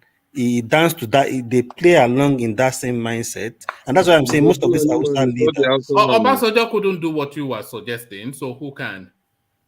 He still curbed it in a way. He still curbed it. How did they curb it? We didn't hear more of this, all this incident, even though it's happening. They were fighting, they were burning. Yeah, they were. It started under him. They even started under him. Yeah. But he curbed the one that can curb, like the just one, and all those things. He tried in his own. One person can. The Sharia state started under Obasanjo. Obasanjo was the president that swore an oath to defend the constitution. He, a military man, he governed that country before. He knows the North like the back of his hand, and he couldn't stop that.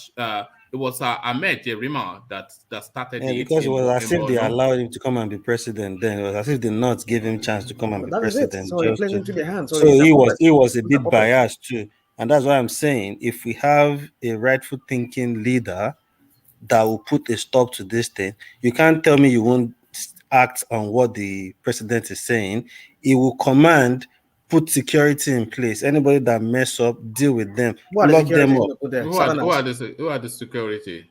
There are police force, because obviously if you have a rightful thinking leader, hold on.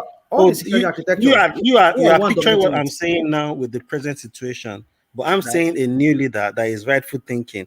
Obviously, you will do reform, you will shuffle the cabinet, shuffle the military, shuffle everything, change everything from within, then obviously all these things you want to implement, because even if any leader comes in and you want to implement anything, all these things must be done. You must reshuffle all these things. So what you want to put in place can play a part. You see, the Nigerian situation is a dilemma. You see, we keep just saying if about. Sorry, what who's about that? Is that Wall Peace? Yeah. What about if we do this? What about? You see, these people, we tell them, let us restructure. No. Let us take out this Sharia. No. Let us do this. No. But then, are we going to be subservient to these people for the entirety of that lifespan of that country? That is how it is for me. That's how I see it. Because it seems like we can't really reason with them to see things that there's a need for change. That things cannot continue like this. Because they are holding back that country from progressing. More reason we need. So, Wall Peace, can you please mute yourself? There's a heavy. More reason we need a rightful thinking leader, and not a leader that will be biased. So it's only the leader, because no protest from the South will put that in place, will stop Sharia in that state. It's the president that can say, okay, no more Sharia.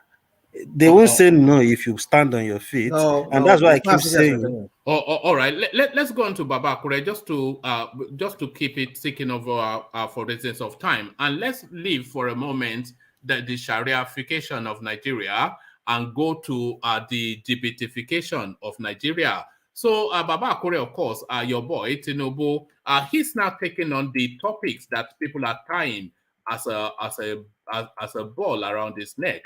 Around his ankles. He's taking it on frontally. Those insulting me over my health status are ignorant and have empty brains. So this is TINUBU now. He was in Niger State canvassing for delegates, and he took on then that topic head on. So it is saying essentially that a president's job is not to climb mountains, a wrestling match, or carry concretes. It is to think and perform with his brain. We are not looking for WW wrestling fighter.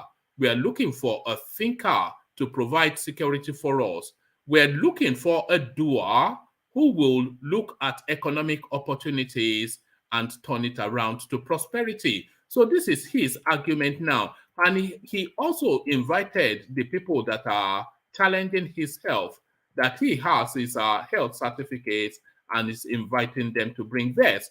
So TINUBU now takes on then that space frontally, the questions about his health, Atole, etc. So what are you then making of his fight back to regain the center stage? Well, the man is right. Like some people have been saying here, it is a matter of using your brain. It's not issue of jogging around the stadium and think that is what makes you the best president. So the man is right in his own opinion, but how are we sure that he's going to do the right thing? That is the point. How are we sure? Because he is one of them. There is no different. They are all the same. Neither TINUBU, Atiku, these are the people that are just going there for their own selfish interests, not mainly for the betterment of Nigeria. That is it. So he is right. It's not issue of running through Nnamdi Azikiwe Stadium. It is using your brain and stand on on what you believe. Stand on your decision. Not like that of my the man from Adamawa that tweeted something online and deleted it. So you take your stand, and he's the person that, like people say, that he can take a stand, do something and stay on it. And I think maybe that is why this man from Ondo State really support him. Akeredolu, because when Akeredolu tell you that he's going to do something, he's going to do it. So that's it. He doesn't care. You can go and do your worst. So I think maybe that is why they are aligned with one another. So that is my take on that. All right, thank you, Babakure. But still staying with the TINUBU space, this headline. Hold on. So TINUBU, those I made are now pointing wrong fingers at me. Those I made are now pointing wrong figures at me. So let me just give you a feel of what he said. Former Lagos State Governor Asiwaju Bola Tinubu yesterday said those he made were now pointing accusing fingers at him, saying they will fail in their endeavors. This is just as he also promised to eliminate bandits and terrorists from Nigeria. Tinubu made the remark in Minna, Niger State capital yesterday when he addressed the All Progressive Congress leaders and delegates for this month's convention held at the Government House Auditorium. Without mentioning the name of any particular politician, the APC national leader boasted that he would defeat all of them at the presidential primary election, even as he said he had left them to God. According to him, those pointing wrong fingers at him are those without track record. How many governors have they made? How many councillors have they made? How many National Assembly members have they made? I will conquer all of them. He, however, prayed that God should forgive all of them because they are blind, before insisting that I am the only one in the race. They, other aspirants, don't know the road. God has designed it that I am the only person you should follow. They don't have my brain. The presidential aspirant accused Nigeria. The presidential aspirant assured Nigerians that with a TINUBU presidency, he will eliminate bandits and terrorists from Nigeria, insisting that we will overcome this tragedy together. Bandits will not take over our land with me as president by God's grace, adding that it is now time to change the calendar of bandits, to tell them that it is not, so somebody should mute themselves, that probably world peace. It is now time to change it's the not calendar. Me, it's not me. It's not me. All right, whoever it is, just let me read it out and then we come back into the room. It is now time to change the calendar of bandits, to tell them it is not professional to go into banditry and terrorism and make ransom collection a source of income. Tinubu said Nigeria has the potential to be great, but requires the right leadership that will take care of the youth and elderly, pointing out that I have the brain, I have the unbreakable team that I used to build Lagos. I will use it to transform Nigeria. Commenting on the criticism about his health status, Tinubu said the job of the president of the country is not to climb mountains, carry bags of cement, or wrestling match, submitting that Nigeria was looking for a thinker that will provide security, somebody that knows the value of education. So that is Tinubu right there, pointedly then taking on the people that he essentially accuses of treachery. How many governors have you made? How many councillors have you made? So, of course, now he vaunting his CV. So what are you then making then of Tinubu just sort of accusing or Shibanjo a tale of treachery? Well, to me, I don't really care about number of governor or politician that he built up. We are caring about how many lives have you touched. What have you done that benefits Nigeria, not even Lagos State alone, Yoruba race and Nigeria in general. So you can well, for him to be saying that, oh, how many governors have you made and stuff like that. Well, he made a lot of governors, he made a lot of ministers, he made a lot of politicians and talks that made money for themselves, but they are just 1%. They are not even up to 1% of the population. So it means those who benefited from him are those that is go along with his bid for his own political and selfish interest.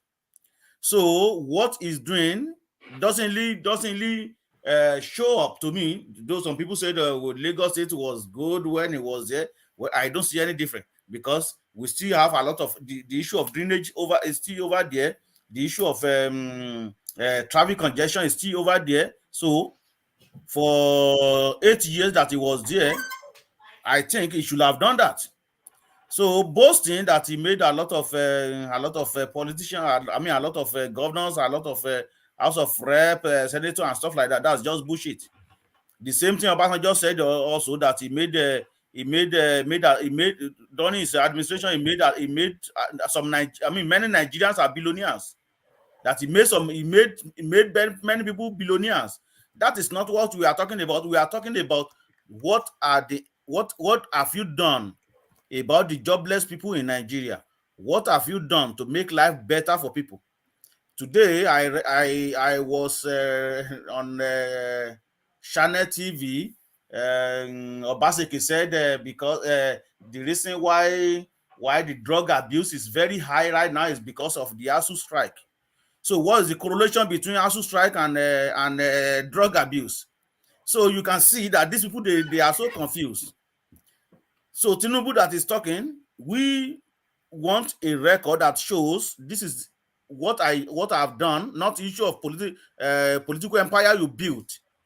We want to see the record of those people that you are built up that extended to many life in Nigeria or in Yoruba land or in Lagos State. Not the issue of, okay, I made Osinbajo as a vice president. He was my attorney general in the state, and I put Fashola there as governor. Then he went to become minister. Then I put Ambode. Then from there I put this man there, Sanwo-Olu. That is not what we are talking. What we want. So he should have been more precise about what he did when he was Lagos State. Then we can cross-check that. So you can say anything you want about Osinbajo. Osinbajo has right like him,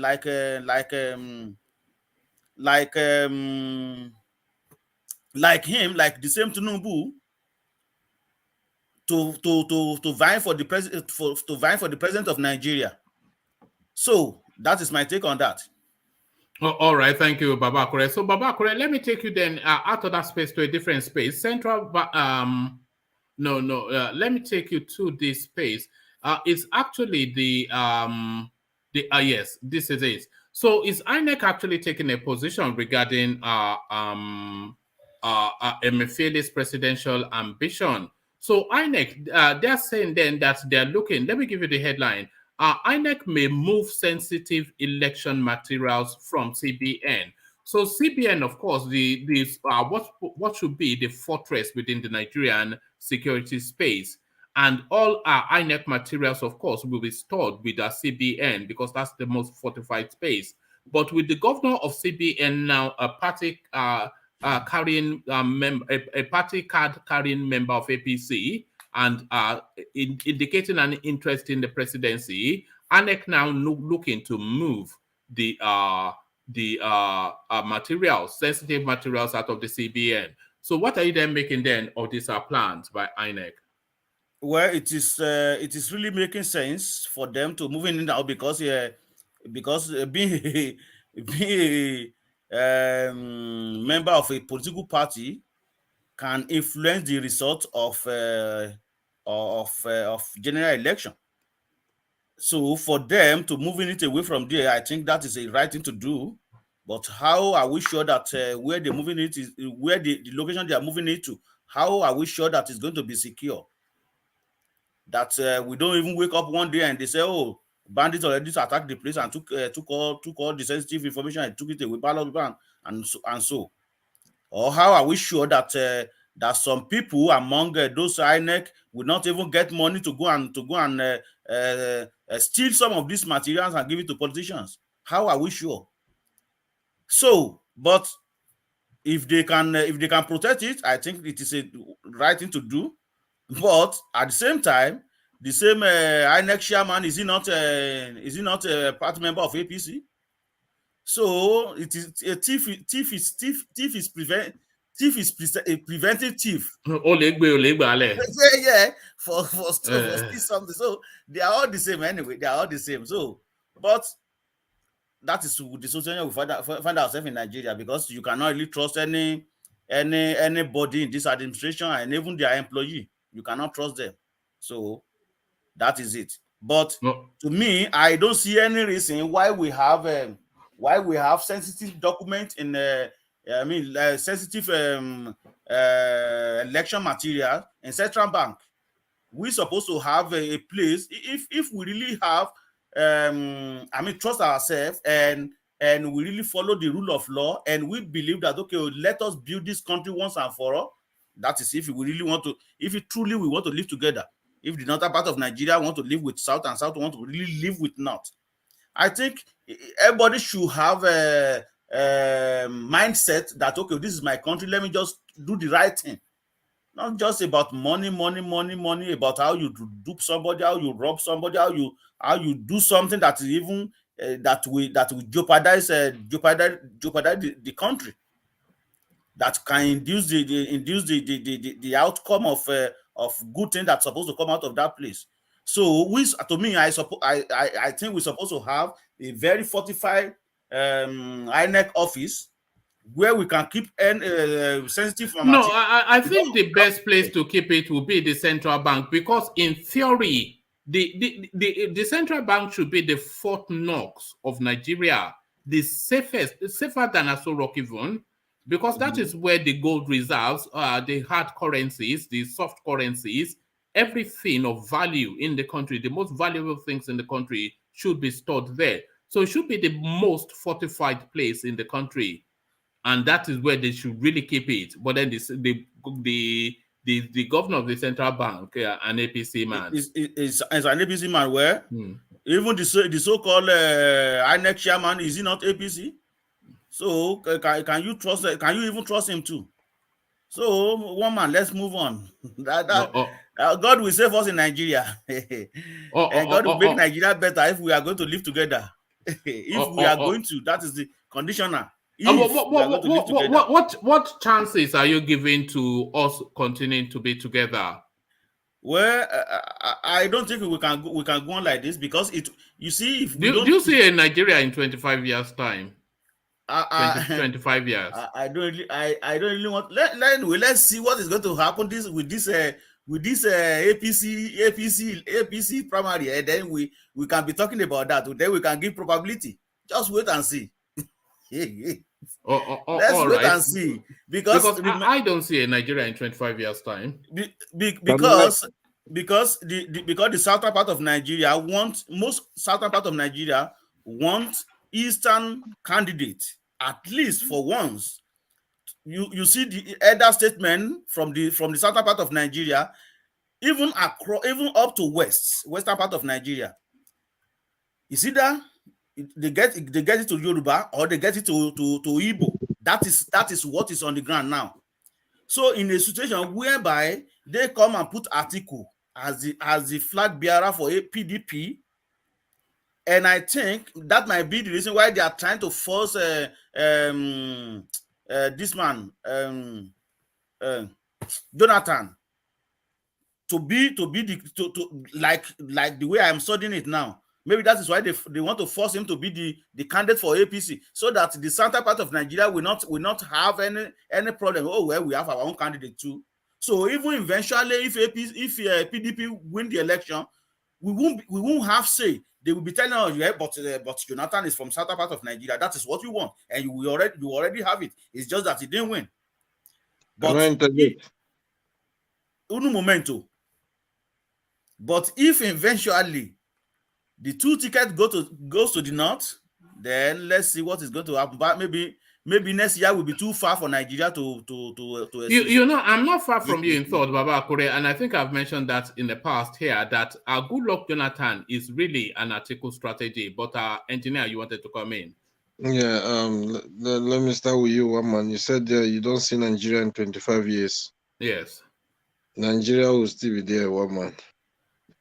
You know why? But as soon as they release Nnamdi Kanu, we get a Biafra nation now.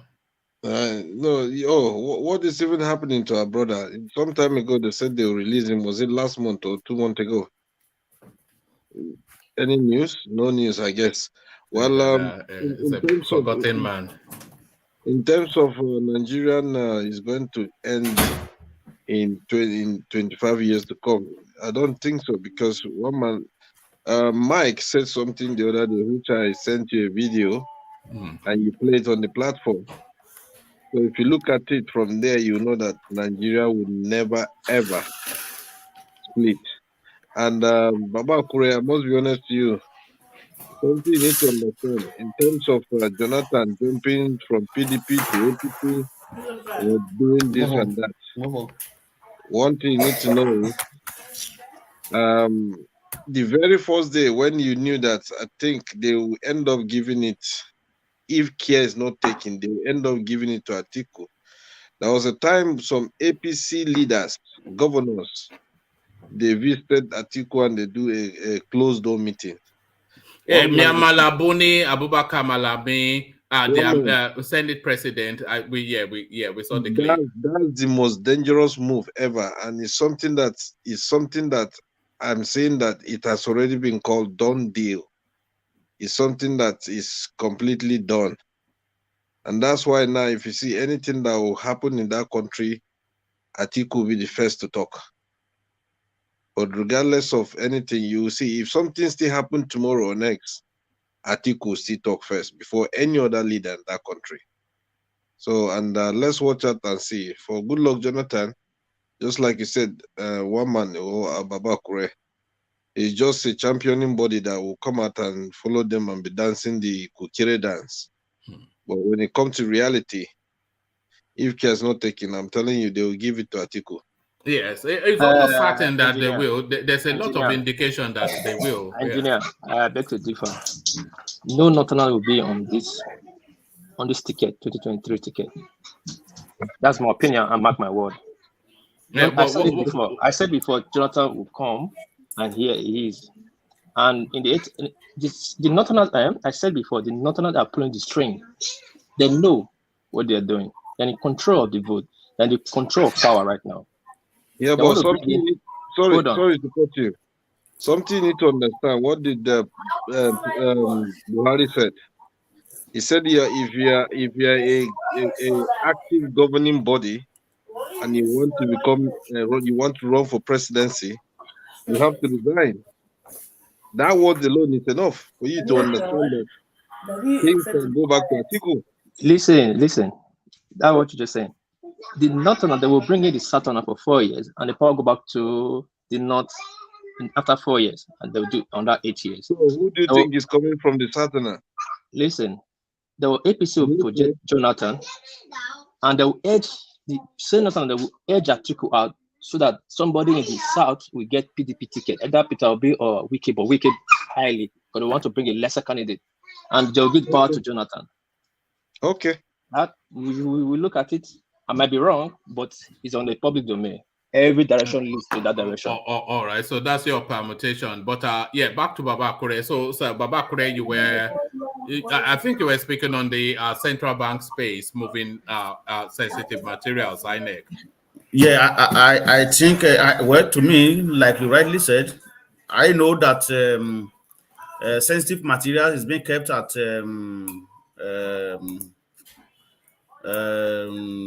Apex Bank, but Central Bank. I think your son wants to say hello.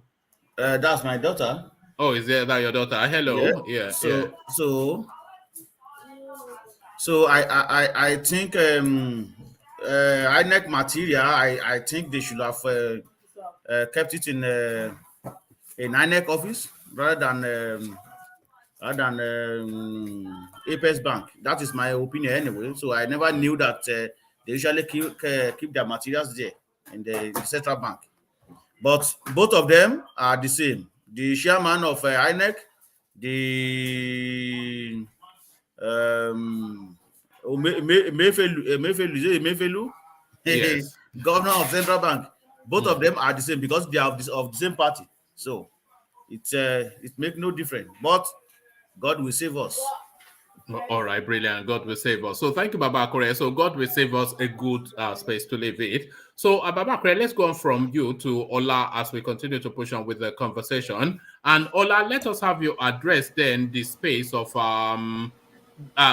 Reverend Kukah, Bishop Kukah, now on the run essentially from what we're hearing. Our correspondents tried to reach him to find out the latest on his church being burned.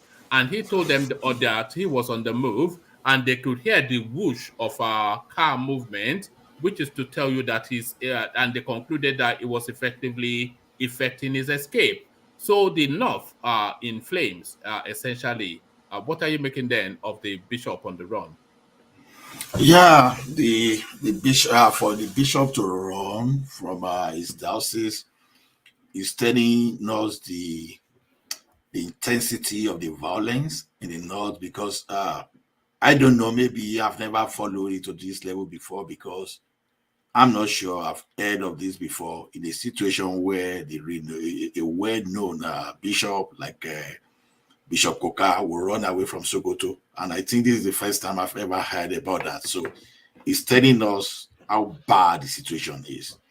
And it's telling us how the leadership in Sokoto, how those guys there, they have failed to actually caution their people and to, you know, and to put things under control.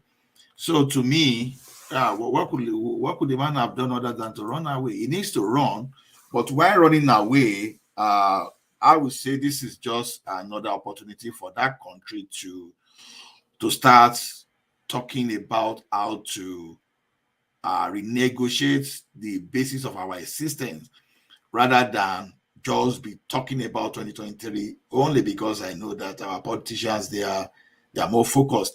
And why is it that these people are more focused? Because like one analyst was saying something about why we have so many corrupt politicians that we used to be before.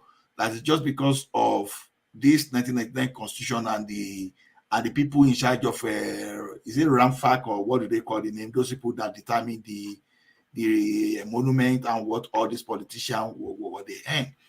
So what is driving these crooks into politics, and that will let them use their people as means, that will let them leverage their people, the poverty in the land to grab power, is just because of the money around in Abuja, the money within the political, within the corridor of power, too much of it. So that is why they are there, and they will use this religious something to bargain to keep themselves in power.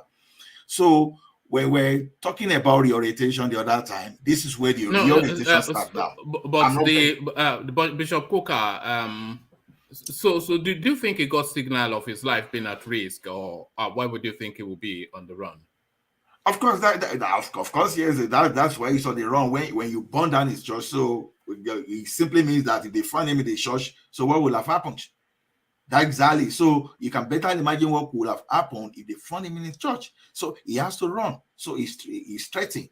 Even so, it's just like an average. It's just like normal Nigeria too, that their life is not safe. So if a person of that caliber, because you know when we are talking of Bishop Kukah now, you know it's not a regular citizen now. It's not a regular citizen. If a person of that caliber could run away for his life, then what would you say about average Nigeria? So it's right to run away. So nothing to say about that. It's wrong. All right, thank you. So let me share the screen for this next headline. This is Adamu Garba, but a lot of people might not remember or recall who he is. So important to see the face of the person to marry it with the headline. Muslims will never tolerate denigration of our prophet, Adamu Garba. So that is Adamu Garba. So that's the unfortunate girl that is the subject matter on every Nigerian's lip at the moment. So that's Deborah to your right. But to your left is Adamu Garba. So a lot of you will recall this guy who came up with some app to replace Twitter once upon a time. He, a frontal face within the North, and he, of course, a presidential aspirant for a moment within the APC structure. So he, an educated man from that space, and this is what he has to say to the narrative. Muslims will never tolerate denigration of our prophet. This is Adamu Garba. Adamu Garba, former presidential aspirant under the All Progressive Congress APC, says Muslims will never tolerate any utterance that blasphemes Prophet Muhammad. Mr. Garba made the assertion following the gruesome killing of Deborah Samuel by Muslim extremists in Shehu Shagari College of Education, Wamako, on Thursday. Sorry, can you mute yourself, whoever that is? Oh God, please mute yourself, whoever that is, please. Please, if I'm reading this stuff, just mute yourself because the feedback it cascades over the readout.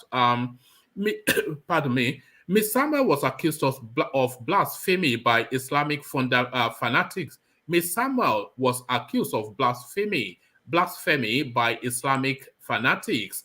After I just said to mute yourself, please.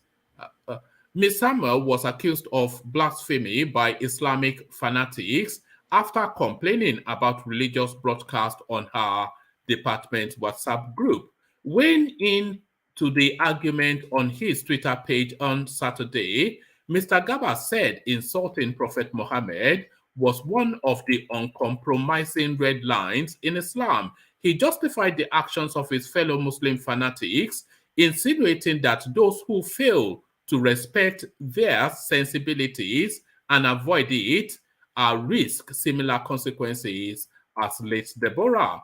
There is no Muslim that don't respect the sanctity and divinity of Jesus Christ. And certainly, there is no Muslim that will ever tolerate denigrating our beloved Prophet Muhammad, SAW, he tweeted. So he still goes on. Insulting him is our uncompromising red line. Respect our sensibilities and avoid it. Similarly, Ibrahim Makari, the Imam of the National Mosque in Abuja, justified the horrific murder of Miss Samuel, blaming her for crossing the red line of the Islamic faith. Protests broke out on Saturday in Sokoto when Muslim extremists stormed. Let me just give you that paragraph. Protests broke out on Saturday in Sokoto when Muslim extremists stormed the palace of the Sultan to express their displeasure over the arrest of Miss Samuel's murderers. Footage circulated on social media shows the protest causing chaos whilst police tried to dispel the crowd with gunshots fired at demonstrators. Aminu Tambuwal, the state governor, has imposed a curfew on residents in an attempt at curbing the spread of violence. So Adamu Garba, if you don't know him, then there he is. You think somewhat a voice of moderation, but the headline, Muslims will never tolerate denigrating our prophet. That's Adamu Garba. So that headline, of course, a clarion call for a repeat of the same. Ola, what says you? You see, one thing is this. I just want to separate from this Adamu Garba. Is it the same Adamu Garba that used to be former senator? Or this one is just did you see the picture? I saw the picture, but I don't think it was it was a spokesman for Buhari now.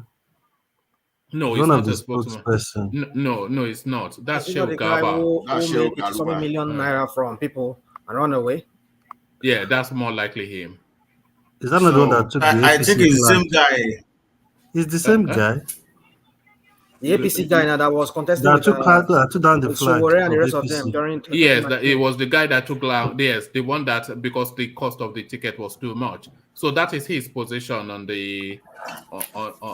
But you would expect that with his education and exposure, he will be a voice of moderation. But that is his contribution to this now high octane situation. So woman, does that not tell you that you see I've maintained my position on education now for someone to learn from what is educated about. Like we have Ishaq Akintola, he's not supposed to be a professor. And to even add to it, it's even from Yoruba for that matter. And Yorubas are not known for fanaticism, right? So it does, some education doesn't matter. Look, a level of education, if you cannot learn, if you cannot apply what you learn, so sometimes it doesn't matter. So like this guy now is playing politics purely, and politics is worth more than the lives of the citizens. So anything that can give them the crowd is where they're going to, and they don't care. Then because this guy, indirectly, whether we like it, in a normal country, should have been visited. All these security men like DSS or security men, they should have visited this guy or that, because this guy is inciting already. This guy is already inciting people for the future, for the kind of future chaos, So he is already supporting murderous acts, I'm just very careful not to use the word I'm using. So this one is not different from what Pantami is doing. This guy is not different from what the founder of Boko Haram that they are doing. It's not different from a Shakarao. What he's saying is not different. The only thing is that they may just be saying that in a different platform. They're using different platform. So to me, the likes of this guy should be the one that should be behind the bar and should not even be granted audience, because the like of this guy, if you have a way to shut him down, to shut his voice down on the major media, you don't allow this type of people, you don't even allow their voices to even move, be propagated across our medium. So now this guy is playing politics. And these are the guys that should be standing for us. This guy is not different from Atiku that will say that was trying to be political correct. And all of a sudden, when people now attack him, just someone, according to like someone said that he's on Twitter, and most of these guys that are causing trouble, probably they are not on Twitter. And this guy quickly put it down because that election is worth more than him. As long as we have people that have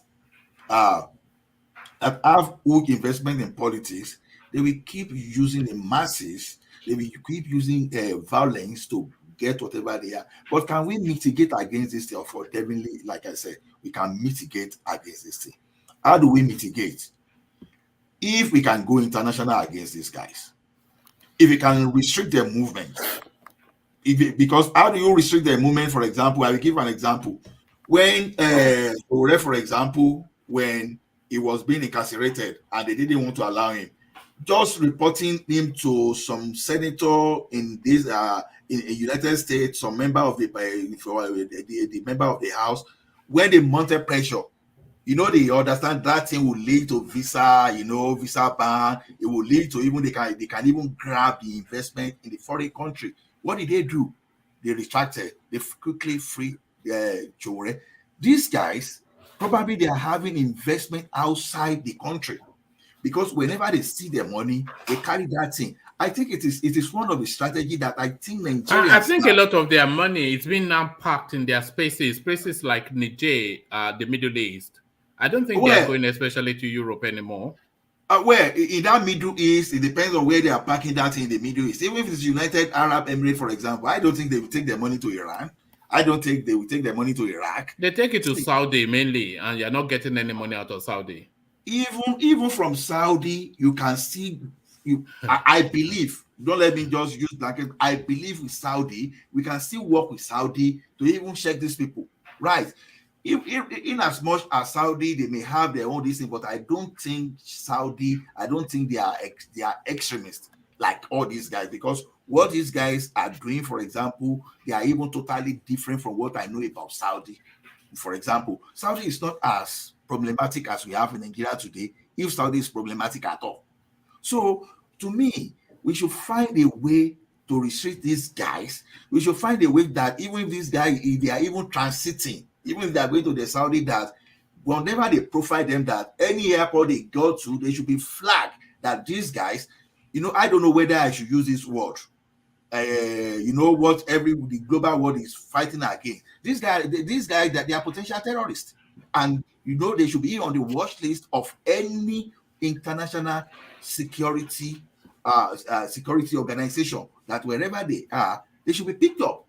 Because to me, even a well-trained animals, we know that what Adamu Garba is saying is totally against the nation.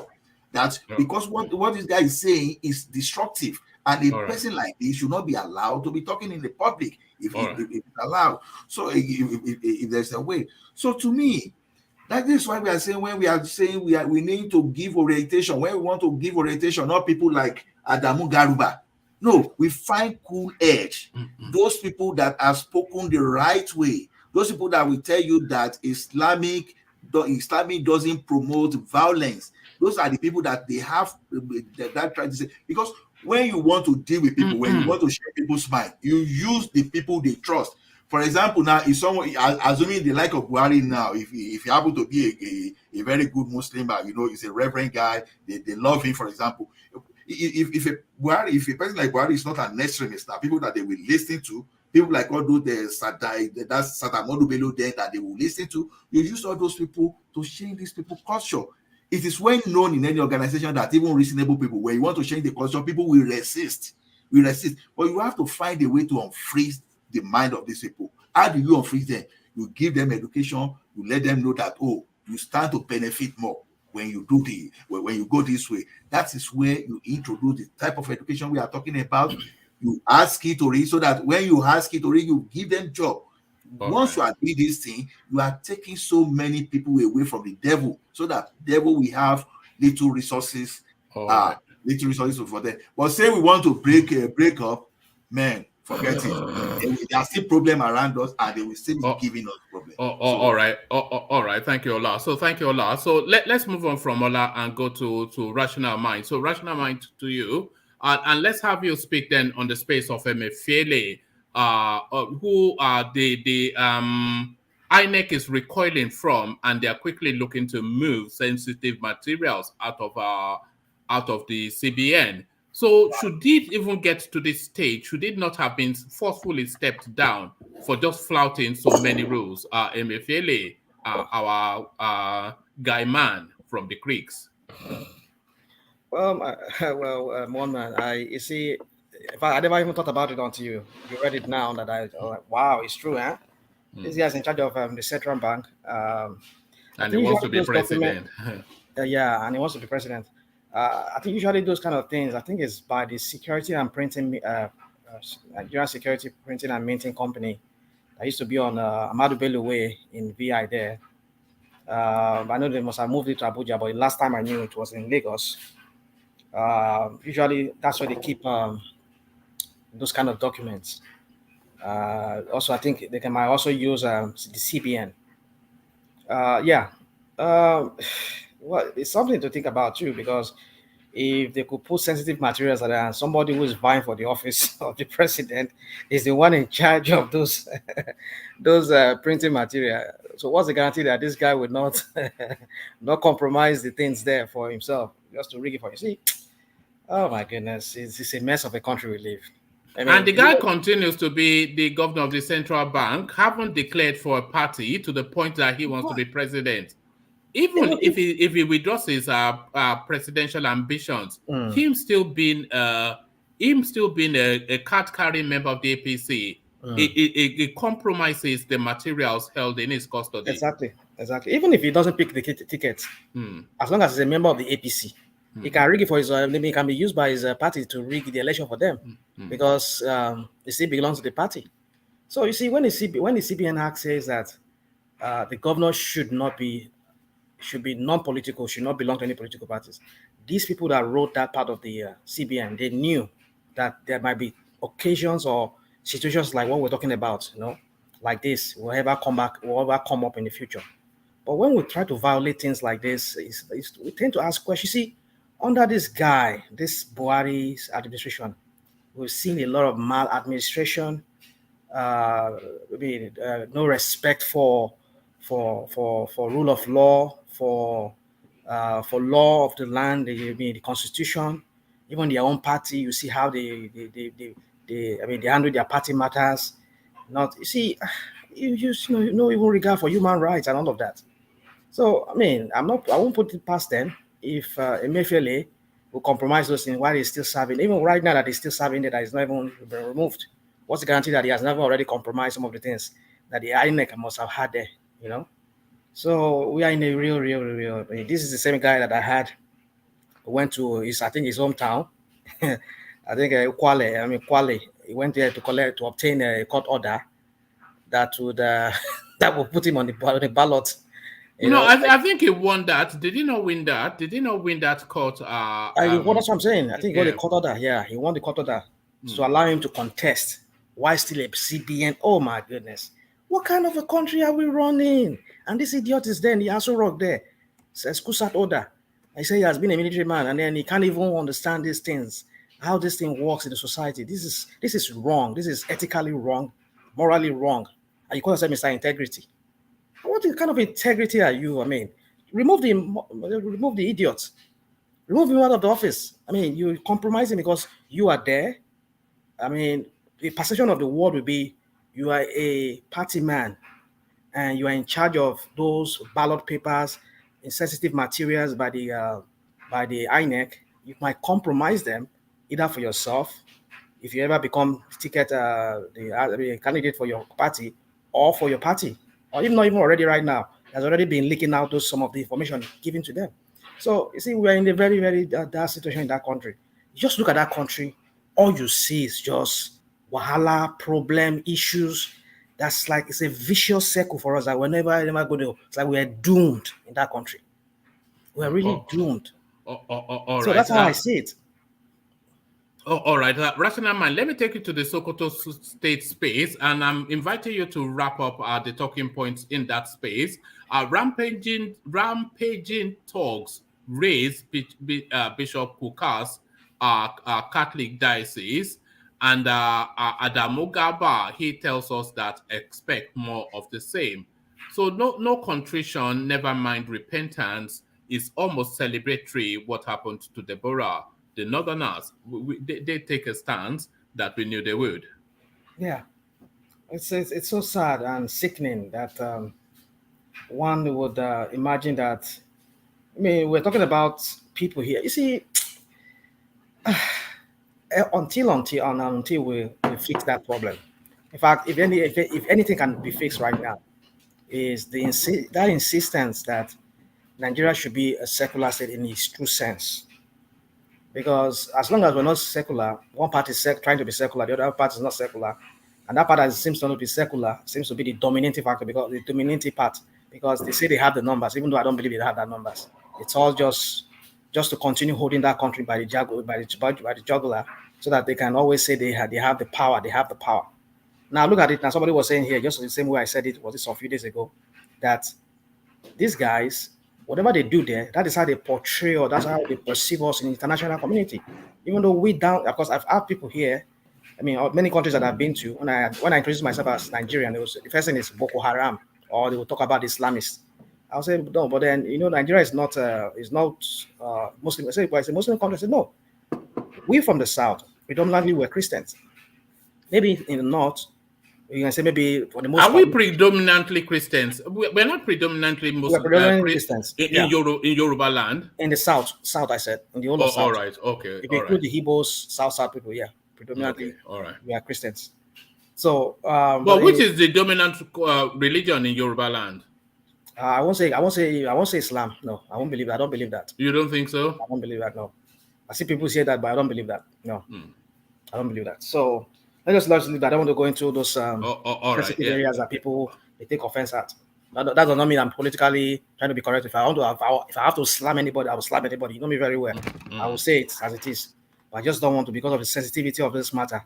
So anyway, saying about what I was trying to say, you wonder when these people made this kind of remarks. I mean, can't you people just condemn that? I mean, if we're to look at what that young lady said, please do not post things that are not for our class. These are nonsense.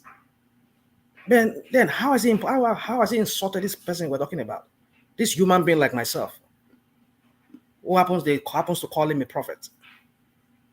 So I mean, he's a fellow human like myself. He's not a superhuman. He's not a spirit like an angel. I mean, it's a human like with flesh and blood like myself. Why must I like make it look as if it's above me? It's not above me. I insult my elders. Do you know what that girl's Deborah's final words were? What did you say?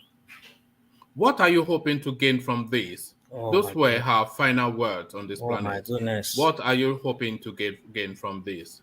Oh my goodness! Just imagine, just listen to that, and that did not even deter them from so okay, we will take you to our grand Qadi, so that they can pronounce sentence on you, or take you to the Sharia court.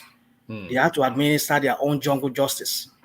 And they are idiots, or the lack of Garba, Adamu, and the rest of those idiots from the Abuja mosque there is saying that it crossed what is the stupid red line? If any red line, it should be the Constitution of Nigeria. The Constitution of Nigeria is the red line. Is the organ, as some people will say, some is the ground norm, as some people will say. So why are we talking about one? Are we now meant to be living in fear What is it? of the northerner in Nigeria? Yeah. Is this a thing? What is it? We're doomed to this kind of lifestyle whereby we watch our mouth. You don't want to, like, I'm trying to say it and I'm trying to be politically correct. Not because I can't say it. Don't get me wrong, one man. It's just because of your platform. I have had people, they've been flagging me, even I think Arise too. I think they flagged at one of Arise what's it called? One of their programs. They flagged it down. I think they took down the video or whatever, and they had to maybe re-edit it again. So the point is, even I think I was hearing Mayegun was saying that he has his own problem too. So that's why I don't want to make trouble for you. If not, you know me very well.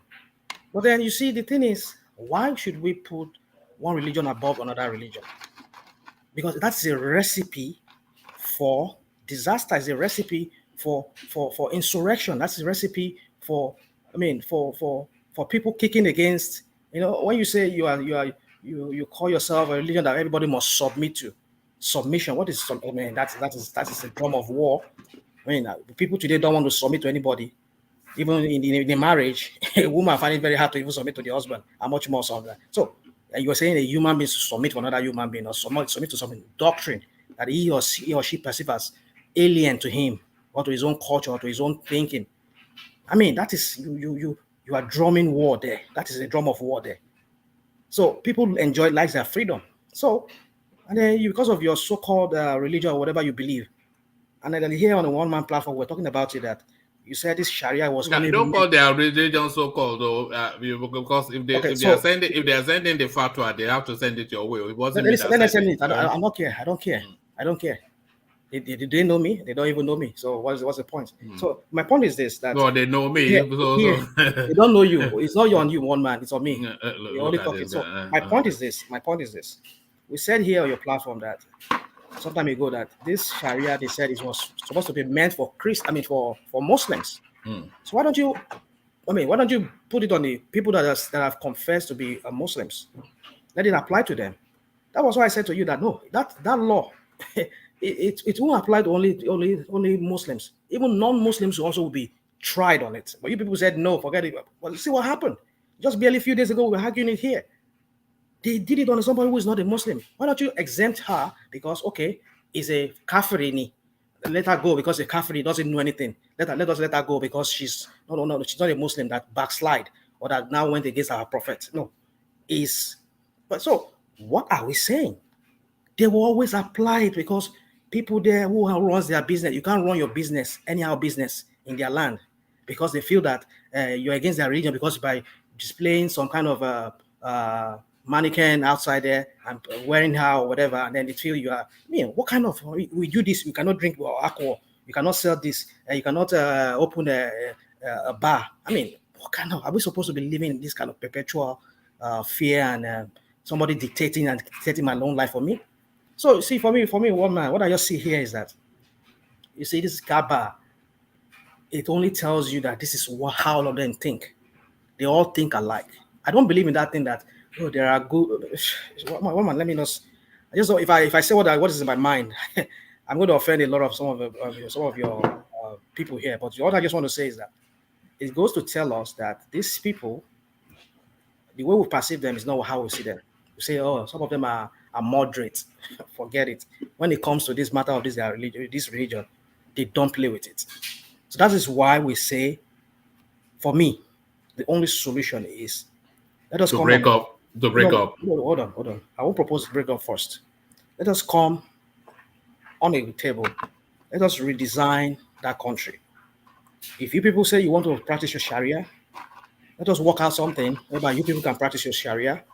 And the people that are non-Muslim that wants to live in your area, you have to exempt them of anything. And you put your feet on the federal government will put your feet on the ground that if anything goes beyond the red line, we'll bring in the military, we'll bring in whatever, and we'll do whatever there. So and then no state religion. Do not look at what is going on in Sokoto State. You know that this governor gave almost some point $1 billion to sponsor some people to pilgrimage and to go do some Islamic studies in his. Why should we be doing that on the state coffer? Let them in religion, let them go and do their own thing themselves. Why must we sponsor them? So what happened to the other religion?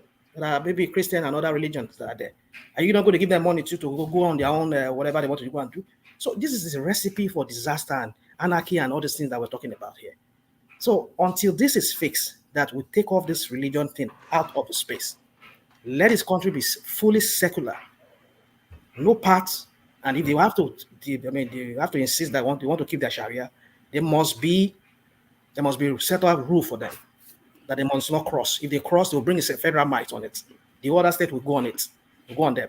So until then, I don't see us going forward. But this, trying to re-educate them, that's another long process. Because we've seen it, somebody has tried it recently. That was just as far as 2013. Good Lord Jonathan tried it, but where did he? What was the result? We didn't see anything there because they know how it works for them. The elite know how. Rational mind, are you anti-North? I'm not anti-North. No, I'm not. Are you sure? No, I'm not. No, listen. If only you, if any of you know me very well, some of the people that might know me on the platform very well, know me very well as a person. I'm not. The only thing I'm against is this extremism, fanaticism. Not even only in Islam, even in Christianity, so-called Christianity. There's fanaticism there too. Like I was saying here the other day, you go to Fashola was saying, he will go to office, he will see his people, his civil servants working with him. They'll be casting and binding Satan inside the office. The time you're supposed to be using to be working, you will use 1.5 hours, be casting and binding Satan, kill it, die, our enemy should die in this office. What kind of crap are we bringing into the governance, for God's sake? So it goes to Christianity, so-called Christianity too. Let religion be a personal thing. Do it in your home, your privacy of your home. Do not bring it into anything governance, anything civil service, anything in military. Don't bring it into that, because when you start that, you're bringing in disaster. You are inviting trouble. Also in many ways, like we're already saying. But it's going to take us a long process to really de-religionize, or whatever time I want to use it. De-radicalize or de-religionize our governance space, either the civil service or even the federal government itself or the army. It's going to take us a long process. So for me, you see, like I would say, I'm not saying even breaking up is the panacea. It's not a panacea too. But you see, it's a very difficult, intricate, complex situation we find ourselves. And we have to gradually take ourselves out of this problem.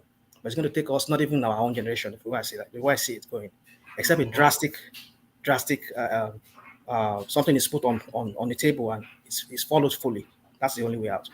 All right, brilliant. Thank you, Rational Mind. So the Rational Mind has ever consistent in his views. Let's see if we have Ajale Koko ready. If not, then we go to War Peace. But Ajale Koko, are you with us? Yeah, woman. Good to have you, Ajale Koko. So the talking points, really, the Deborah story is still pretty much dominating the headlines. It refuses to leave, even superimposing over politics. So that space still very much a recurring decimal. Rampaging thugs raise Bishop Kukah'S Catholic headquarters in Sokoto. So that's one headline. And then Muslims will never tolerate denigration of our prophet, Adamu Garba. So just those two headlines on that space, your thoughts on those, Ajale Koko? Woman and everybody, how are you all doing today? We're good. Okay. Let me first of all urge everyone viewing us around the world to please like or thumbs up. If you have not subscribed, you can do that as well.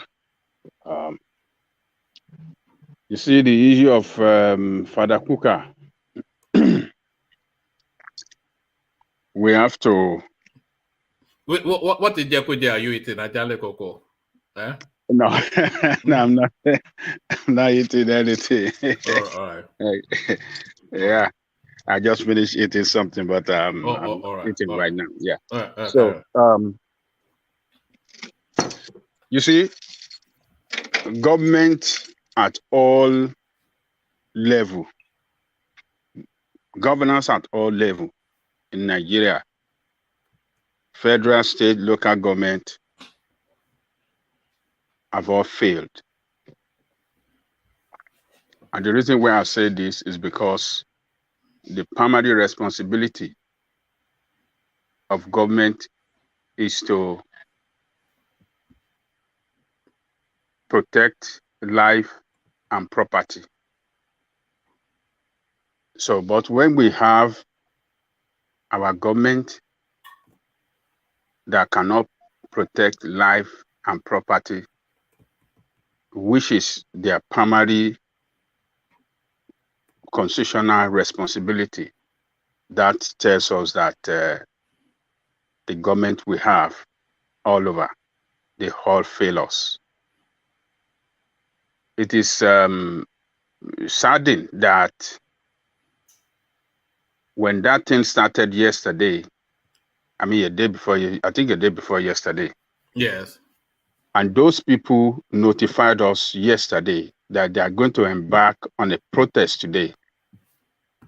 The state government should have directed the police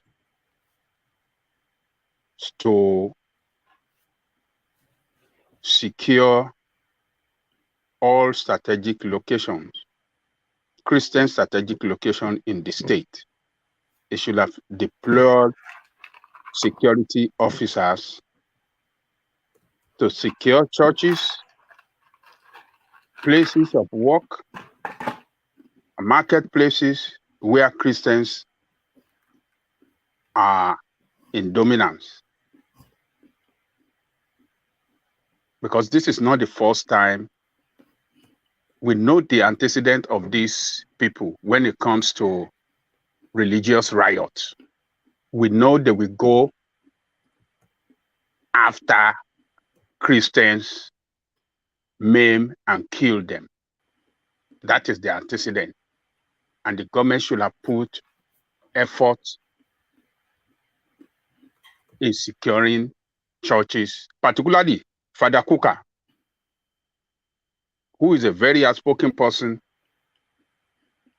when it comes to human rights and his position as a leader of the Christian. The government should have made a very frantic effort to secure where he is, his church and his home. How dare you want to tell me that his church and his home has been razed and the man is on the run? How dare you? In his ancestral home, I think it was born in Sokoto. I'm not sure. I'm just asking. I think it was born in Sokoto.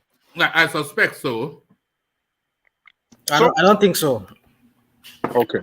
Maybe, well, yeah, I'm not sure. So that's why I'm asking. Okay.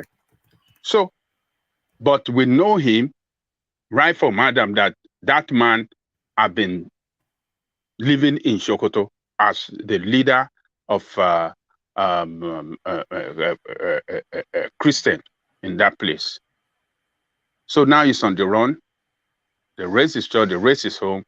They went to marketplaces where Christians are. It was born in Kaduna. Huh? Kaduna. That one was done. It was not done in Sokoto. No. Matthew Kukah. I just did a quick check. Born in Southern Kaduna, yeah. Yeah. Okay. Songo Kataf. Yes. Matthew Hassan Kukah. Kukah. Okay.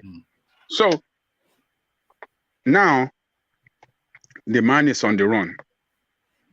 Churches burn and stuff like that. Who are we to blame in this? We have to blame the government. We have to blame both the state government and the federal government for not putting security in place to secure all Christian strategic position in the state. It is a failure of the government, and it's so shameful that we are seeing this happening. It has happened before, it's happening now. It's not going to stop. It's still going to happen in the future. So, having seen this now, I believe if what we were discussing yesterday, if Atiku had not deleted that post, maybe his own places would have been razed down. His home, his business places, everything would have gone. So these people are, this religious, like I said, religion, you cannot separate this religion from their culture. It's the same thing. They are totally different from us in the South. And if you can see the leaders, like you said, one leader in the North, one Islamic leader said, this thing is so dear to our heart. And so something like that, that if you make a blasphemy of the prophet, you cross the line. But it did not tell people that if somebody make a blasphemy statement against, there's a process of prosecuting that person. Holy Quran did not say that, did not support jungle justice. What is said is actually true, that if you make a blasphemy against the Holy Prophet, there's a process of prosecution of that person. It's not by people taking, as a matter of fact, Quran causes, it causes those people that take jungle take jungle justice into their hand, or mark people down and kill people mercilessly. Just the language, Ajale Koko, just so we don't forget you. Sorry. Yeah, carry on. Yeah. Okay. So Quran causes them for a merciless treatment and, eliminating of human being. That crazy man did not mention that. That is what he should be preaching. That there's a process. This is not we are not supposed to do it like this. This is what they should be preaching in the mosque. But they will never preach that because they have that the hate in their heart against others that worship different faith is so strong. And they are so weak in their methodology of, converting people of other religion into theirs. They are so weak. So they are threatened by when they see people from their religion crossing to other religion. They feel threatened. And the only way they can stop that is by violence, by taking up violence against people of other religion. Instead of them to devise a way, how can we go out there and preach to people? Even if they are of other faith, how can we preach to them and convert them, show them who we are as a Muslim, as a true Muslim? Let's demonstrate who we are, that we don't discriminate, we are not materialistic, we are disciplined, we practice oneness. We don't worship any other thing but God, and we don't place any human being above other, irrespective of how wealthy you are. All the things that is mentioned in Holy Quran, they don't practice it. So it is shameful, one man, that we have a country where a leader of Christian cannot feel safe in some part of our country. A leader and Christians in general cannot feel safe in some part of the country. They are not feel safe of saying what the Constitution. They cannot practice what the Constitution guaranteed them as per freedom of speech, freedom of movement, freedom of religion. They cannot practice it in some part of the country. It is shameful. And you see leaders from that part of that country, they are not doing anything as well to help the situation because they uses this religion when it comes to politics. They mixes it up with politics. They uses it to drive their political advancement and their political pursuit. And that is why you see they cannot make any categorical statement to come out and condemn it. So at the point we are now, yes. Now, considering what you just said now, that they will never make that statement to condemn them, knowing what role they play, these people play for them, how they use this religion. Now, one man was suggesting that we should reorientate them or re-educate them to be more civilized. Do you think these same people that fails to condemn it, do you think they would allow it? Because that's one of the, I'm not saying that's panacea, but that's one of the way of going around this whole thing with this extremism and fanaticism over there, educating them or re-educating them or de-radicalizing them. So do you think these people will allow for the state, which is the federal government, which I'm sure another will not do it, but a Southern president trying to, like Goodluck Jonathan tried, do you think they will allow it for them to be de-radicalized in a sort of way by bringing education to them, bringing them economic power? Do you think these people from those elites from there will allow it? That's the question. You see, those elites, they are selfish people.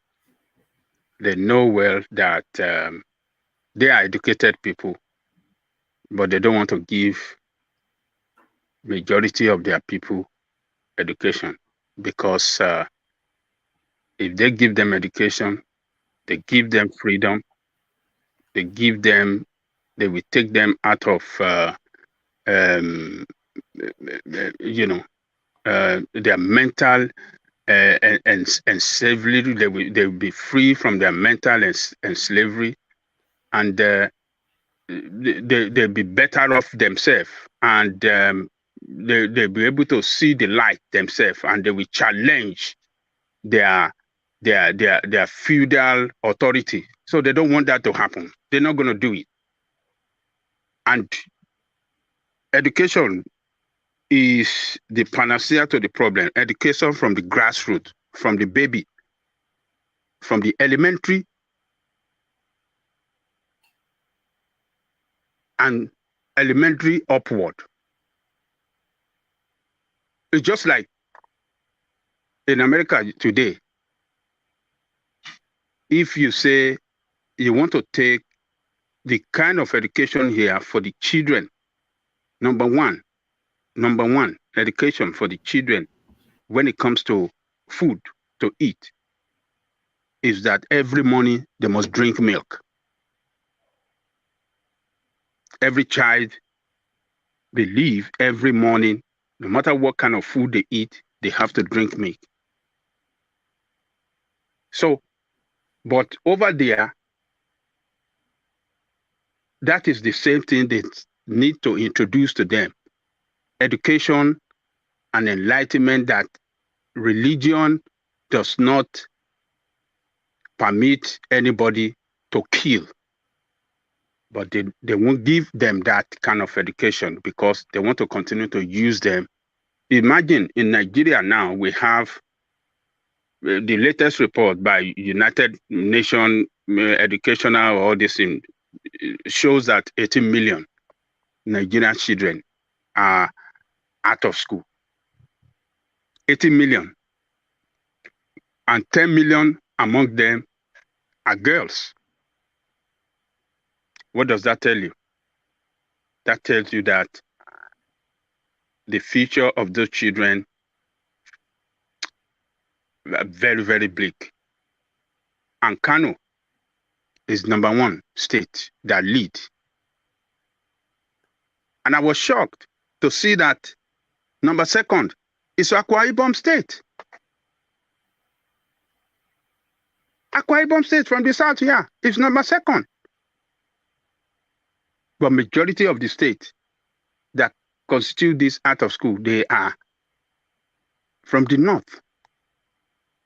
So what are we talking about when you have out of school children that are 80 million and with what do you call it?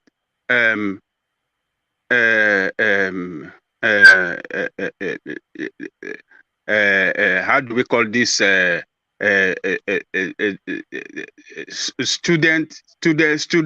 Student out of school as well. All these NAS and colleges, NASU, Abiasus, close. That's another problem. All association connected to education in the country, what are they going through? They are on strike. They are on strike, rather. Thank you. All of them are on strike. So what kind of country we are? So it's just unfortunate that what we see in the north is so shameful. And the implication of that is that Nigeria is sending message to the whole world that we are not a safe country. We're a religious, fanatic country, a country that is not safe, a country that can be killed. Anybody can be killed anytime. We are sending a back signal to the whole world. Foreign investors will not come and invest in the country. So, but who are we to blame? If we want to blame the leaders, I think we have to share part of the blame as well. Because whatever action you see that the leader portray is a reflection of who we are as people. That is who we are as people. All these people, all these presidential candidates, no one condemned. No one, since yesterday and the day before yesterday, nobody has confidently came out and condemned this thing in totality. No one. The only one that did it, he backtracked because he's feared of losing his political career, of losing so many things connected to him. He backtracked. And we as people haven't seen this now. What are we ready to do? Are we still ready? Are we still going to follow these people? Yes. We will follow them. Some of them will look at, Obi is an Igbo man. I have to support him. TINUBU, TINUBU have a better chance. It is time for Yoruba. Yoruba labor hard in APC. What is Igbo people doing? No, when Yoruba are sacrificing, this thing, you will follow them. And Hausa man will say, no, East, the South have had many years in occupy. I mean, the South have had it many years more than us in the position of president. No, it is our turn, and you follow this bastard again. So what does that tell us as people? It shows that we are not good people. But you see, the better option, you will not want to go there. What we do here every day is to condemn and rubbish alternative option that we have. We have been condemning these people since yesterday that they are not courageous people, that Atiku is not a courageous man. He's a coward man. And we saw all of them. Nobody condemned. But are we courageous people as well? Can we be courageous to vote against these people? Can we?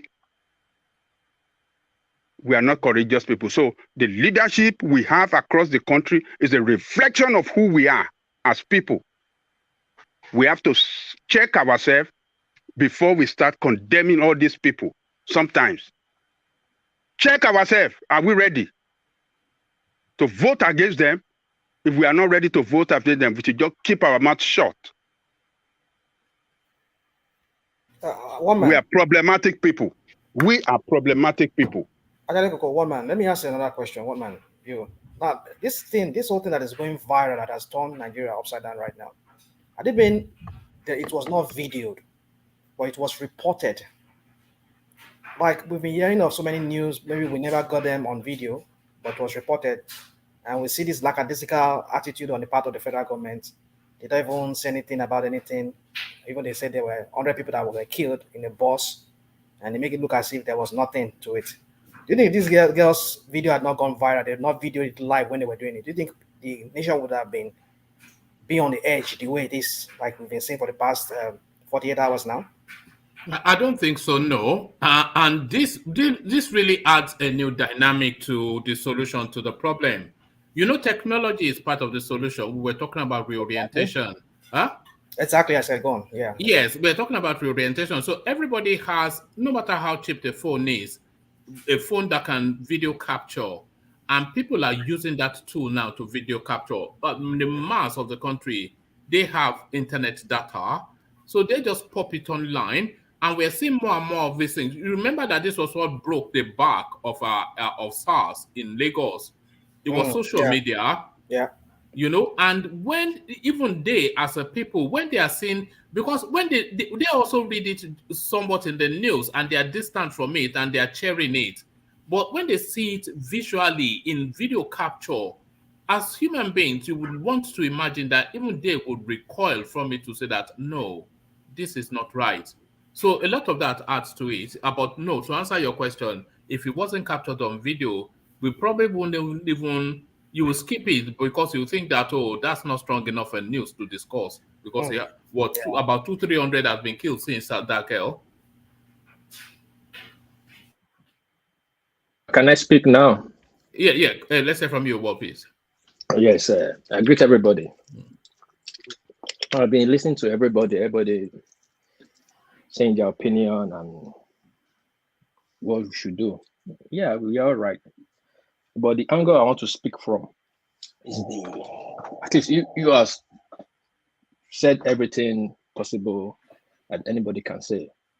But the angle I want to speak from is from the ethnicity politics and the religion politics that is going on in the North. If you notice it, the North always has a pattern and a signature to that pattern. Anytime the North are struggling to get into power, there's always an event. And anytime the North is getting out of power, there is always an event too. Now, if you look at this girl that was murdered, look at it critically. Just be delicate with the language. Oh, sorry. Yes, but carry on. Yeah. This girl that this thing happened to, if you check it properly, you could see maybe she's the Hausa Northerner or maybe Igbra. You know, just the other Northerner that not Fulani or not Hausas, but they build like this Yakubu English name. If you see, probably she's from those stock. And the event, the opportunity just presents itself for this Fulani, the Akabas, religious, how will I say it, religious extremists, just provide itself for them to make self present again, to send a direct message and indirect message to the rest of the country that we are still very relevant. That's why they went this far in this action. Now, first of all, their dominance again in the North, they reaffirm it again by this action, by killing that girl. Because if that girl was a Fulani, Fulani like them, I believe it would not happen like this. Probably would pass through the process we are talking about, go to Sharia courts and all that. Because she's not of that breed or stock, now they are taking the action to send a message. It always happened like this.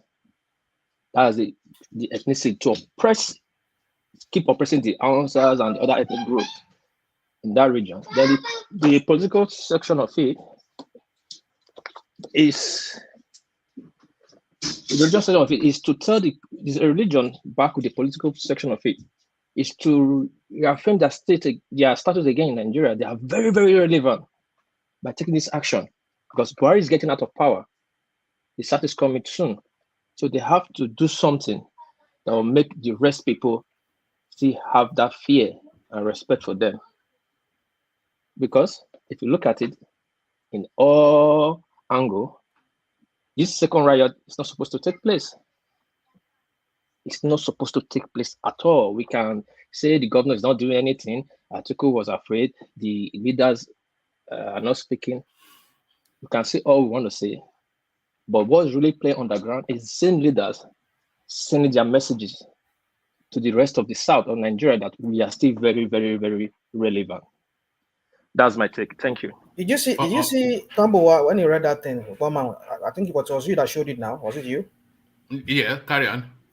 Did you see how you read that that curfew? It felt, I mean, he read it like it was reluctant, like you could see that apprehension in his face. No, he had to appear somber now. He couldn't be. What was the expectation of him? He had to be what somber. I'm saying is, I'm not expecting to be laughing. No, that's what I'm saying. Yeah. I mean, there's this hesitation. He was hesitant, kind of. I don't know. Do you still have the clip? Because Yeah, from the other angle that he was videoed, you could see him. He was getting, and you could see his finger. I was looking at his finger on the table. All right. Let's take a couple of seconds from it. Yeah, let's see.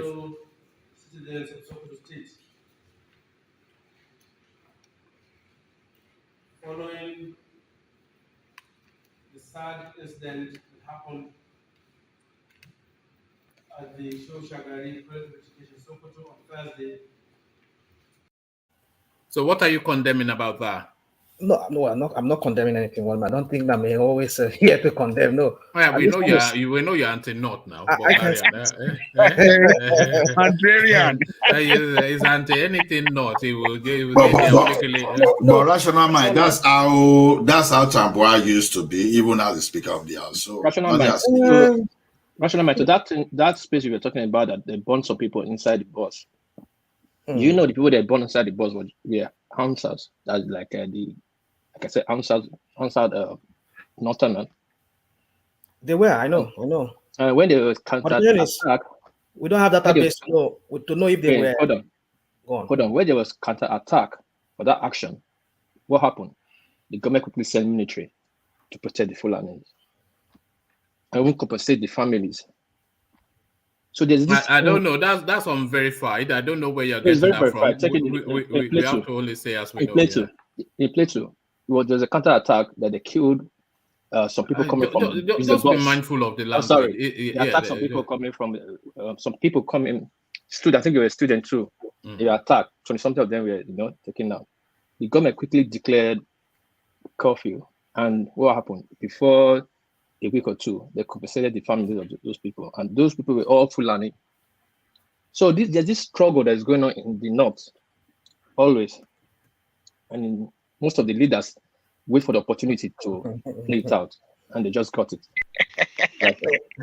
I got you. Everybody knows Russia. Everybody knows Russia. They know you. I can't say with Russia might be say, did you see how he was wearing his cap? The cap looks suspicious. There's something about the way he's wearing his cap. I don't like the way he's wearing his cap. Getting finger and every clenching on that. Yeah, it was nervous. It's a high octane situation now. We know. Yeah. But what I'm reading there is this. I see that reluctance.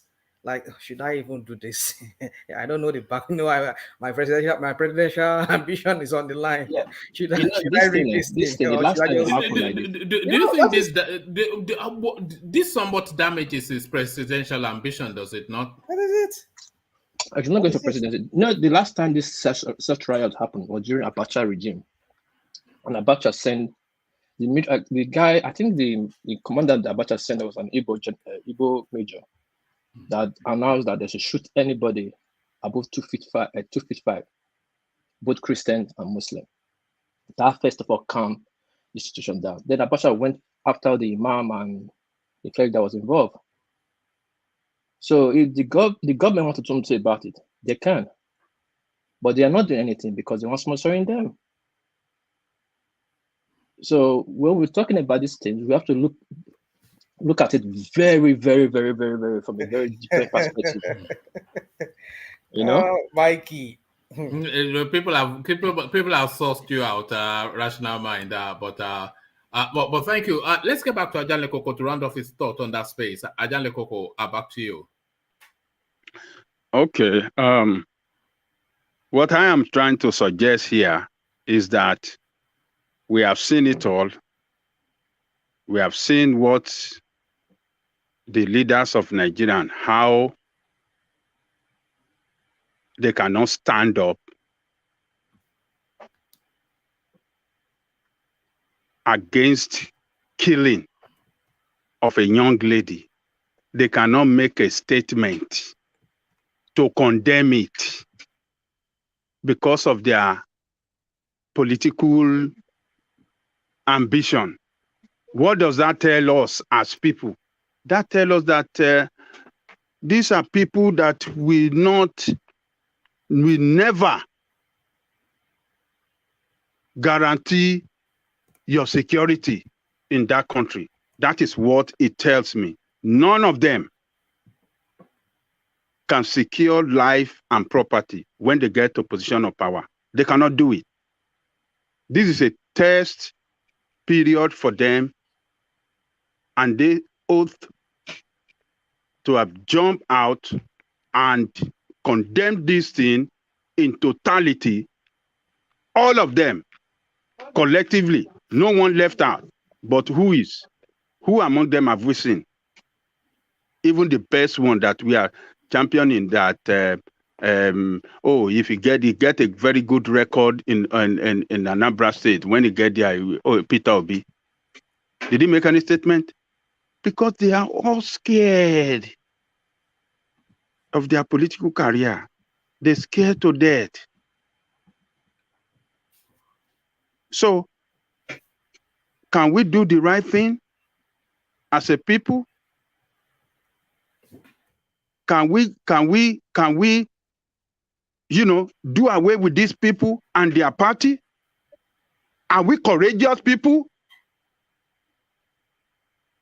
Because our leaders have not shown any sign of being courageous leaders now. What of we? Are we courageous? Obviously, no. We are not courageous people. We're still going to go for these people. So, sorry, let me ask you a question. Yeah. Do you think this thing that's happening now, it was happening in the East? Like, for example, ESN is killing people in the East right now. And they will have sent military there, man. They will have wiped out the whole of Ebola. They will wipe them out. Hold on, that's one. Let me finish. Do you think every president candidate right now will keep mute? They will not make a statement to that space. And with the northern aspirant, they will keep mute. They won't keep mute. They will say something now. They will have said a lot of things that, the killing of, we will have condemned ESN, they will have condemned IPOB, they will have condemned all the Eastern Bloc. They will have described them as criminal, every young Igbo guys. But what have we done now? So, gentlemen, we have to be courageous. We have to do away with these people. We have to go a different party, not these two criminal parties. They are the same. They have shown to you now that they are the same people, the same ideology, the same everything, the same pattern, the same everything from A to Z. Why are we wasting our time? We have to be courageous. They are not courageous. And if we are not courageous, and that shows that they are a reflection of who we are as people. And if we continue this day, doomsday is ahead of us as people and as a country as well. So We have to be courageous. I'm asking us to be courageous. Let's vote against them. Vote a different party. I am voting for Sowore. That is my own party. That is the only courageous guy. He issued out a statement. He stand by that statement. He did not delete it. He did not withdraw it. Abubakar Atiku make a statement. He shoot out a statement via his Twitter his Twitter, but because of the backlash, man, he withdrew the statement. Those are not courageous people. So stand by a courageous person that can stand for you, can protect you, can do everything. We need a courageous people that can turn around that country. You don't have courageous leader in Nigeria. That's why anything never works.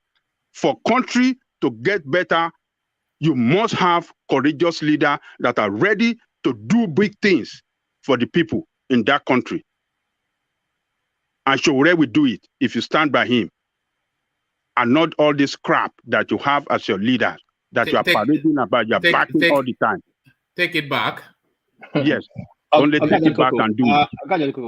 Can you please explain to that space, to the people, what is going on right now, what the people are allowing to happen right now in the North, how it will affect 2023 election? That no leader is speaking out because your aspirant, they don't want to speak into that North. It's strengthening the North. The North sees themselves as the dictator of Nigerian politics.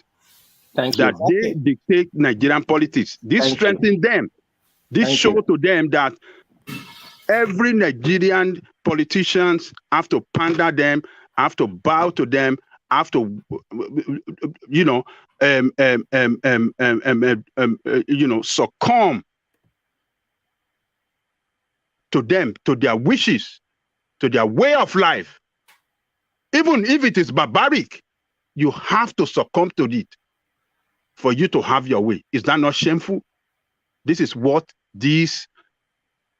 all these that have been happening for the past 3 days, this is what is dictating, is indicating to us that the North are in control, and whatever they want, the way they want it, everybody must fall in line. And you can't have a nation like that. A nation doesn't govern like that. So if you don't have a leadership that can change the direction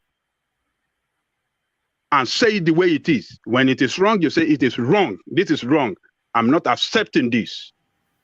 When it's right, yes, you said it is right. Any president that must rule that country, that must change it. You think a Southerner can do it, or a Northerner should do it? If Southerner can do it, you think a so? Northerner can do it. The leader you need is a courageous leader that is ready to fight for the country first, and not a particular section of the country. The country in totality, the interest of the country. How would it be perceived if it's not Southerner that is doing this? The best opportunity to have rescued the country would have been Buhari. Well, exactly. But he has failed. But he has failed. Because a lot of the changes we need to happen needs to happen in the North. So he, above all the voices, is the biggest voice in the North. So if he effects changes, they have nowhere to run. They can't run to religion and they can't run to culture because he stands on top of both.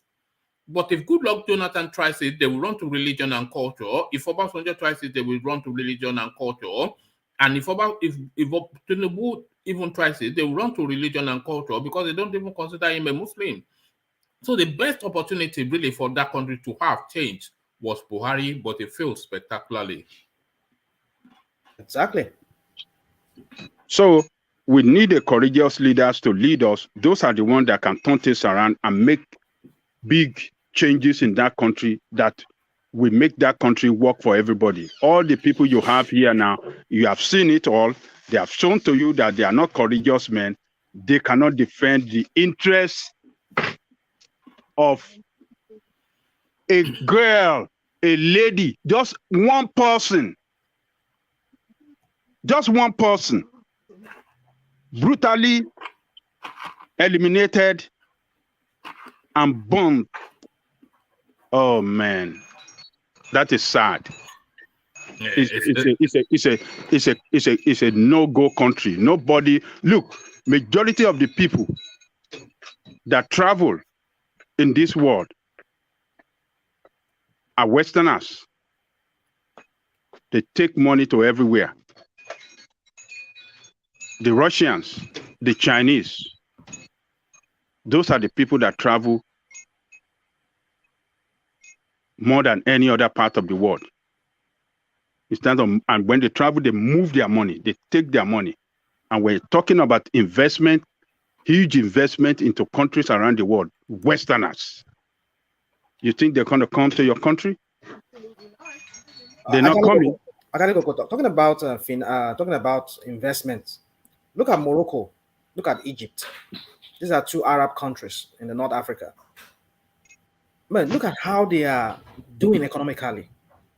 They are, in fact, the economy is booming, even with this COVID. If you look at the latest report that came out, these countries are doing very, very well. Nigeria's economy is bigger than theirs. Oh man, we understand by virtue of our population, right? No, Egypt's population is bigger than ours. Our population, maybe your resources we control, perhaps, right? What man did you say? Egypt's population? I think so. No. We are the bigger. We are the most populous. We are the biggest. We are the most populous country in Africa. Yeah, the populous in the world. Africa. All right. Sorry, 102 million. So yeah, take that back. Carry on. Yeah. Nigeria is the populous black nation. What I'm saying is, all right. Well, Egypt is not a black nation, Joe, but I take that back though because there's fraud in our population too. Is that what? All right. I say there's fraud in our population figure too. We know this. But the point I'm trying to make is this. I mean, we're talking about this extremism and everything we're talking about in religion. These people, they have that problem. But look at how they are fast developing. They don't carry this in for head like this. Our idiots from the north, they carry it for head. Like they carry like Gala. What are we talking about? Don't you people want to move forward in life? You don't want to be backward? These people you are copying, the Arabs from the north. Look at how they are fast developing. Look at even Dubai. Look at the Emirates. Look at the Oman. Look at all of them. They are all fast developing. Even the Saudi that you people go to. Look at how they are fast developing. You won't protest over your backwardness, about your poverty in that area. But when it's religion, you want to lynch anybody and you want to kill everything and anything. I mean, that is something they should think about. I don't know. All right. It's a different mindset. I just don't understand. Let's get back to Ajanle Koko. Ajanle Koko, round of your thoughts on that space. Back to Ajanle Koko. So we have seen it all. I just wish that we, the people, and particularly on this platform, we can change our direction. We can let our people know that these people are not for them, and they have to look a different way and not support any one of these two parties. The leaders have shown to us they cannot stand up for Nigerian people. They cannot stand for women. They cannot stand up for girls. They cannot protect anybody. They have failed. By this singular action, all of them have failed. All the presidential aspirants, that they cannot speak is a failure. We should count all of them out completely. They failed us. They failed the country. They failed us as people. And we should do away with them. That is my position, one man.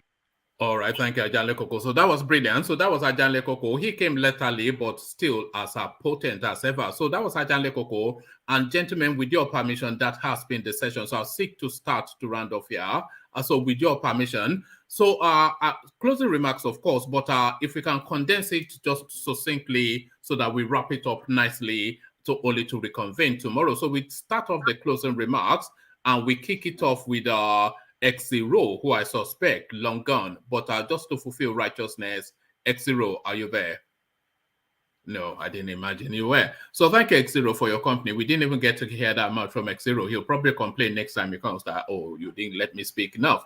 So that was X0. So from X0, we go on to DOG, who I suspect might have gone to bed too. So D, are you there?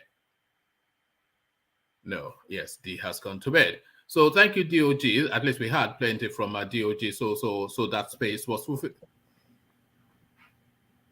So did somebody want to come on? All right. So from DOG, let's go on to World Peace. World Peace, you know the routine. Closing remarks. My country people, I greet everybody. We don't reach the end of today. Again, as I do now, first of all, I greet one man. I go greet Oga Ajale Koko, the father of the house. I go greet Ola, greet National Man, greet DOG, greet Zero, greet other people we did the platform since so I come meet, and those who don't come out. And I greet the people with the chat section. I thank you well for your support. Look at the click the likes and share button so that the forum could grow and grow. So people they hear our voice. Quickly to what did happen for Sokoto, so it not the right. So we, the normal people, that's how we talk, and we the normal people, it not the right for our eyes. But people we did not, I think most of them not the normal. You know, they sound from a very different perspective. Those people we believe they get something to gain, to push their agenda. And I believe we did this out. We're supposed to unite ourselves to do the same in a peaceful way. We see the protest too. So we did happen for not the okay. And that girl, life with the take is very wrong. The leaders not they talk about her is very wrong.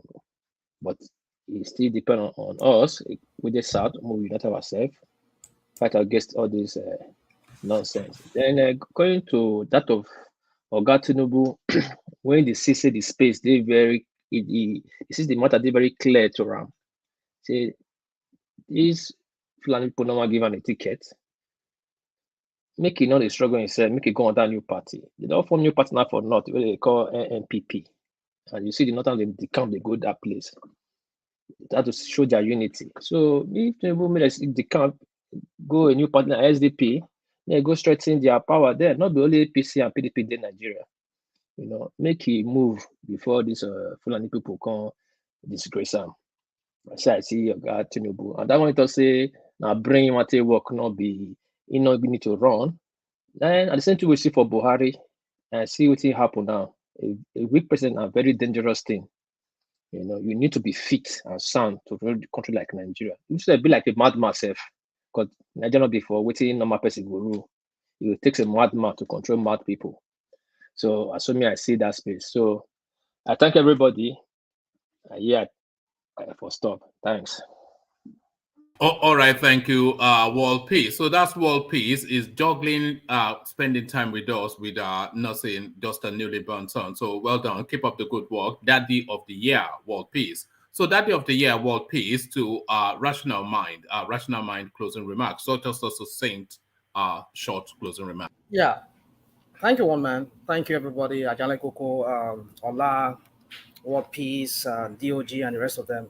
We thank you all who came to the studio, and we want to thank our viewers and those who are in the comment section at the same time. Please like, subscribe, and share, please. Well, for me, I've said it. I think one man and many other viewers here, they know my stand. I've always said it. Religion is a cancer that will ruin that country.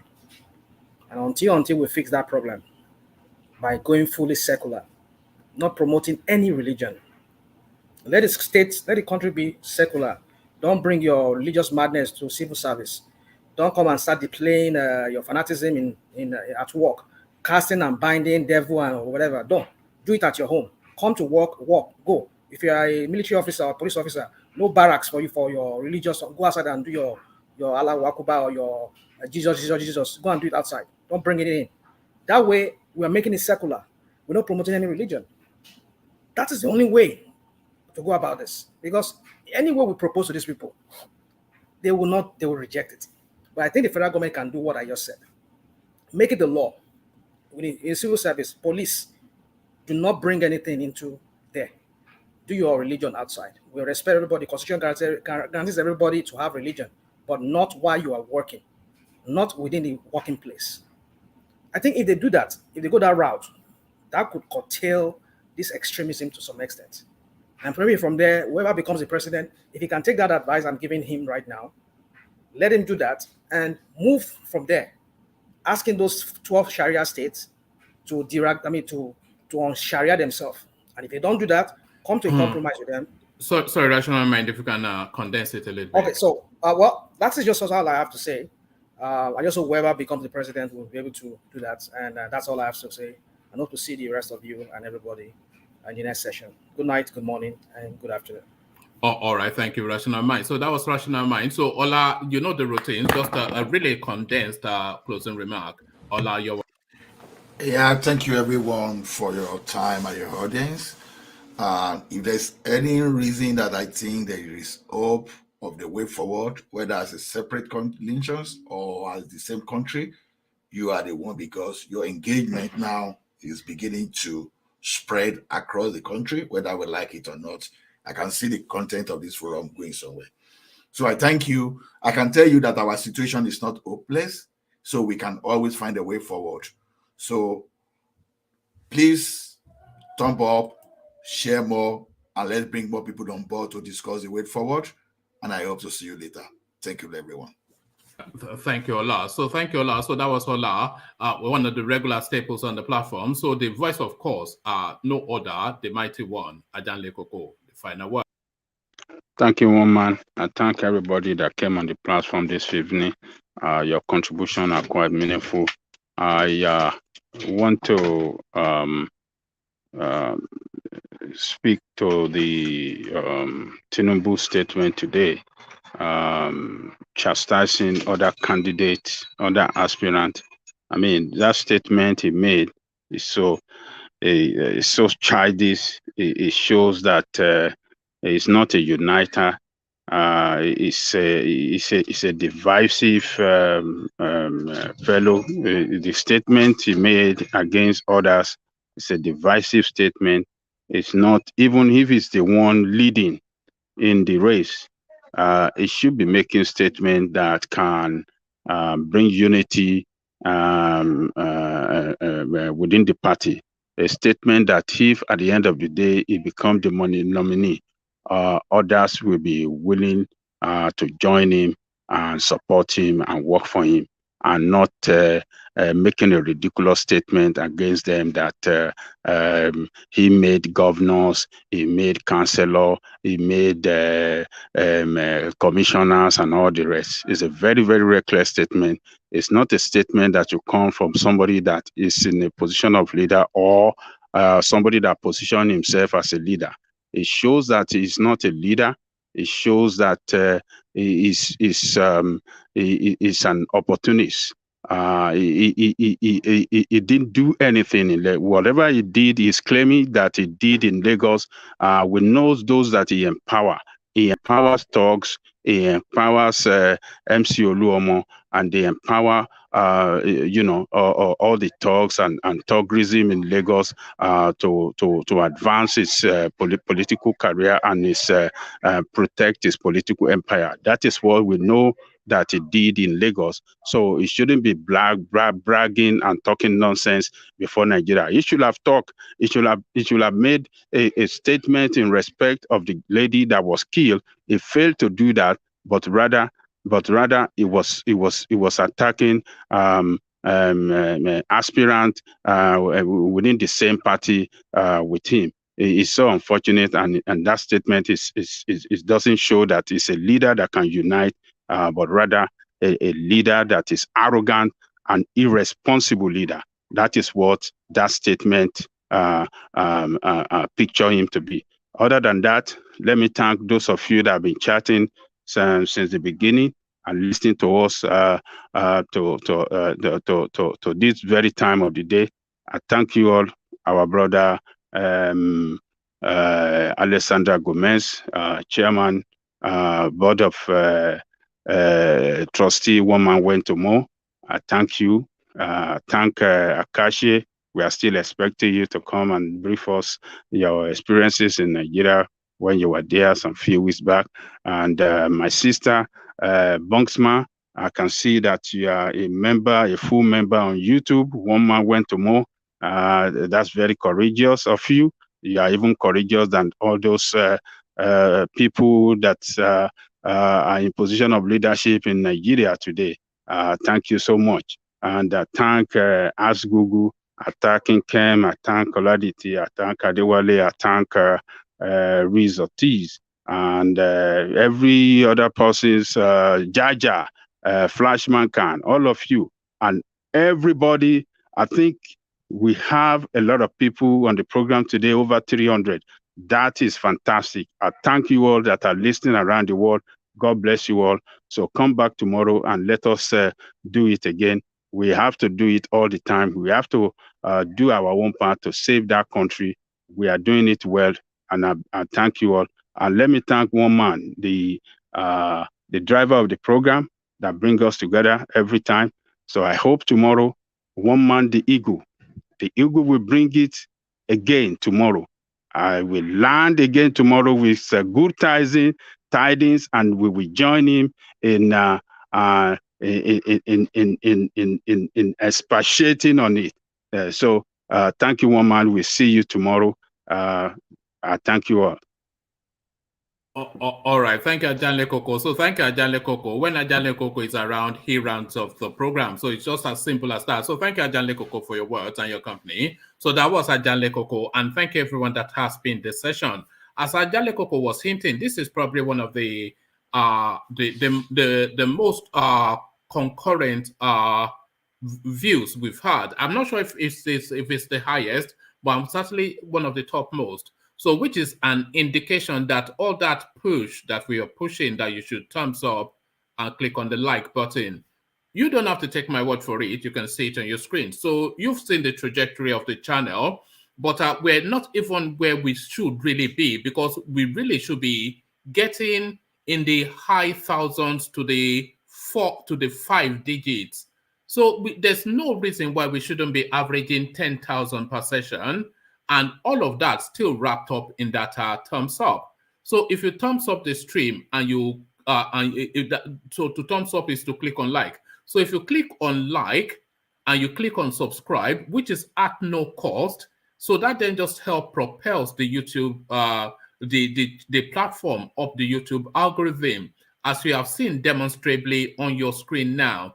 And so if you click on that, and then when we put out the thing, if you share the links in your talking spaces on where you mooch around on social media, in your WhatsApp groups and all these Instagram spaces and Facebook, if you share the links in all of those spaces, this is really what propels the channel. There's no magical thing. It's just really is perseverance and togetherness. So together we can, because if we get the channel to where we want it to be, then we are a real big feast that we can punch at that political space. So this, what we're doing now, is still a murmuring. We're still murmuring at the moment, but we don't want to murmur. We want to make a loud sound. So that loud sound, so from going from a murmur to a loud sound, is all entirely within your gift. So just 2 clicks of the button to thumbs up the streaming and to click on the subscribe button, and then you leave the rest to the platform, and we will take the fight to them where it hurts them the most. So that has been the session. That has been your guy, the bald-headed or your laughing man that makes that daily noise on the internet. He signs off now, but it's over. Not what is it? Is it is over, not something or the other? I'm not a French speaker. Rational mind is the French speaker.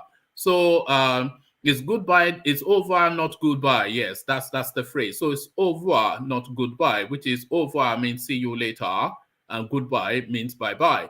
So it's over, not goodbye. So we leave the conversation here, and acknowledge our Banksma being a member of the platform. So we leave the conversation here, carry it on with you in the comment section, but here I say peace.